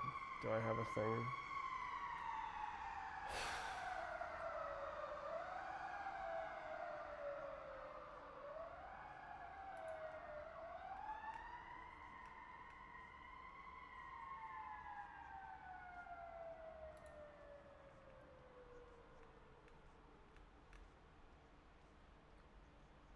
Where's the invite?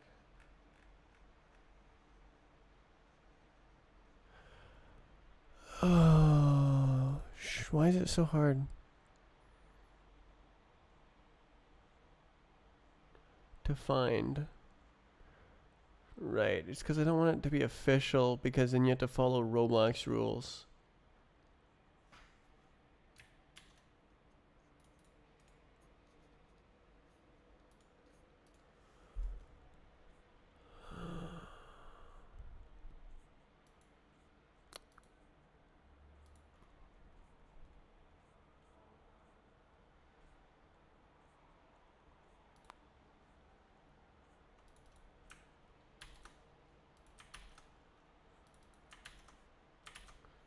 There's the invite code.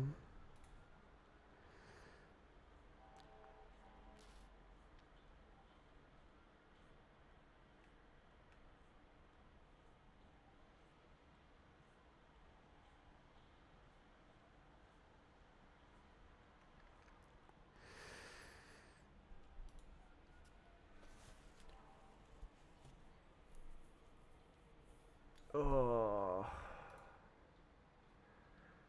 Cool. Okay, got another edge case. So bad. That couldn't be what's killing it though, because like it enters an infinite loop. Okay, so okay. So inside, collision out. Let's try. Would it be on that? No, it would be trying to do collision start, I think. Would that fail?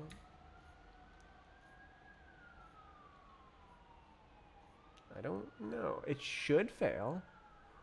I guess that's the case. Let's do that.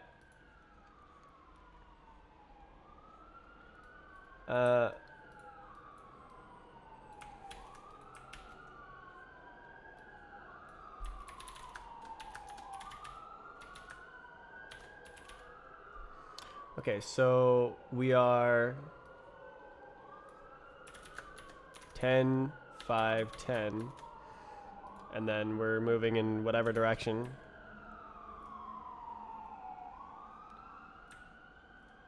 Let's try it.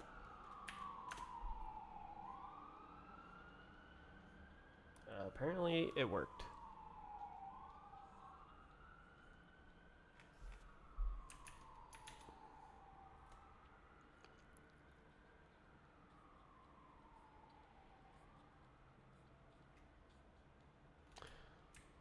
So you'll have to like pass some sort of verification to connect your Roblox account, and then you can go to the map making channel and start asking questions about map making.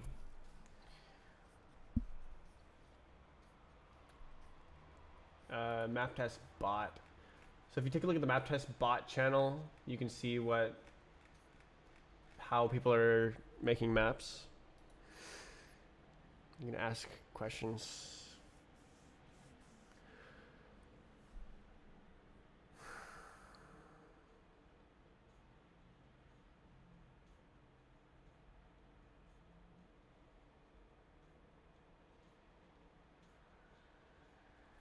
Okay, what if I look at it? Is it wrong?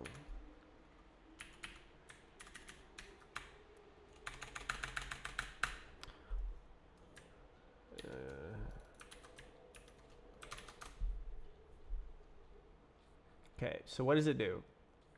We go vert. We end up on edge.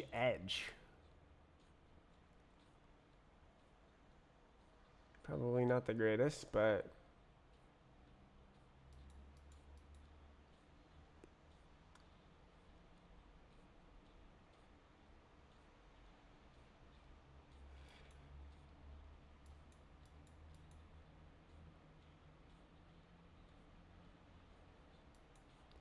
God, this is a miracle.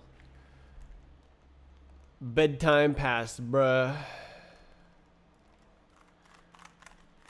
I hope you can figure out how to make maps. The map makers should be helpful. What is that D value, bruh?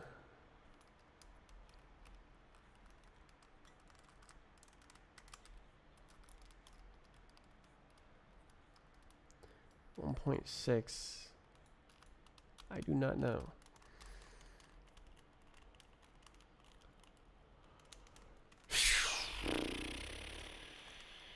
That's got to be wrong, right?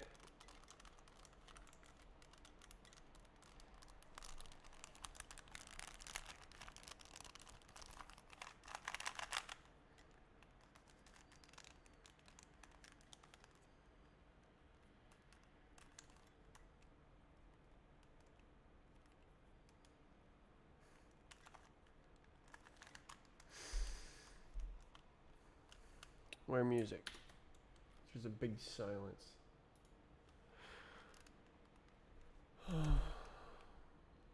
I'm not really sure. I just need to like keep going, but I'm like done feeling. Big problem. Does this work the same way as a Rubik's Cube?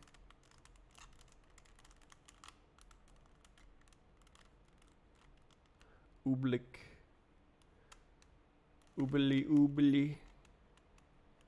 Oh yeah, you can just go like, and it goes like that. That's pretty cool. Uh-huh.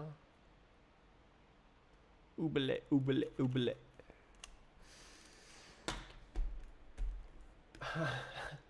How do I work? How do I do it?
I mean, I wrote a fixer. I mean, well, okay. Does it really fix the ground? Cause like, uh, oh, is that a? Oh, was I wrong? No, I did the thing that I thought. Oh, but I didn't start from 0. That's true. That's true. That's true. Let's try 0.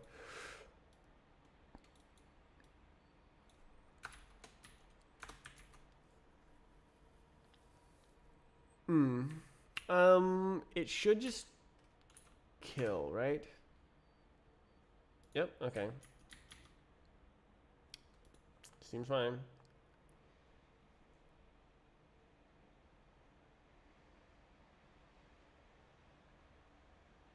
Meh. Oh. I test.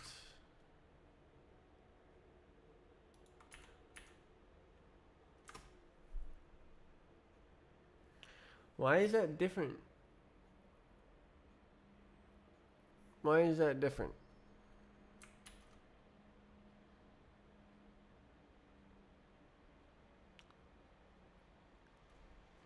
I guess it works for a bit. What is it testing against? Model ID 17.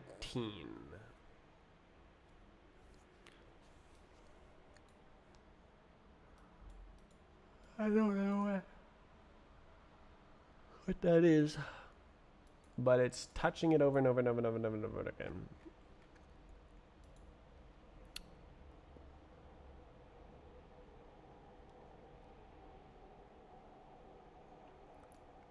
At 0 seconds, apparently.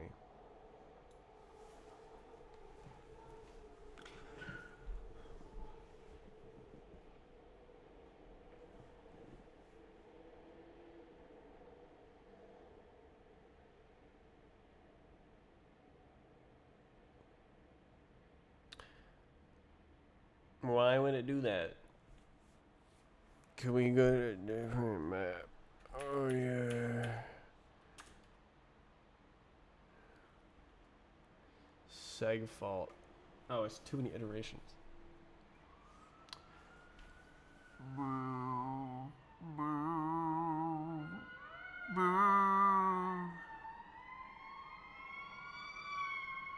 Isn't it great living near a fire station?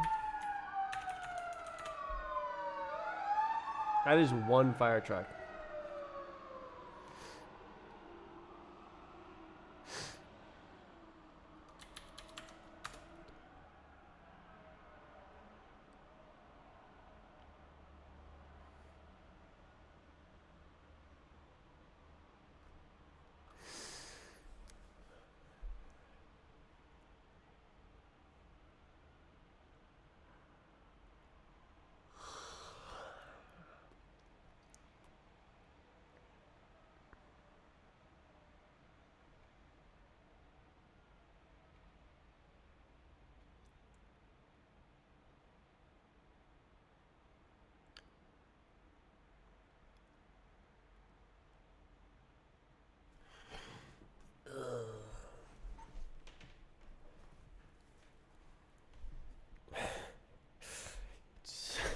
so crazy.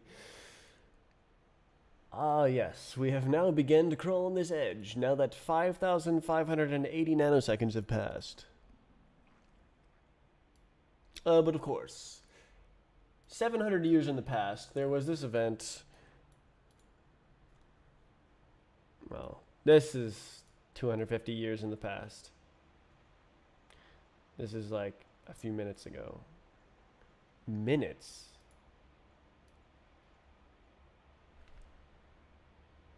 Oh, I guess that's like right after you start falling. And then it traces back that to infinity. And then that starts infinitely going at it? What the hell? Aw. Vert. Why are you going on a vert?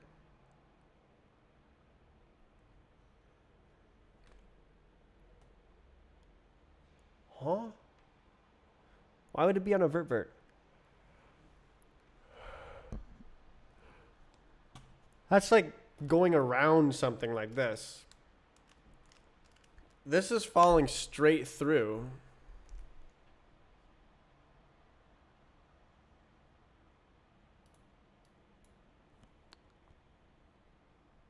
I mean, it could be on the face. Oh, am I like landing right at the exact midpoint of...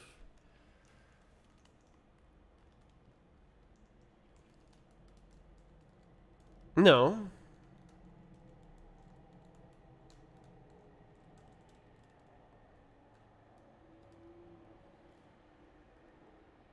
Well, yeah, that'll be over on the side.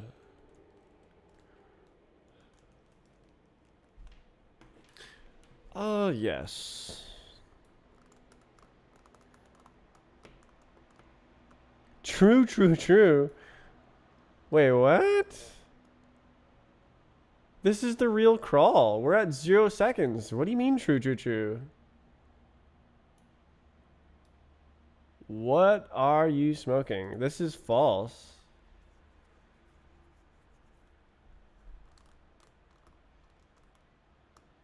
Wait, what? How did it go backwards in time? Wait, what?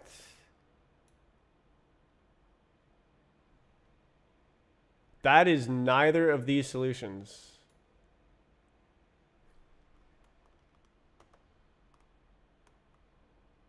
Oh, that's the end of a crawl, and this is a new one that's starting here. Okay, okay. That was not obvious.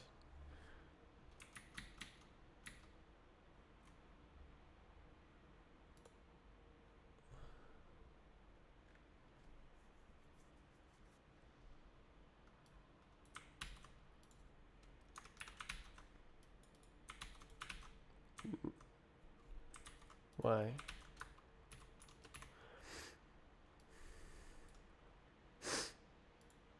Do I have a display for body?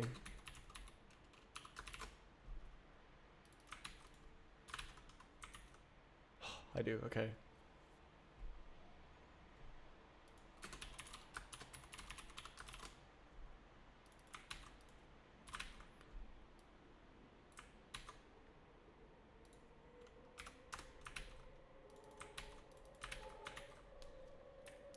Okay, so now it'll actually print before it jumps. I should probably make it a bit louder.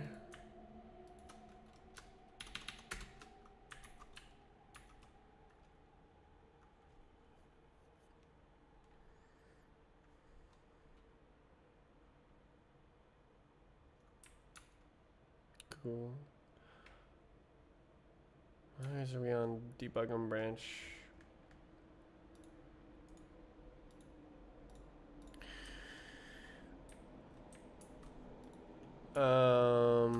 It should be the same, right?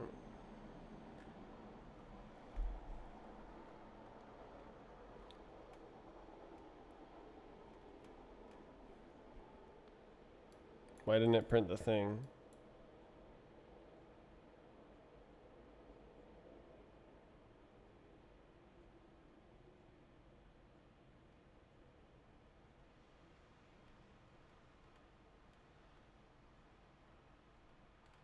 Oh, I didn't build it. I'm an idiot.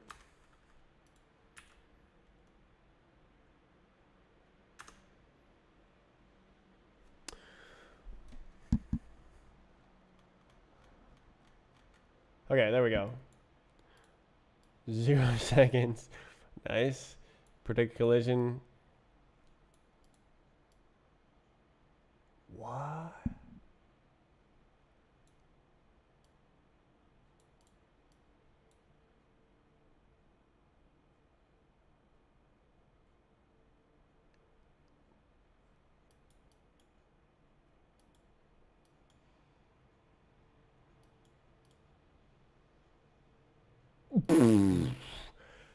We are now going down at 0.001 units per second.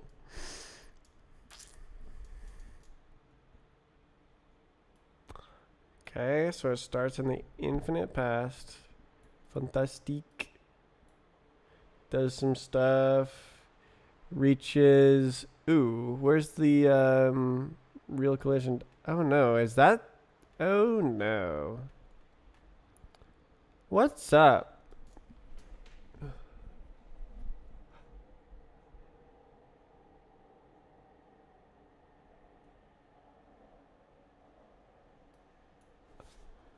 Ah.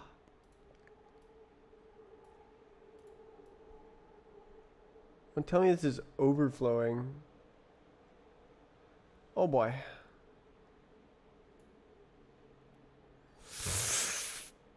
Go, we have.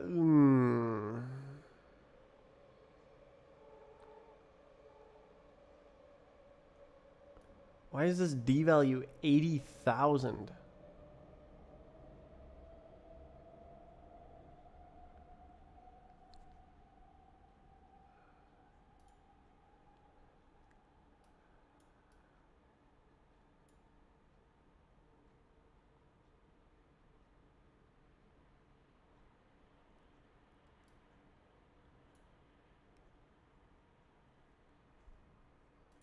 Where did this come from? Edgevert 1, not seeing it.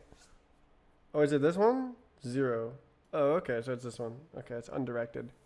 It's not very clear. I should probably have a happier print for this thing. Unlucky, unlucky, unlucky. Okay. Unlucky, okay. Cool. Why? Whatever. Moving on. Edgevert. And then we go to edge at 7 quadrillion seconds in the past. And probably it goes in an infinite loop here. Go edge. Yeah, we're back. Oh, why? Why?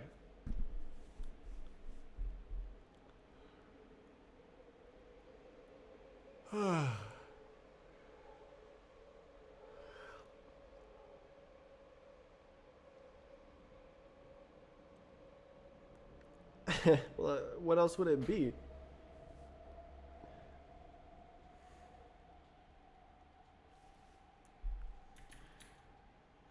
If it's not this one, then what else would it be? Like it's got to be either here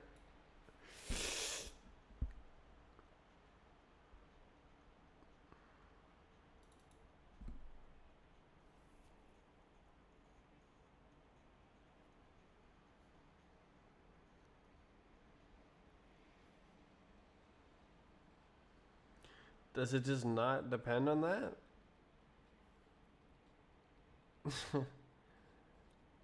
I don't know.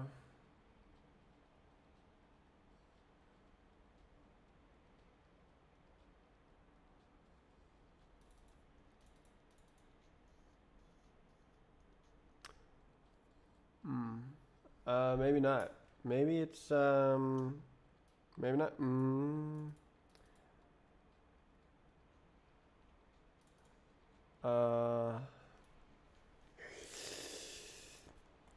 Okay. So this is mesh 0 edge faces. Edge faces.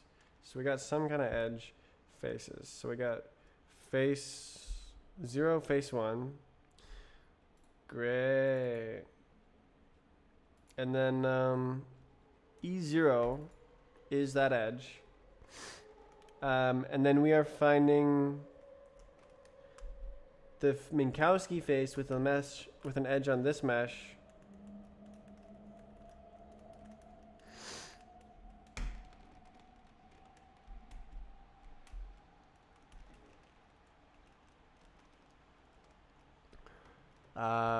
Vertex edges. So we're on this vertex, we're getting edges, and they always face away.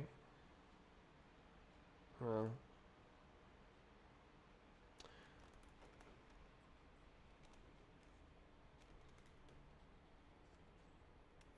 Does it change? Face parity.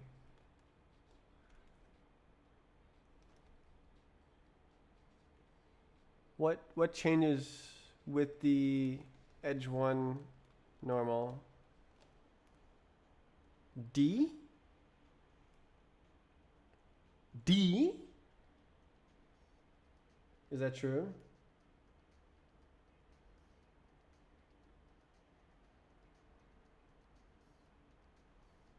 No.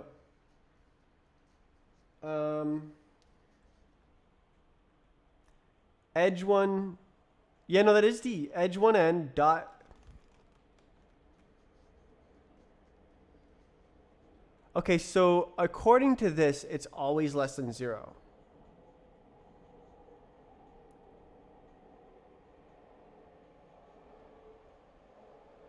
So that means it's like this. Edge 1 normal is always less than 0. So then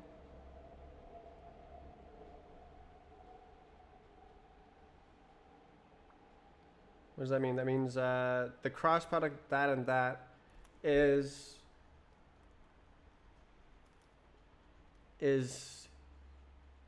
frigging that way, which means the parity should be false. Always?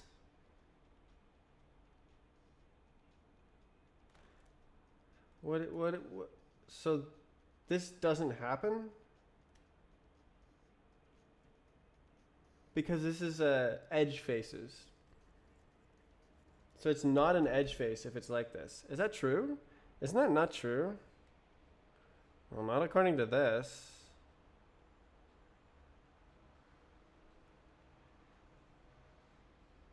Okay, so it's because it's like this. Okay. So if it's like this,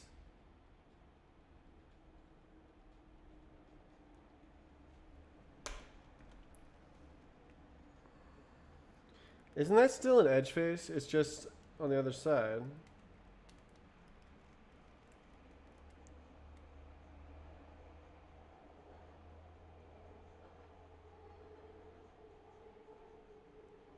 Okay, so this face, right. Okay, so it goes to the other one. So it's this face.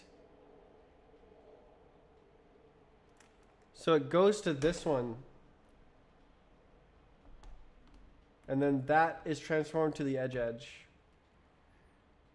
What does that mean? If it's on that one,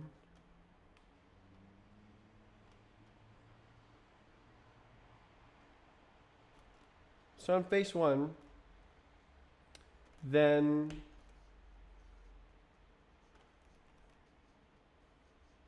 so this is it does not actually depend on the edge parity. It only depends on the face parity. Potentially. And it's potentially the other way around. Maybe, I don't know, maybe let's run the test and then run the game.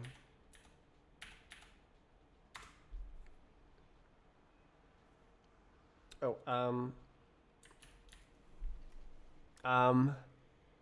this one also. Where's the thing? Okay, we're here. Yeah, so amazing. Amazing. And then we go here.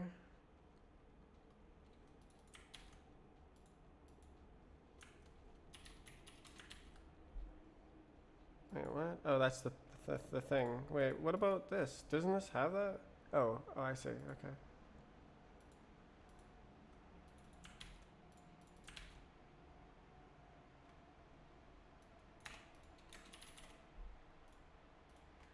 You know. Okay. Um.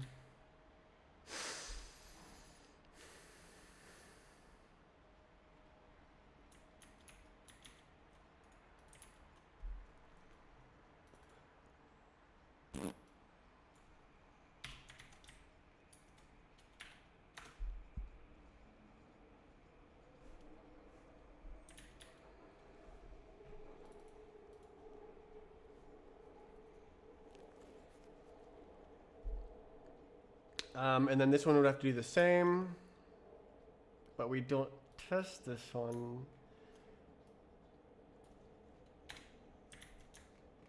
So then potentially those swap.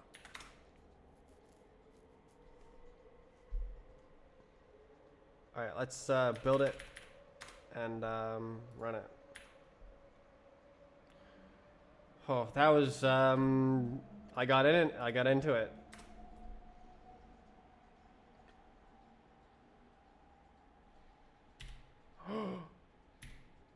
Okay. Divide by 0.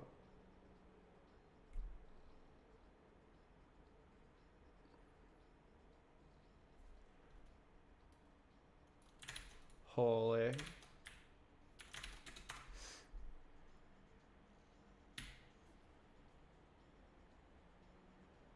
Handle edge degenerate case is dividing by 0? The face normal is not 0.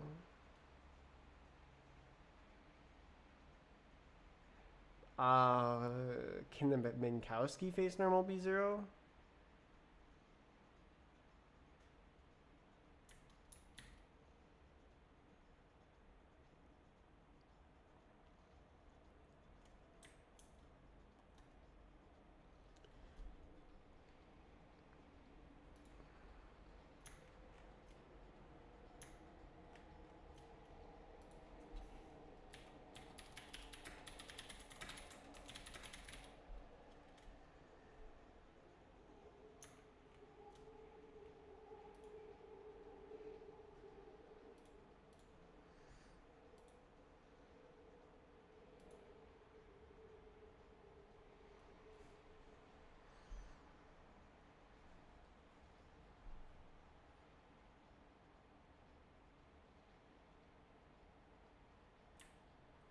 Okay, where is this?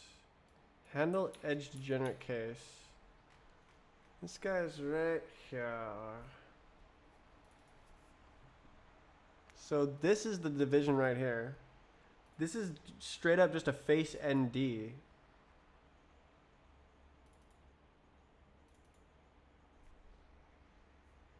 What?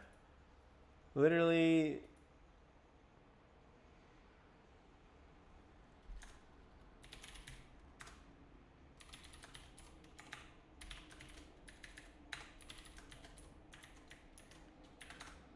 No. Why did that? That's weird.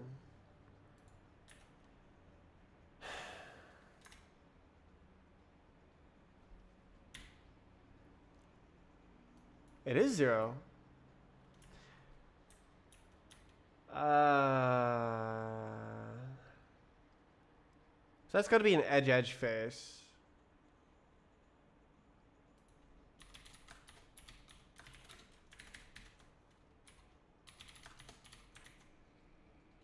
Yeah. No. Alright. Okay, I mean, if I go like this, it shouldn't. Ooh, oh, okay. Okay.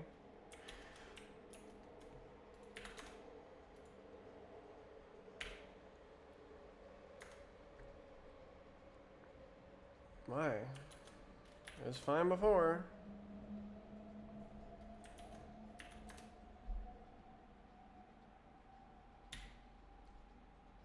Oh, I moved the mouse.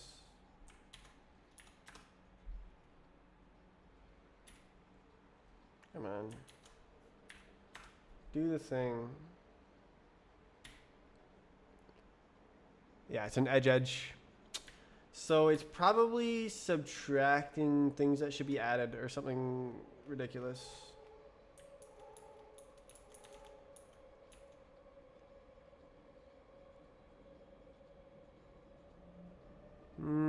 D value.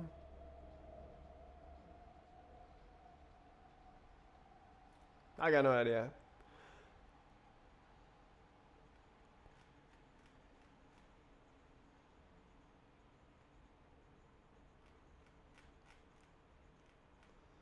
So this, okay, that means that the cross product is 0, doesn't it? Not the D value. So, so that means that it's on parallel edges, which is, it's not supposed to do that.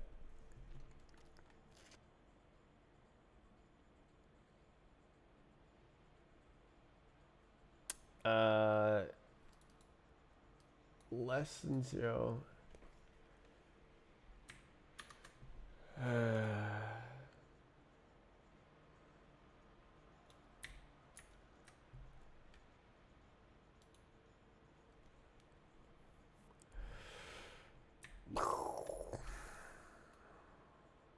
It is literally 0. So we've managed to crawl onto an edge that is wrong. I'll crawl onto an edge that is not actually part of the Minkowski sum. Something wrong. That's what's going on.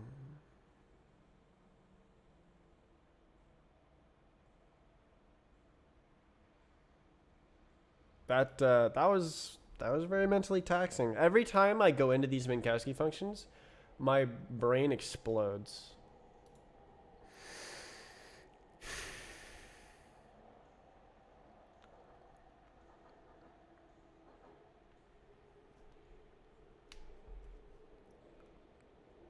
It's very cool though.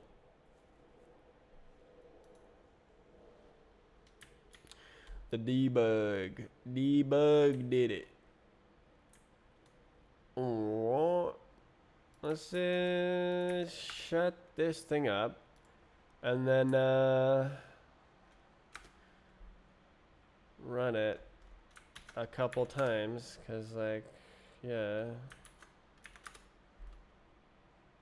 gotta love how it.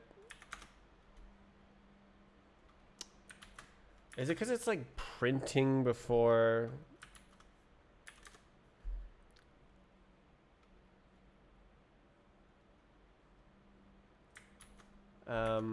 Before it runs?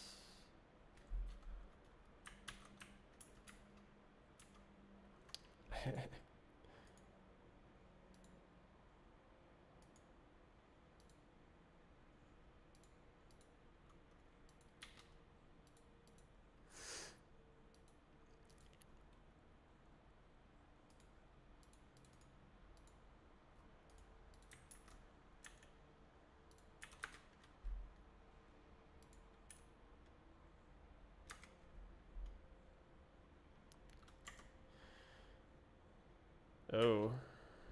Ooh. Ew.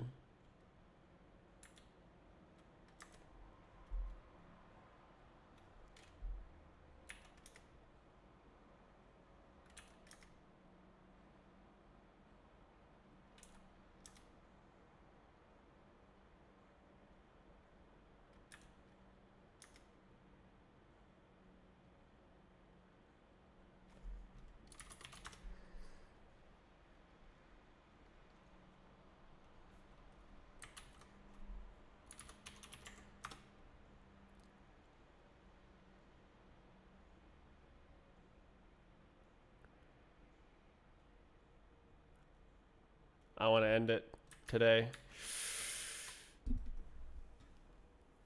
Think I'm done. This sucks.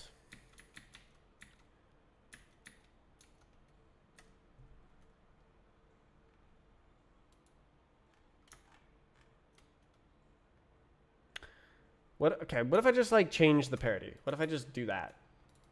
False. True. What if it changes the game and everything works and there's no more bugs? Nope. Okay, that's it. Okay. 5-hour stream.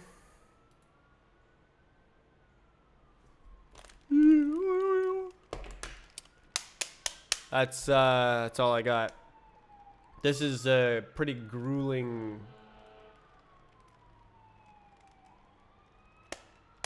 stuff. I like to be able to jump around while I'm making my game, and I guess I could like build the other version, but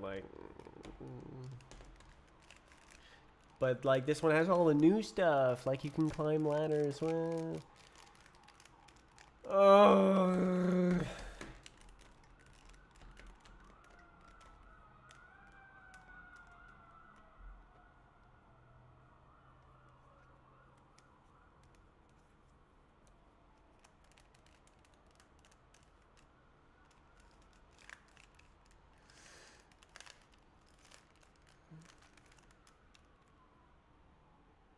Wow.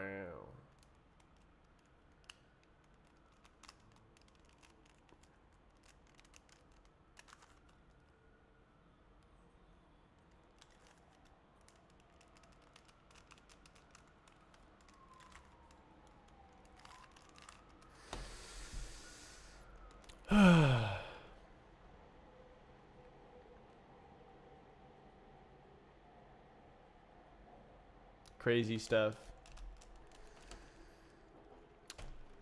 I mean, it's very ambitious. Parabolic mesh tracing, just right off the bat. This is like my first Rust project. It's been going really well. You saw, I surfed on a surface. You saw. It works sometimes, which is mind-blowing. I'm just absolutely mind-blown that I've written enough working code for it to work in any case at all. It is mind-blowing. So now I have to shake this until I shake out all the bugs. What would be great is if I had some sort of like topology chart and I could like design a bunch of unit tests, but it's very difficult to get that. I guess maybe I just like hit the side, hit the other side, hit the bottom. I'm not sure if that's I have no idea. I just got no idea what to expect.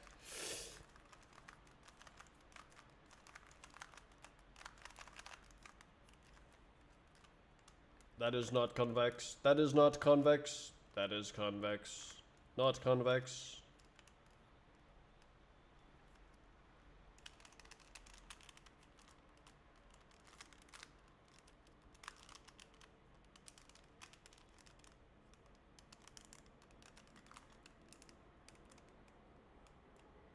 Ooh. Right.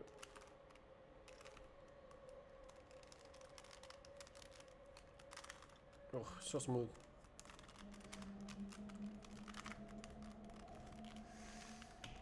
Okay, the end.